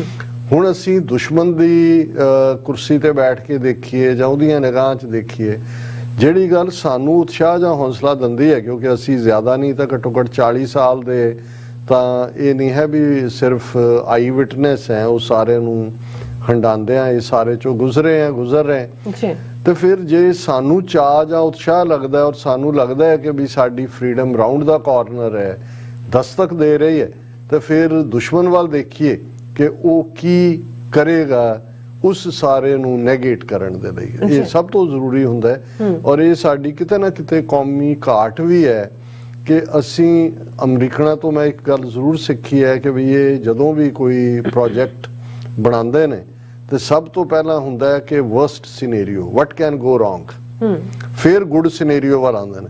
ਸਾਡੇ ਤਾਂ ਵਰਸਟ ਬਣਾਉਣਾ ਕੀ ਹੈ, ਸੋਚਦਾ ਹੀ ਨਹੀਂ ਵੀ ਕੋਈ ਵੀ ਵਰਸਟ ਹੋ ਸਕਦਾ, ਅਸੀਂ ਬਸ ਗੁੱਡ ਸਿਨੈਰੀਓ ਹੀ ਰੱਖਿਆ ਹੁੰਦਾ ਵੀ ਇਵੇਂ ਹੋਏਗਾ। ਔਰ ਇਸ ਲਈ ਬਹੁਤ ਵਾਰ ਅਸੀਂ ਫਸ ਵੀ ਜਾਂਦੇ ਹਾਂ, ਟ੍ਰੈਪ ਵੀ ਹੋ ਜਾਂਦੇ ਹਾਂ, ਕਈ ਵਾਰ ਵਰਤੇ ਵੀ ਜਾਂਦੇ ਹਾਂ, ਬਹੁਤ ਵਾਰ ਵਰਤੇ ਜਾਂਦੇ हैं। ਔਰ ਇਹ ਇਸੇ ਐਂਗਲ ਤੋਂ ਜਦੋਂ ਮੈਂ ਦੇਖਦਾ ਵੀ ਅੱਜ ਸਾਨੂੰ ਚੜ੍ਹਾਈ ਨਜ਼ਰ ਆਉਂਦੀ ਹੈ, ਖਾਲਿਸਤਾਨ ਰੈਫਰੈਂਡਮ ਇੱਕ ਕਾਮਯਾਬੀ ਦਾ ਪ੍ਰਤੀਕ ਬਣ ਕੇ ਉੱਭਰਿਆ ਹੈ, ਡਾਇਸਪੋਰਾ 'ਚ ਸਿੱਖ ਗੁਰਦੁਆਰਿਆਂ ਦੇ ਵਿੱਚ ਪੰਥ ਦੀ ਗੱਲ ਹੈ, ਪੰਜਾਬ ਦੀ ਧਰਤੀ ਤੇ ਜਿਵੇਂ ਮੈਂ ਤਬਦੀਲੀ ਦੀ ਗੱਲ ਕੀਤੀ, ਤੇ ਦੁਸ਼ਮਣ ਵੀ ਉਸ ਪਾਸੇ ਦਾ ਨੈਰੇਟਿਵ ਸਿਰਜਦਾ ਚਲਾ ਜਾ ਰਿਹਾ। ਔਰ ਅਸੀਂ ਦੇਖ ਰਹੇ ਹਾਂ ਕਿ ਜਿਵੇਂ 80ਵਿਆਂ ਦੇ ਦੌਰ 'ਚ ਜਿਸ ਕਿਸਮ ਦੀ ਨੈਗੇਟਿਵਿਟੀ ਸੀ ਉਹੀ ਹੋ ਰਿਹਾ ਕਿ rise of separatism, rise of violence, law and order problem ਔਰ this that, ISI, drone attack. ਔਰ ਜਿਵੇਂ ਅਮਿਤ ਸ਼ਾਹ ਨੇ ਇਹ ਕਹਿ ਕੇ ਕਿ ਜੀ ਅਸੀਂ ਜਿਹੜੇ ਬਾਰਡਰ ਵਿਲੇजेस ਨੇ ਕਦੀ ਤਾਰਾਂ ਨਾਲ ਜਾਂ ਬੂਟਸ ਔਨ ਦਾ ਗਰਾਊਂਡ ਨਾਲ ਨਹੀਂ ਸਰਨਾ, ਉੱਥੇ ਸਾਨੂੰ ਪੈਟਰੀਓਟਿਕ ਸਿਟੀਜ਼ਨ ਸੈਟਲ ਕਰਨੇ ਹੋਣਗੇ। ਹੁਣ ਇਹ ਬੜੀ ਖਤਰਨਾਕ ਗੱਲ ਹੈ ਕਿਉਂਕਿ ਆਲਰੇਡੀ ਅੱਧਾ ਪੰਜਾਬ ਤਾਂ ਉਹਨਾਂ ਨੇ 25,000 ਸਕੁਅਰ ਕਿਲੋਮੀਟਰ BSF ਦੇ ਹਵਾਲੇ ਕੀਤਾ ਹੋਇਆ ਤੇ ਜੇ ਹੋਮ ਮਿਨਿਸਟਰ ਇਹ ਗੱਲ ਕਹਿੰਦਾ ਹੈ ਤਾਂ ਜ਼ਾਹਰ ਹੈ ਕਿ ਵੀ ਕੁਛ ਨਾ ਕੁਛ ਐਸਾ ਕੁੱਕ ਹੋ ਰਿਹਾ। ਫਿਰ ਇਸੇ ਅੰਦਾਜ਼ ਅਸੀਂ ਦੇਖਦੇ ਹਾਂ ਕਿ ਪੰਜਾਬ ਦੇ ਵਿੱਚ ਜਿਸ ਕਿਸਮ ਦਾ ਨੈਗੇਟਿਵਿਟੀ ਦੀ ਲਾਈਨ ਚੱਲ ਰਹੀ ਹੈ, ਡੈਮੋਗ੍ਰਾਫਿਕ ਬਦਲਣ ਦੀ ਲਾਈਨ ਬਰਾਬਰ ਬੜੀ ਤੇਜ਼ੀ ਨਾਲ ਚੱਲ ਰਹੀ ਹੈ, ਤੇ ਜੇ ਬਾਰਡਰ ਏਰੀਆਜ਼ ਦੇ ਵਿੱਚ ਵੀ ਇਸ ਕਿਸਮ ਦਾ ਕੋਈ ਮੂਵ ਇਹਨਾਂ ਨੇ ਇਹ ਕਹਿ ਕੇ ਜੀ ਖਤਰਾ ਖਤਰਾ ਖਤਰਾ ਇਹਨੂੰ ਖਾਲੀ ਕਰਾਓ, ਤੇ ਉਹ ਪੰਜਾਬ ਵਾਲਿਆਂ ਨੂੰ ਤਾਂ ਲਿਆ ਕੇ ਸਾਡੇ ਬਾਰਡਰ ਪਿੰਡਾਂ ਵਾਲਿਆਂ ਨੂੰ ਜਿਹੜਾ ਉਹ ਰਿਫਿਊਜੀ ਕੈਂਪਾਂ 'ਚ ਐਂਡ ਕਰ ਦੇਣਗੇ। ਸੋ ਇਹ ਚੈਲੰਜਸ ਸਾਡੇ ਸਾਹਮਣੇ ਨੇ। ਔਰ ਇਸੇ ਤਰ੍ਹਾਂ ਕਿਉਂਕਿ ਜੀਓ ਪੋਲਿਟਿਕਸ ਹਮੇਸ਼ਾ ਜਿਹੜੀ ਵੀ ਲੋਕਲ ਚੇਂਜਸ ਮੁਲਕ ਉਦੋਂ ਹੀ ਬਣਦੇ ਨੇ ਜਦੋਂ ਜੀਓ ਪੋਲਿਟਿਕਸ ਬਦਲਦੀ ਹੈ। ਜੇ ਸੈਕੰਡ ਵਰਲਡ ਵਾਰ ਨਾ ਹੁੰਦਾ ਤੇ ਉਸ ਤੋਂ ਬਾਅਦ ਇਹ ਕਲੋਨੀਅਲ ਜਿਹੜੀ ਪਕੜ ਹੈ ਉਹ ਨਾ ਟੁੱਟਦੀ। ਅਗਲੇ 10-12 ਸਾਲਾਂ 'ਚ 62 ਦੇ ਕਰੀਬ ਕਾਲੋਨੀਜ਼ ਬ੍ਰਿਟਨ ਨੂੰ ਆਜ਼ਾਦ ਕਰਨੀਆਂ ਪਈਆਂ, ਫ੍ਰੈਂਚ ਨੂੰ ਕਰਨੇ, ਸਭ ਕੁਝ ਬਦਲ ਗਿਆ। ਸੋ ਇਸੇ ਤਰ੍ਹਾਂ ਕਿਉਂਕਿ ਸਾਡੇ ਖਿੱਤੇ ਦੇ ਵਿੱਚ ਚਾਈਨਾ ਦਾ ਉਭਾਰ, ਅਮਰੀਕਾ ਦਾ ਉਸ ਨੂੰ ਕਾਊਂਟਰ ਕਰਨਾ, ਪਾਕਿਸਤਾਨ ਦੇ ਵਿੱਚ ਵੀ ਜਿਸ ਕਿਸਮ ਦਾ ਪਾਕਿਸਤਾਨ ਚਾਈਨਾ ਦਾ ਆਪਸੀ ਸਬੰਧ, ਸਿੱਖਾਂ ਦਾ ਇੰਟਰਨੈਸ਼ਨਲ ਬਾਰਡਰ ਤੇ ਹੋਣਾ, ਸਾਡਾ ਵੱਧ ਰਿਹਾ ਪੋਲੀਟੀਕਲ ਕਲਾਊਟ ਡਾਇਸਪੋਰਾ ਦੇ ਵਿੱਚ, ਇਹ ਸਾਰੇ ਫੈਕਟਰਸ ਨੇ ਜਿਹੜੇ ਸਾਡੇ ਲਈ ਪਲੱਸ ਨੇ। ਪਰ ਦੁਸ਼ਮਣ ਇਹਨਾਂ ਨੂੰ ਨੈਗੇਟ ਕਰਨ ਦੇ ਲਈ, ਜਿਵੇਂ ਉਹਨਾਂ ਨੇ ਡਾਇਸਪੋਰਾ ਸਿੱਖਾਂ ਨੂੰ ਬਦਨਾਮ ਕਰਨ ਦੇ ਲਈ ਇੱਕ ਪੂਰਾ ਜਿਹੜਾ ਕੰਟੀਨਿਊਸ ਕੈਂਪੇਨ ਸ਼ੁਰੂ ਕੀਤਾ ਹੈ। ਕੈਨੇਡਾ ਦੇ ਮਾਮਲੇ 'ਚ ਅਸੀਂ ਗੱਲ ਕੀਤੀ, ਹਾਲਾਂ ਪੀਸਫੁਲ ਰੈਫਰੈਂਡਮ ਹੱਕ ਹੈ, ਕੈਨੇਡਾ ਨੇ ਖੁਦ ਕਿਊਬੈਕ 'ਚ ਕਰਵਾਏ ਹੋਏ ਨੇ, ਲੇਕਿਨ ਜਿਵੇਂ ਸਿੱਖਾਂ ਨੂੰ ਬਦਨਾਮ ਕਰਨ ਦੇ ਲਈ ਦਹਿਸ਼ਤਗਰਦੀ ਔਰ ਉਸ ਨਾਲ ਜੋੜ ਕੇ ਡੋਮੈਸਟਿਕ ਟੈਰਰਿਜ਼ਮ ਨੂੰ ਇੰਟਰਨੈਸ਼ਨਲ ਟੈਰਰਿਜ਼ਮ ਬਣਾ ਕੇ ਜਿਵੇਂ ਉਹਨਾਂ ਨੇ ਡਿਮਾਰਸ਼ੇ, ਪ੍ਰੋਟੈਸਟ, ਐਡਵਾਈਜ਼ਰੀਜ਼ ਕੀਤੀਆਂ, ਇਹੀ ਕੁਛ ਆਸਟ੍ਰੇਲੀਆ 'ਚ ਦੁਹਰਾਇਆ ਜਾ ਰਿਹਾ। ਆਸਟ੍ਰੇਲੀਅਨ ਗਵਰਨਮੈਂਟ ਦਾ ਵੀ ਪ੍ਰੈਸ਼ਰ ਹੈ। ਔਰ ਕਿਉਂਕਿ ਇੰਡੀਅਨ ਕਲਾਊਟ, ਜਿਵੇਂ ਹੁਣ ਆਸਟ੍ਰੇਲੀਆ ਨਾਲ 27 ਦਸੰਬਰ ਨੂੰ ਜਿਹੜਾ ਉਹਨਾਂ ਦੀ ਜਿਹੜੀ ਬਿਜ਼ਨਸ ਟ੍ਰੇਡ ਡੀਲ ਸੀ ਉਹ ਫਾਈਨਲ ਲਾਗੂ ਹੋ ਗਈ। ਹੁਣ ਇਹਦੇ ਥੱਲੇ ਆਸਟ੍ਰੇਲੀਆ 'ਚ ਵੀ ਉਸ ਪ੍ਰਭਾਵ ਨੂੰ ਇਸਤੇਮਾਲ ਕਰਨ ਦੀ ਕੋਸ਼ਿਸ਼ ਕੀਤੀ ਜਾ ਰਹੀ ਹੈ। ਯੂਕੇ ਦੇ ਨਾਲ ਵੀ ਟ੍ਰੇਡ ਡੀਲ ਚੱਲ, ਰਿਸ਼ੀ ਸੁਨਕ ਜਾਂ ਉਹ ਸਾਰੇ ਵੀ ਉਸੇ ਹੀ ਬਲਾਕ ਨਾਲ ਬਿਲੋਂਗ ਕਰਦੇ ਨੇ। ਬਾਈਡਨ ਐਡਮਿਨਿਸਟ੍ਰੇਸ਼ਨ 'ਚ ਵੀ ਬਹੁਤ ਵੱਡੀ ਗਿਣਤੀ 'ਚ 125-30 ਦੇ ਕਰੀਬ ਇੰਡੀਅਨ ਮੂਲ ਦੇ ਲੋਕ ਜਿਹੜੇ ਨੇ ਉਹ ਵੜੇ ਹੋਏ ਨੇ। ਸੋ ਇਹ ਚੈਲੰਜਸ ਇਹ ਬਾਹਰ ਇਸ ਲਈ ਸਿੱਖਾਂ ਲਈ ਪ੍ਰੋਬਲਮਸ ਖੜੀਆਂ ਕਰ ਰਹੇ ਨੇ। ਔਰ ਇਹਦੇ ਨਾਲ ਇਹ ਕਹਿ ਕੇ ਜੀ ਇੱਥੇ ਦਹਿਸ਼ਤਗਰਦੀ, ਉੱਥੋਂ ਐਕਸਟ੍ਰਾਡਾਈਟ ਕਰੋ, ਉੱਥੋਂ ਡਿਪੋਰਟ ਕਰੋ। ਦੂਜਾ ਬਾਹਰਲੇ ਸਿੱਖਾਂ ਨੂੰ ਮਲੇਸ਼ੀਆ 'ਚ ਹੋਏ, ਥਾਈਲੈਂਡ ਹੋਏ ਔਰ ਅਮਰੀਕਾ, ਕੈਨੇਡਾ ਤਾਂ ਸਾਡੇ ਸਾਹਮਣੇ ਹੀ ਹੈ ਕਿ ਜੋ ਤੁਸੀਂ ਨਾਂ ਦੇ ਦਿੰਦੇ ਹੋ ਜੀ ਇਹ ਜਿਹੜੇ ਨੇ ਦਹਿਸ਼ਤਗਰਦ ਨੇ, ਤੁਸੀਂ ਪ੍ਰੈਸ਼ਰ ਬਿਲਡ ਕਰ ਰਹੇ ਹੋ। ਸੋ ਇਹ ਚੈਲੰਜਸ, ਔਰ ਮੈਨੂੰ ਲੱਗਦਾ ਹੈ ਵੀ ਇਹ ਜਿਹੜੀ ਇੱਕ ਨਸਲਕੁਸ਼ੀ ਤੱਕ ਵੀ ਇਹ ਜਾ ਸਕਦੇ ਨੇ। ਕੁਛ ਨਾ ਕੁਛ ਜਿਹੜਾ ਇਸ ਕਿਸਮ ਦਾ ਕੁੱਕ ਹੋ ਰਿਹਾ। ਔਰ ਇਹਦੇ ਨਾਲ ਜੁੜਿਆ ਹੋਇਆ ਜੇ ਇੰਡੀਅਨ ਕੰਟੈਕਸਟ ਦੇਖੀਏ ਕਿ 2024 ਚ ਪਾਰਲੀਮਾਨੀ ਚੋਣਾਂ ਨੇ ਔਰ ਮੋਦੀ ਗਵਰਨਮੈਂਟ ਹਰ ਫਰੰਟ ਤੇ ਫੇਲ ਹੋਈ। ਅਸੀਂ ਕੋਵਿਡ-19 ਦੇ ਚੱਲਦਿਆਂ ਦੇਖਿਆ ਕਿ 43 ਲੱਖ ਲੋਕ, ਵਰਲਡ ਹੈਲਥ ਆਰਗੇਨਾਈਜੇਸ਼ਨ ਦੀ ਫਿਗਰ, ਕੱਲੇ ਭਾਰਤ ਦੇ ਵਿੱਚ ਮਰੇ। ਹਰ ਆਲਮੋਸਟ ਤੀਸਰਾ ਬੰਦਾ ਭਾਰਤ ਚ ਮਰਨ ਵਾਲਾ ਹੈ। ਅਨਇੰਪਲੋਇਮੈਂਟ ਦਾ ਹਾਲ ਜਿਹੜਾ ਹੈ, ਬਹੁਤ ਜ਼ਿਆਦਾ ਨੌਜਵਾਨ ਅਨਇੰਪਲੋਇਡ ਨੇ, ਕੋਈ ਪ੍ਰੋਗਰੈਸ ਕਿਸੇ ਪਾਸਿਓਂ ਨਹੀਂ ਹੈ। ਨਫ਼ਰਤ ਹਿੰਦੂ ਮੁਸਲਮ ਇਹ ਤਾਂ ਕਰਦੇ ਰਹੇ ਨੇ, ਪਰ ਇਹ ਵੀ ਹੁਣ ਕਿਤੇ ਨਾ ਕਿਤੇ ਆ ਕੇ ਜਿਹੜਾ ਉਹਦਾ ਪ੍ਰਭਾਵ ਘਟਦਾ ਚਲਾ ਜਾ ਰਿਹਾ। ਔਰ ਹਿਮਾਚਲ ਦੇ ਵਿੱਚ ਜਿਵੇਂ ਲੂਜ਼ ਕੀਤੀ ਬੀਜੇਪੀ ਨੇ ਇਲੈਕਸ਼ਨ, ਗੁਜਰਾਤ ਦੇ ਵਿੱਚ ਉਹੀ ਨਫ਼ਰਤ ਵਿਖੀ।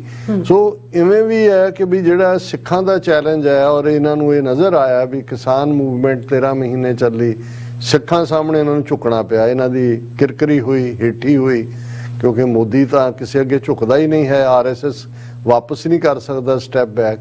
ਪਰ ਇਹ ਨਾ ਭੁੱਲੀਏ ਕਿ ਭਾਈ ਇਹ ਉਹ ਨੇ ਜਿਹੜੇ ਬਹੁਤ ਕੁਝ ਪੀ ਕੇ ਵੀ, ਅਸੀਂ ਲੋਕ ਤਾਂ ਜਜ਼ਬਾਤੀ ਰਿਐਕਟ ਕਰਦੇ ਹਾਂ।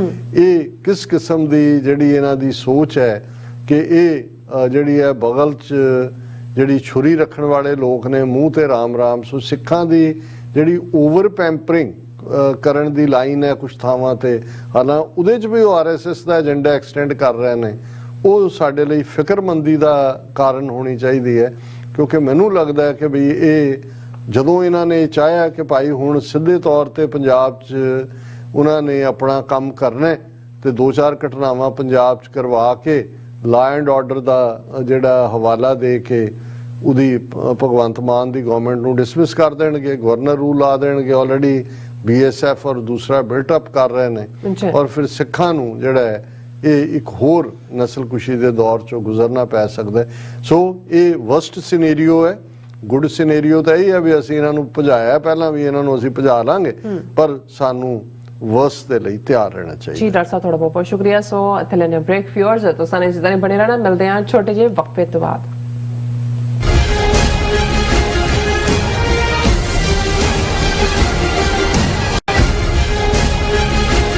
ਇੱਕ ਓੰਕਾਰ ਇੱਕ ਸ਼ਬਦ ਵੱਖਰਾ ਕਹਿਣਾ, ਇੱਕ ਓੰਕਾਰ ਇਸ ਤਰ੍ਹਾਂ ਬੋਲਣਾ। ਸਾਡਾ ਇਹ ਨਿੱਕਾ ਜਿਹਾ ਉਪਰਾਲਾ ਹੈ ਕਿ ਅਸੀਂ ਸਾਰੇ ਖੁਦ ਧੰਨ ਸ਼੍ਰੀ ਗੁਰੂ ਗ੍ਰੰਥ ਸਾਹਿਬ ਜੀ ਦੀ ਬਾਣੀ ਦਾ ਸ਼ੁੱਧ ਉਚਾਰਨ ਕਰ ਸਕੀਏ। ਸਤਿਨਾਮ ਕਰਤਾ ਪੁਰਖ। ਪਰਿਵਾਰ ਵਿੱਚ ਬੈਠ ਕੇ ਇਸ ਪ੍ਰੋਗਰਾਮ ਨੂੰ ਦੇਖੀਏ ਤੇ ਆਪਣੇ ਪਰਿਵਾਰਾਂ ਨੂੰ ਗੁਰਬਾਣੀ ਨਾਲ ਜੋੜੀਏ। ਟੀਵੀ 84 ਤੇ ਹਰ ਰੋਜ਼ ਸ਼ਾਮ 6 ਵਜੇ ਤੋਂ 6:30 ਵਜੇ ਤੱਕ ਗੁਰਬਾਣੀ ਸੰਥਿਆ ਦਾ ਪ੍ਰਸਾਰਣ ਕੀਤਾ ਜਾਵੇਗਾ।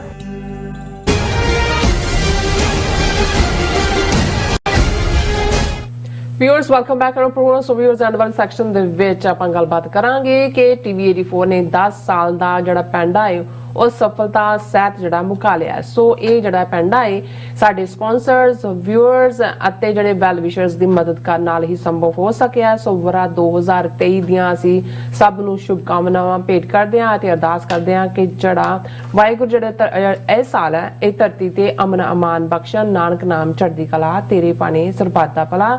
ਸੋ happy new year all to you. So doctor ਸਾਹਿਬ ਕੀ ਕਹਿਣਾ ਚਾਹੋਗੇ?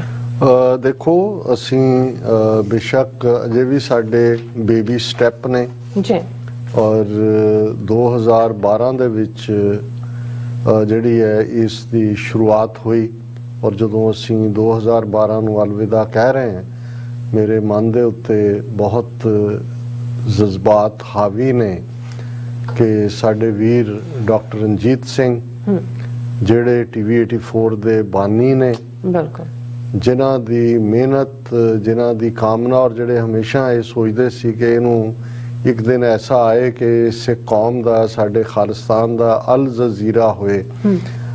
ਉਹਨਾਂ ਦੇ ਯਤਨਾਂ ਸਦਕਾ 2012 ਦਸੰਬਰ ਦੇ ਮਹੀਨੇ 'ਚ ਹੀ ਜਿਹੜਾ ਇਸ ਦਾ ਆਗਾਜ਼ ਹੋਇਆ। ਇਸ ਦੀ ਸ਼ੁਰੂਆਤ 2 ਮਹੀਨੇ ਇੰਟਰਨੈਟ ਤੇ ਹੀ ਪਹਿਲਾਂ ਜੋ ਨੀਡ ਹੁੰਦੀ ਹੈ, ਫਿਰ ਅਸੀਂ ਟਾਈਮ ਵਾਰਨਰ ਕੇਬਲ ਤੇ ਆਏ, ਜਿਹੜੀ ਹੁਣ ਸਪੈਕਟਰਮ ਹੈ, ਔਰ ਹੌਲੀ ਹੌਲੀ ਜਿੰਨੇ ਤੁਸੀਂ ਗੈਜਟ ਗਣਾਉਂਦੇ ਹੋ ਉਹਨਾਂ ਸਾਰਿਆਂ ਦੇ ਉੱਤੇ ਅਸੀਂ ਆਏ।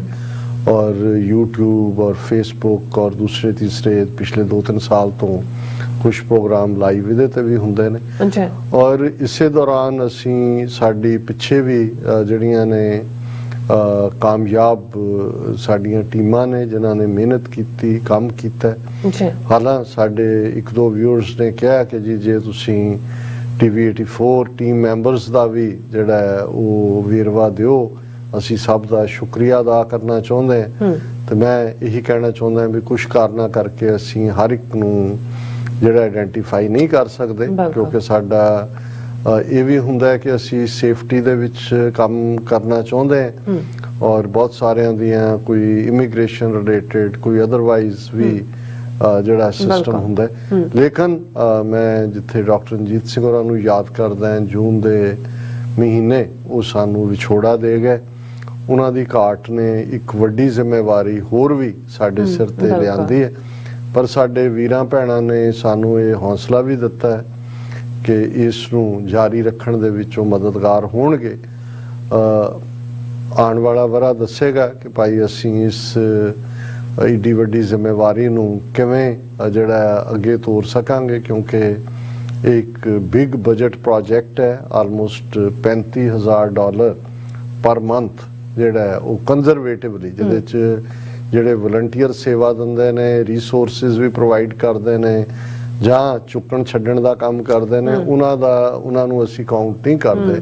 ਇਹ ਸਾਡੇ ਮਿਨੀਮਮ ਜਿਹੜੇ ਨੇ ਐਕਸਪੈਂਸਿਸ ਜਿਸ ਹਾਲਤ ਤੇ ਅਸੀਂ ਰਨ ਕਰ ਰਹੇ ਹਾਂ, ਪਰ ਅਸੀਂ ਇਹਨੂੰ ਐਕਸਪੈਂਡ ਕਰਨਾ ਚਾਹੁੰਦੇ ਹਾਂ। ਔਰ ਅਸੀਂ ਜਿੱਥੇ ਆਪਣੇ ਸਾਰੇ ਟੀਮ ਮੈਂਬਰਸ ਦਾ ਸਭ ਤੋਂ ਪਹਿਲਾਂ ਮੈਂ ਸ਼ੁਕਰੀਆ ਅਦਾ ਕਰਦਾ ਹਾਂ, ਇੱਥੋਂ ਵਾਲਿਆਂ ਦਾ ਵੀ, ਪਿੱਛੋਂ ਵਾਲਿਆਂ ਦਾ ਵੀ।